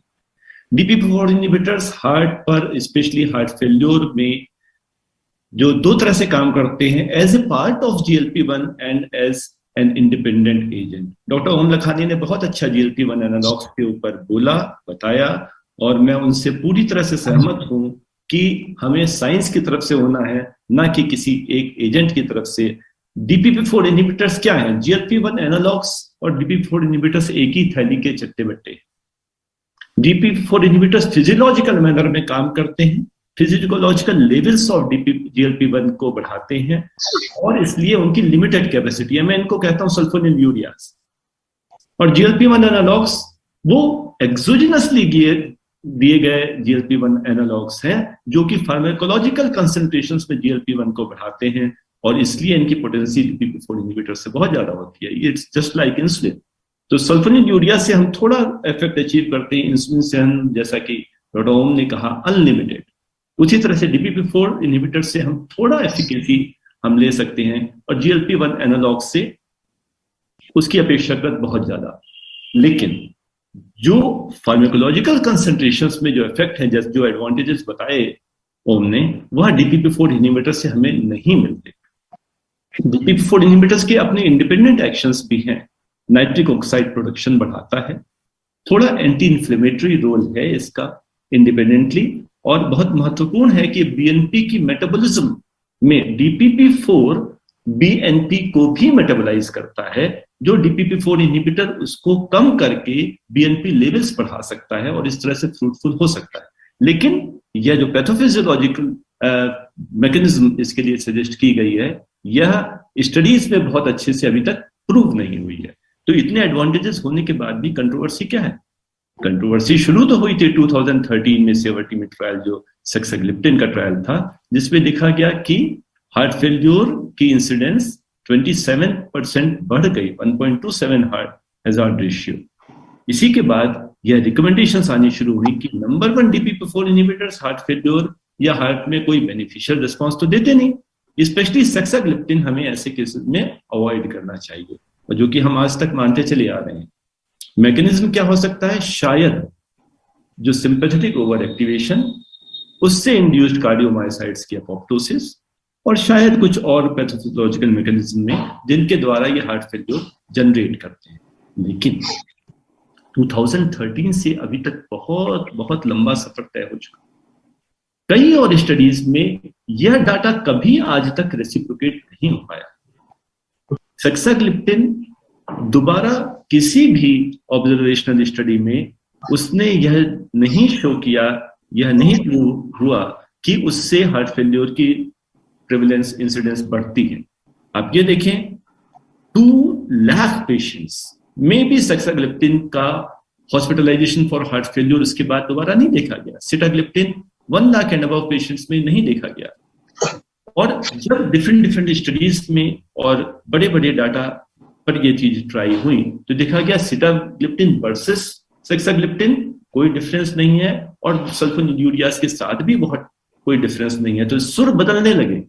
2013 से 2018 आते आते क्या कहा जाने लगा कि there is no statistical increase risk with DPP4 inhibitors in risk for heart failure. तो सक्साग्लिप्टिन लेकिन अभी एक बार बदनाम हो चुकी तो क्या किया जाए, उसको हम अभी भी एक अलग कैटेगरी में रखते हैं। लेकिन बाकी DPP4 इनहिबिटर्स का जो ऑनगोइंग जितने भी क्लिनिकल ट्रायल्स हुए उनमें देखा जा रहा है किसी से और हार्ट फेल्योर के हॉस्पिटलाइजेशन का रिस्क नहीं बढ़ता।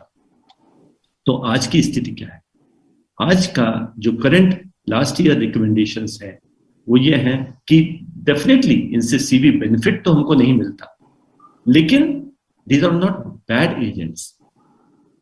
तो 3rd 4th लाइन एजेंट के तौर पे after SGLT2 inhibitors, after GLP-1 analog which are the proven drugs, उनके बाद मेटफॉर्मिन के बाद एज 3rd और एज 4th लाइन एजेंट हम DPP4 इनहिबिटर्स को यूज कर सकते हैं।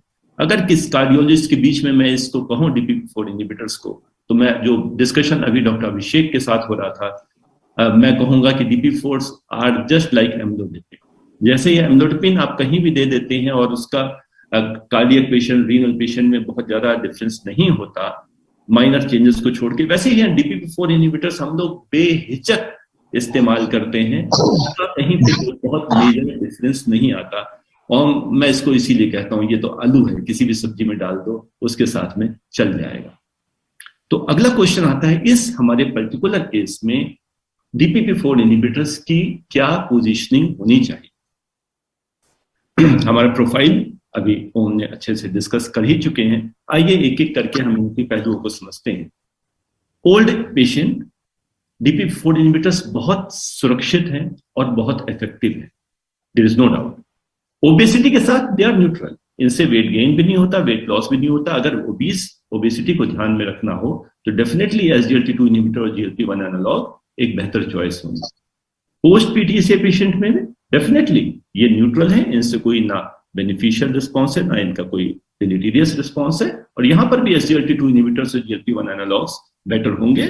मैं इसके लिए डॉक्टर ओम को और उनकी प्रेजेंटेशन को यहां पे प्रेफर करूंगा और कोट करूंगा। इजेक्शन फ्रैक्शन 48% कॉम्प्रोमाइज्ड है।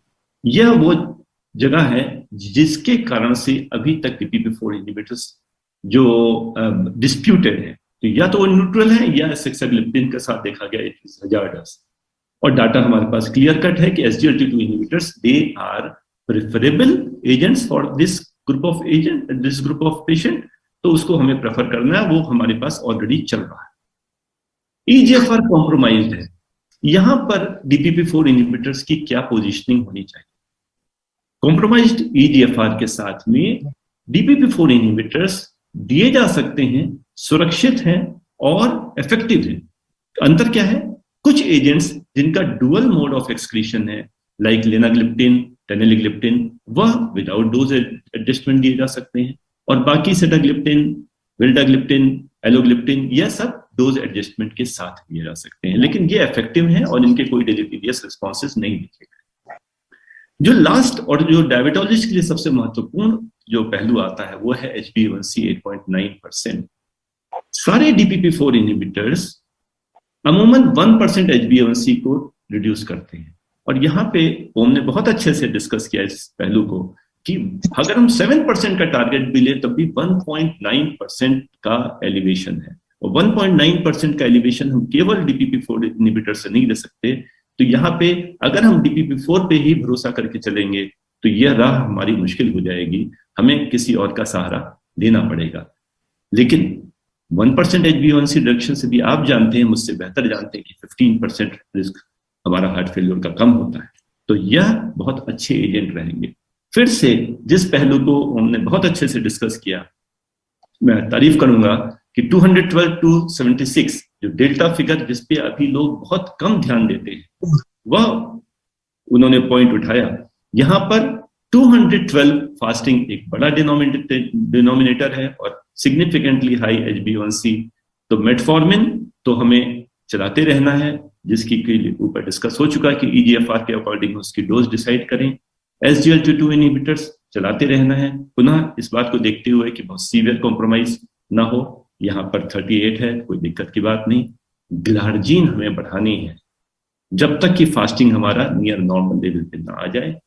DPP-4 इनहिबिटर्स अगर हम जोड़ ही रहे हैं तो हमें वह DPP-4 इनहिबिटर प्रेफर करना है जिसका कि बाई मोडल एक्सक्रीशन पैटर्न हो, लिनाग्लिप्टिन या टेनेलिग्लिप्टिन, जो हम फुल डोजेस में यहाँ पे फुल एफिकेसी के साथ इस्तेमाल कर सकें। और केवल ग्लार्जीन को देते हुए यदि हम PP को कंट्रोल नहीं कर पाते हैं, हालांकि ग्लार्जीन और DPP-4 इनहिबिटर के बाद कोई पहलू अनटच्ड नहीं रहना चाहिए, लेकिन अगर फिर भी आफ्टर ब्रेकफास्ट कंट्रोल हो गई, हमने देखा आफ्टर लंच बढ़ी हुई है, आफ्टर लंच कंट्रोल हो गई, आफ्टर डिनर बढ़ी हुई है, तो करस्पॉन्डिंग मील के पहले हम एक प्रेंडियन इंसुलिन जोड़ सकते हैं। तो डेफिनेटली इस प्रकार के पेशेंट्स में हम DPP-4 इनहिबिटर जोड़ तो सकते हैं, लेकिन यहाँ पे इस गिवन केस में ग्लार्जीन को बढ़ाना सबसे पहला पहलू होना चाहिए। DPP-4 इनहिबिटर्स को हम उसके साथ जोड़ सकते हैं, जैसा कि बात हुई कि GLP-1 एनालॉग होते तो बेहतर होता। तो मैं यहाँ पे विदाउट एनी आर्गुमेंट मैं सरेंडर कर रहा हूँ, मैं कोट कर रहा हूँ उनको कि GLP-1 एनालॉग्स अगर होते तो यहाँ पर बेटर होते। DPP-4 इनहिबिटर न्यूट्रल ही रहेंगे।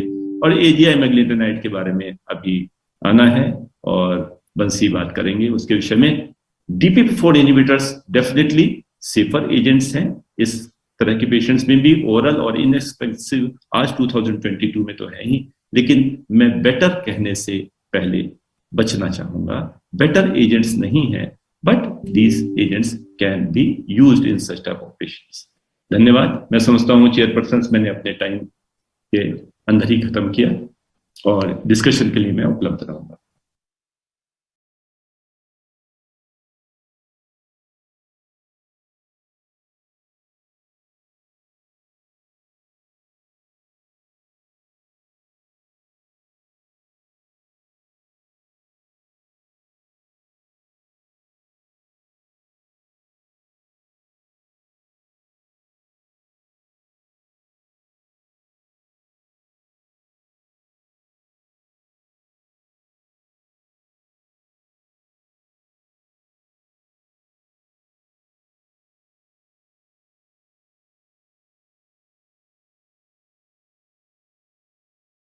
First of all, thanks Kamal for giving me an opportunity. Om was talking for first 5 minutes that case is wrong. I agree that the fasting sugar was not controlled, and let us assume that glargine is given in full dose, and let us consider that fasting sugar is 112. And Kamal and Dr. Apurva had referred the patient for control of the sugar with 8.9 A1C. So now understand that this patient is already on insulin, full dose, and he's having fasting sugar of 112 with 276. Already Dr. Pankaj has talked about the DPP-4, but he agreed that GLP-1 is the best, and that we, as far as science is concerned, we agree and we will go with the guidelines also. But where I will place that, should I put the patients on a glinides or on alpha glucosidase inhibitor in combination? Because patient has been referred from cardiologists and nephrologists for a good control of diabetes with 8.9 is not acceptable. Even the patient may be a 72-year-old guy, or he is having a patient with a post-PTCA or his LV dysfunction. So this is the case. We all know now. I did not need to discuss more about it. So the guideline approach, fully I agree that this patient should have achieved the A1C of around 7.5. And there should not be further weight increase, which GLP-1 will be best. Cardiorenal prospective anti-diabetic agents if patient is already on SGLT2 inhibitor, we would like to put the patients on GLP-1, and glargine will take care of the fasting sugar. But in real world, it does not work. And that is what, even after next 5 minutes, again, we could not convince that patient should be started on GLP-1 or not. Are we adherent to the guidelines which is recommended therapy? And this is the data which is published in 2019. And even from the Western world, where these molecules are available to the patients free of charge, and still the clinicians are not writing the way they should write, or the guideline-based therapy. Here you can see less than 10% of the patients with type 2 diabetes with cardiovascular disease received guideline recommended therapy for CV risk reduction even in developed world. And this is the data which I am showing, which is published in 2019. Now, attaining A1C for these patients, I am sure all of you will agree that patients should achieve a A1C of less than 7.5. If not very good tight control, we don't want hypoglycemia, but definitely HbA1c should be around 7.5.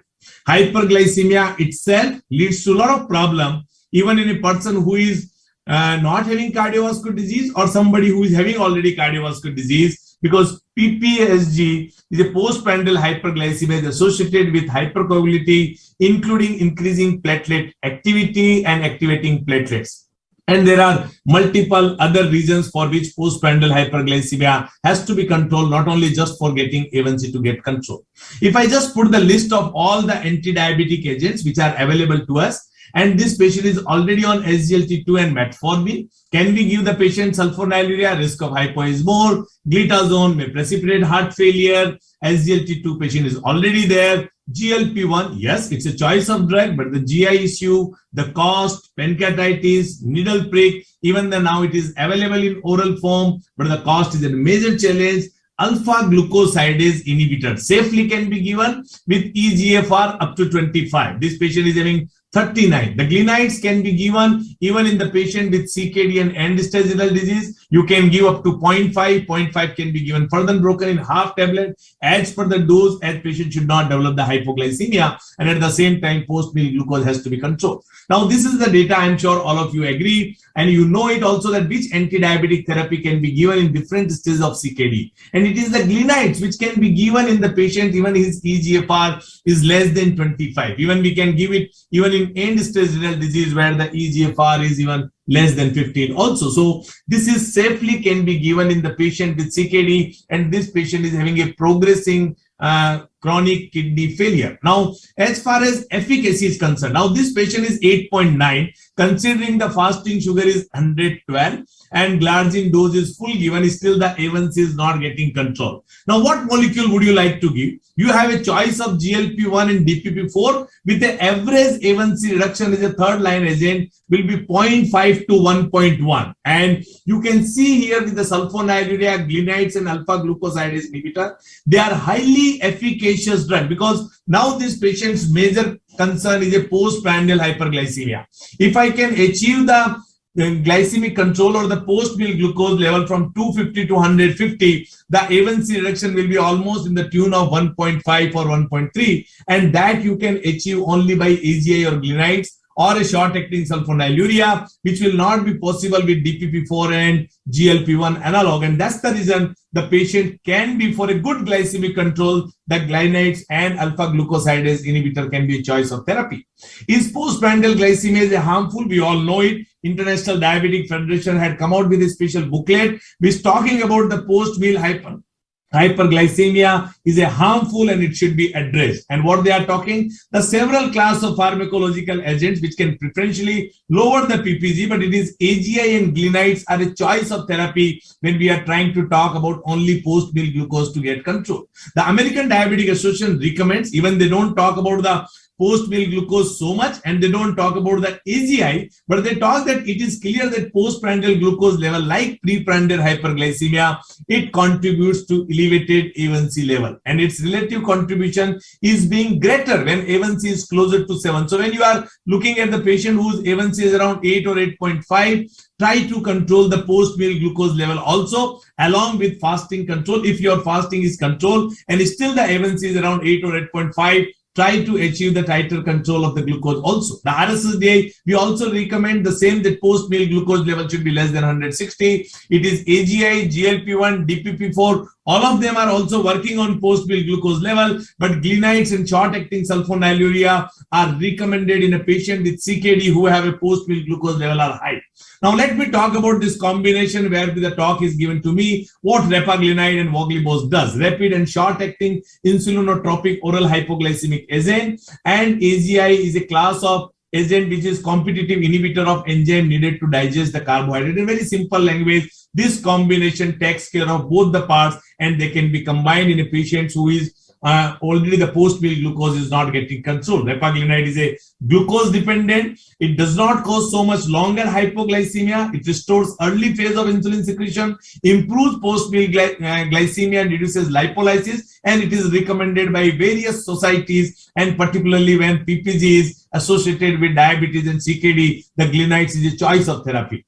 It exerts direct action on a pancreatic beta cell, but it is unlike sulfonylurea, so the chances of hypoglycemia with glinides are very, very less. It has got an insulinotropic action at a glance, but there are other benefits. It improves beta cell function, it restores early phase insulin secretion, and rapid onset of action with short-lived hypoglycemia effect, and it's a glucose and dose dependent insulinotropic effect. It is other like a glimepiride. It does not cause long-acting hypoglycemia, and it is only controlling the post-glucose excursion only. But the point is here, whether it can be given in a patient who is post-PTCA, a 72-year-old guy. Repaglinide is more efficient than controlling the post-meal glucose excursion, and it has got a beneficial effect on reducing cardiovascular risk factor, for which I will show one more paper that.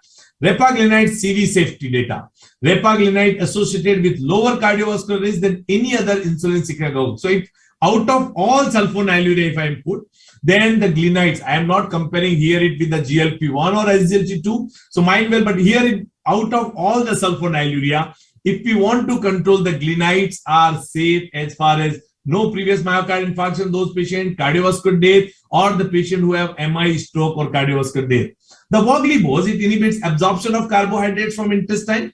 The inhibitory activity on maltose and sucrose is 190 to 200 times, 70 times higher than a carbose. It reduces oxidative stress. Voglibose lowers the daily glycemic excursion. It increases the release of GLP-1 and had got a better safety profile in compared to other oral hypoglycemic agents. Voglibose prevents post-meal glucose excursion. It reduces post-glucose excursion. It delayed distal intestinal absorption and carbohydrates. It also increases the GLP-1 level, which helps in delaying the gastric emptying and decrease appetite, and there is a weight loss also. Why repaglinide and voglibose combination can be given? The combination provides better efficacy compared to monotherapy. It is a rationale for doubt in patients who have prandial regulators are needed. AGI modified rapid insulin release, which is induced by repaglinide with different mechanism of action. Both the molecules actually they supplement each other, and there is no evidence of clinically significant pharmacokinetic interaction between glinides and voglibose. If you just see the data that along glinides, if compared to that, if you put the repaglinide and voglibose, there is a significant decrease in the post-meal glucose level. As far as hypoglycemia is concerned, if you combine both instead of only repaglinide, the frequency of hypoglycemia is significantly decreased, because sudden chance of post-meal hypoglycemia will be decreased by adding the voglibose. So the combination have less risk of hypoglycemia and a better control also. So in which condition or useful condition when it can be used? The typical condition is a type 2 diabetic patient with CKD, and definitely the patient with irregular meal pattern, or the patient who have high carbohydrate content, even after explaining the patient or nutrition counseling has been done. To summarize my talk, repaglinide with alpha glucosidase inhibitor, this voglibose, will provide better efficacy to control post-meal hyperglycemia. Both of them have a different mechanism of action. Therefore, combination will have a synergistic action, and no evidence of clinically significant pharmacokinetic interaction between repaglinide and voglibose. Combination was weight neutral, had fewer hypoglycemia events than in compared to monotherapy.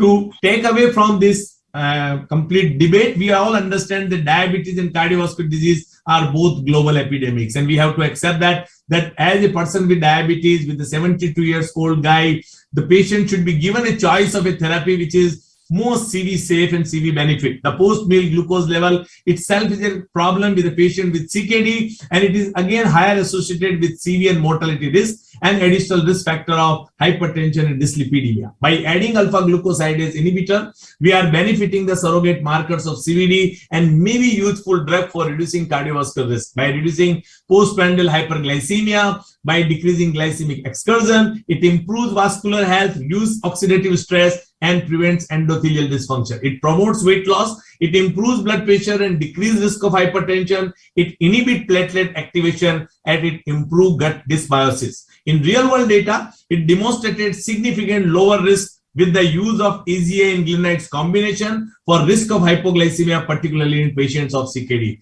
With this, I thank, but I'm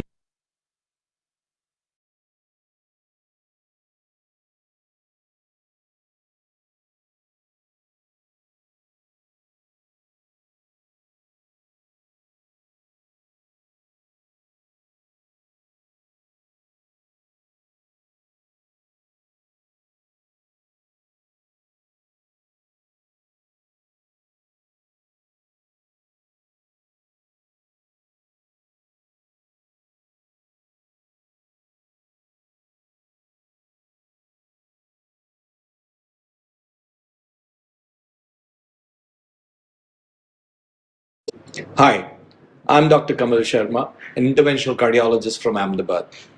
This is a disclosure, as mentioned in the slide, for being on board as advisor to the company. AMS has detailed US audits with Boston Scientific, B. Braun, and Johnson & Johnson.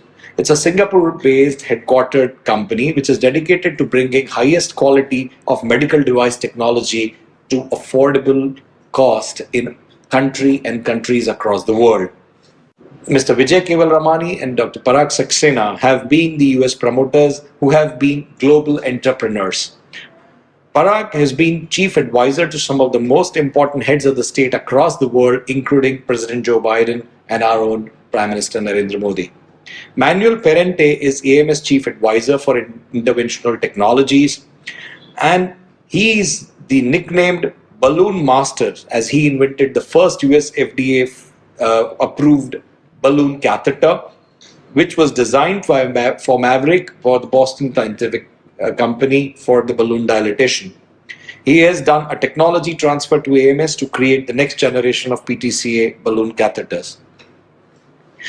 AMS is a state-of-the-art manufacturing infrastructure which is located at Vadodara, our own Gujarat, built across 150,000 feet across 10.5 acres of land. It has been sourced best in the class equipment and machinery for manufacturing and testing, ensuring the highest quality of standards. The emphasis is on all quality management pillars, that is planning, control, assurance, and improvement. And it has got in-house testing and microbiological lab with best in the class equipment with certification from ISO 13485 and CE through DNV Norway. So they have products like AdvaGlide PTCA balloon catheter, and they have NC AdvaGlide, which is the non-compliant balloon which is used with the gliding of using the technology of science of flow restoration in the gliding smooth manner. The special features of AdvaGlide tip is that it's flexible atraumatic tip design which minimizes intimal injury. The tip entry profile is 0.016 for crossing tough lesions with minimal 5 fringe guiding catheter compatibility designed for small vessel disease. Maximal guide wire compatibility is of with 0.14 and entering tip profile is the minimal in the industry class of 0.4 millimeters with compatibility with 0.14 with guiding catheter 5 fringe compatibility. So as you can see for the slides, you have brand A, B, and C. Only brand A is what stands with the AdvaGuide here, but the other two have much bigger profile to cross. So this is the ideal for accessing complex tight lesions, including chronic total occlusions, and tip entry profile measurements of just 2 millimeter diameter for AdvaGlide is the test data from the AMS that has been now documented. The superior material and design for enhanced performance allows the AMS selected nylon 1.25 from testing 248 different materials. This is the thinnest balloon catheter material, which provides wall thickness of 0.008 millimeters with nylon L25, allowing RBP of 18 bars with resistance up to more than 25 bars. Enhancing design by 42° at conical part of the balloon, high flexibility of the distal end, which is the new design technology in this balloon catheter, allowing it a better entry into the chronic occlusions and good crossability with minimal profile. The trifold balloon wrapping results in low profile, and so does the balloon material, which ensures shape retention on repeated inflation with faster deflation time. So it's ideal for CTO and has got the lowest crossing profile of 0.56 or for 1.25 and 0.74 for 4.5 millimeter balloons. It's best in the class pushability for most complex lesions. The average force transmission to push the balloon catheter for proximal to distal end with higher force transmission, which leads to a better pushability. So you can see Edvaglide is 0.9 force transmission in terms of newtons compared to the brand ABC, which are much lesser, which allows much higher and better pushability with smaller profile to cross all the lesions across the class. So there is precision, perfection, and a professional or a pro approach, as they call, for Edvaglide Pro, which is designed to deliver a safe performance.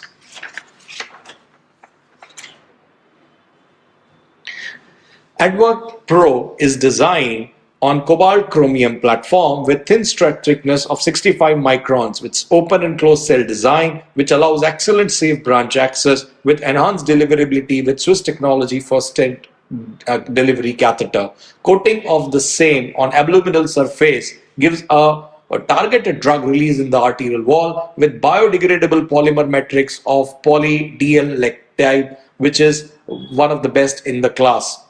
Also, it controls the neointimal proliferation by action on cell cycle, and sirolimus drug is the drug platform that it uses, which has got anti-inflammatory, anti-proliferative cytostatic drug and blocks the transmission from G1 to S phase, acting on the mTOR and SMC migration on healing.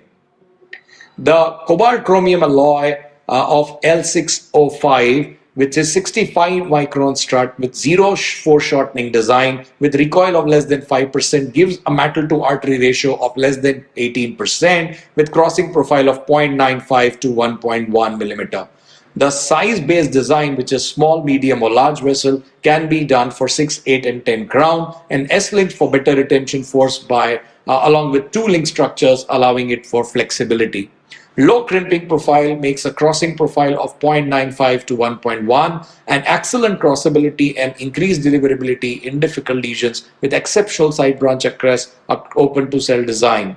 So this is a life-enhancing innovation in terms of the catheter technology. AMS everolimus stent is launching later this year along with many other enhancing innovations. AMS product portfolio ensures superior quality and reliability to deliver successful clinical performance. So you have comprehensive portfolio like EdvaWire, angiographic catheter, which is hydrophilic coated, aspiration catheters, Edva inflation devices, PTCA kits, hemostasis, 3-way stopcocks, Edva sheath, which is an introducer sheath, and 2-port and 3-port manifold, which are now important devices all across the spectrum. So soon you will have Edva ACE, which is going to be the everolimus eluting stent on the precision ACE technology, which will be launching soon by the AMS. So thank you very much, and I again say that I'm on the advisory panel for the AMS, and this recording is done as part in good faith of the same. Thank you very much. Take care. Keep connected. Let the science grow. Bye-bye.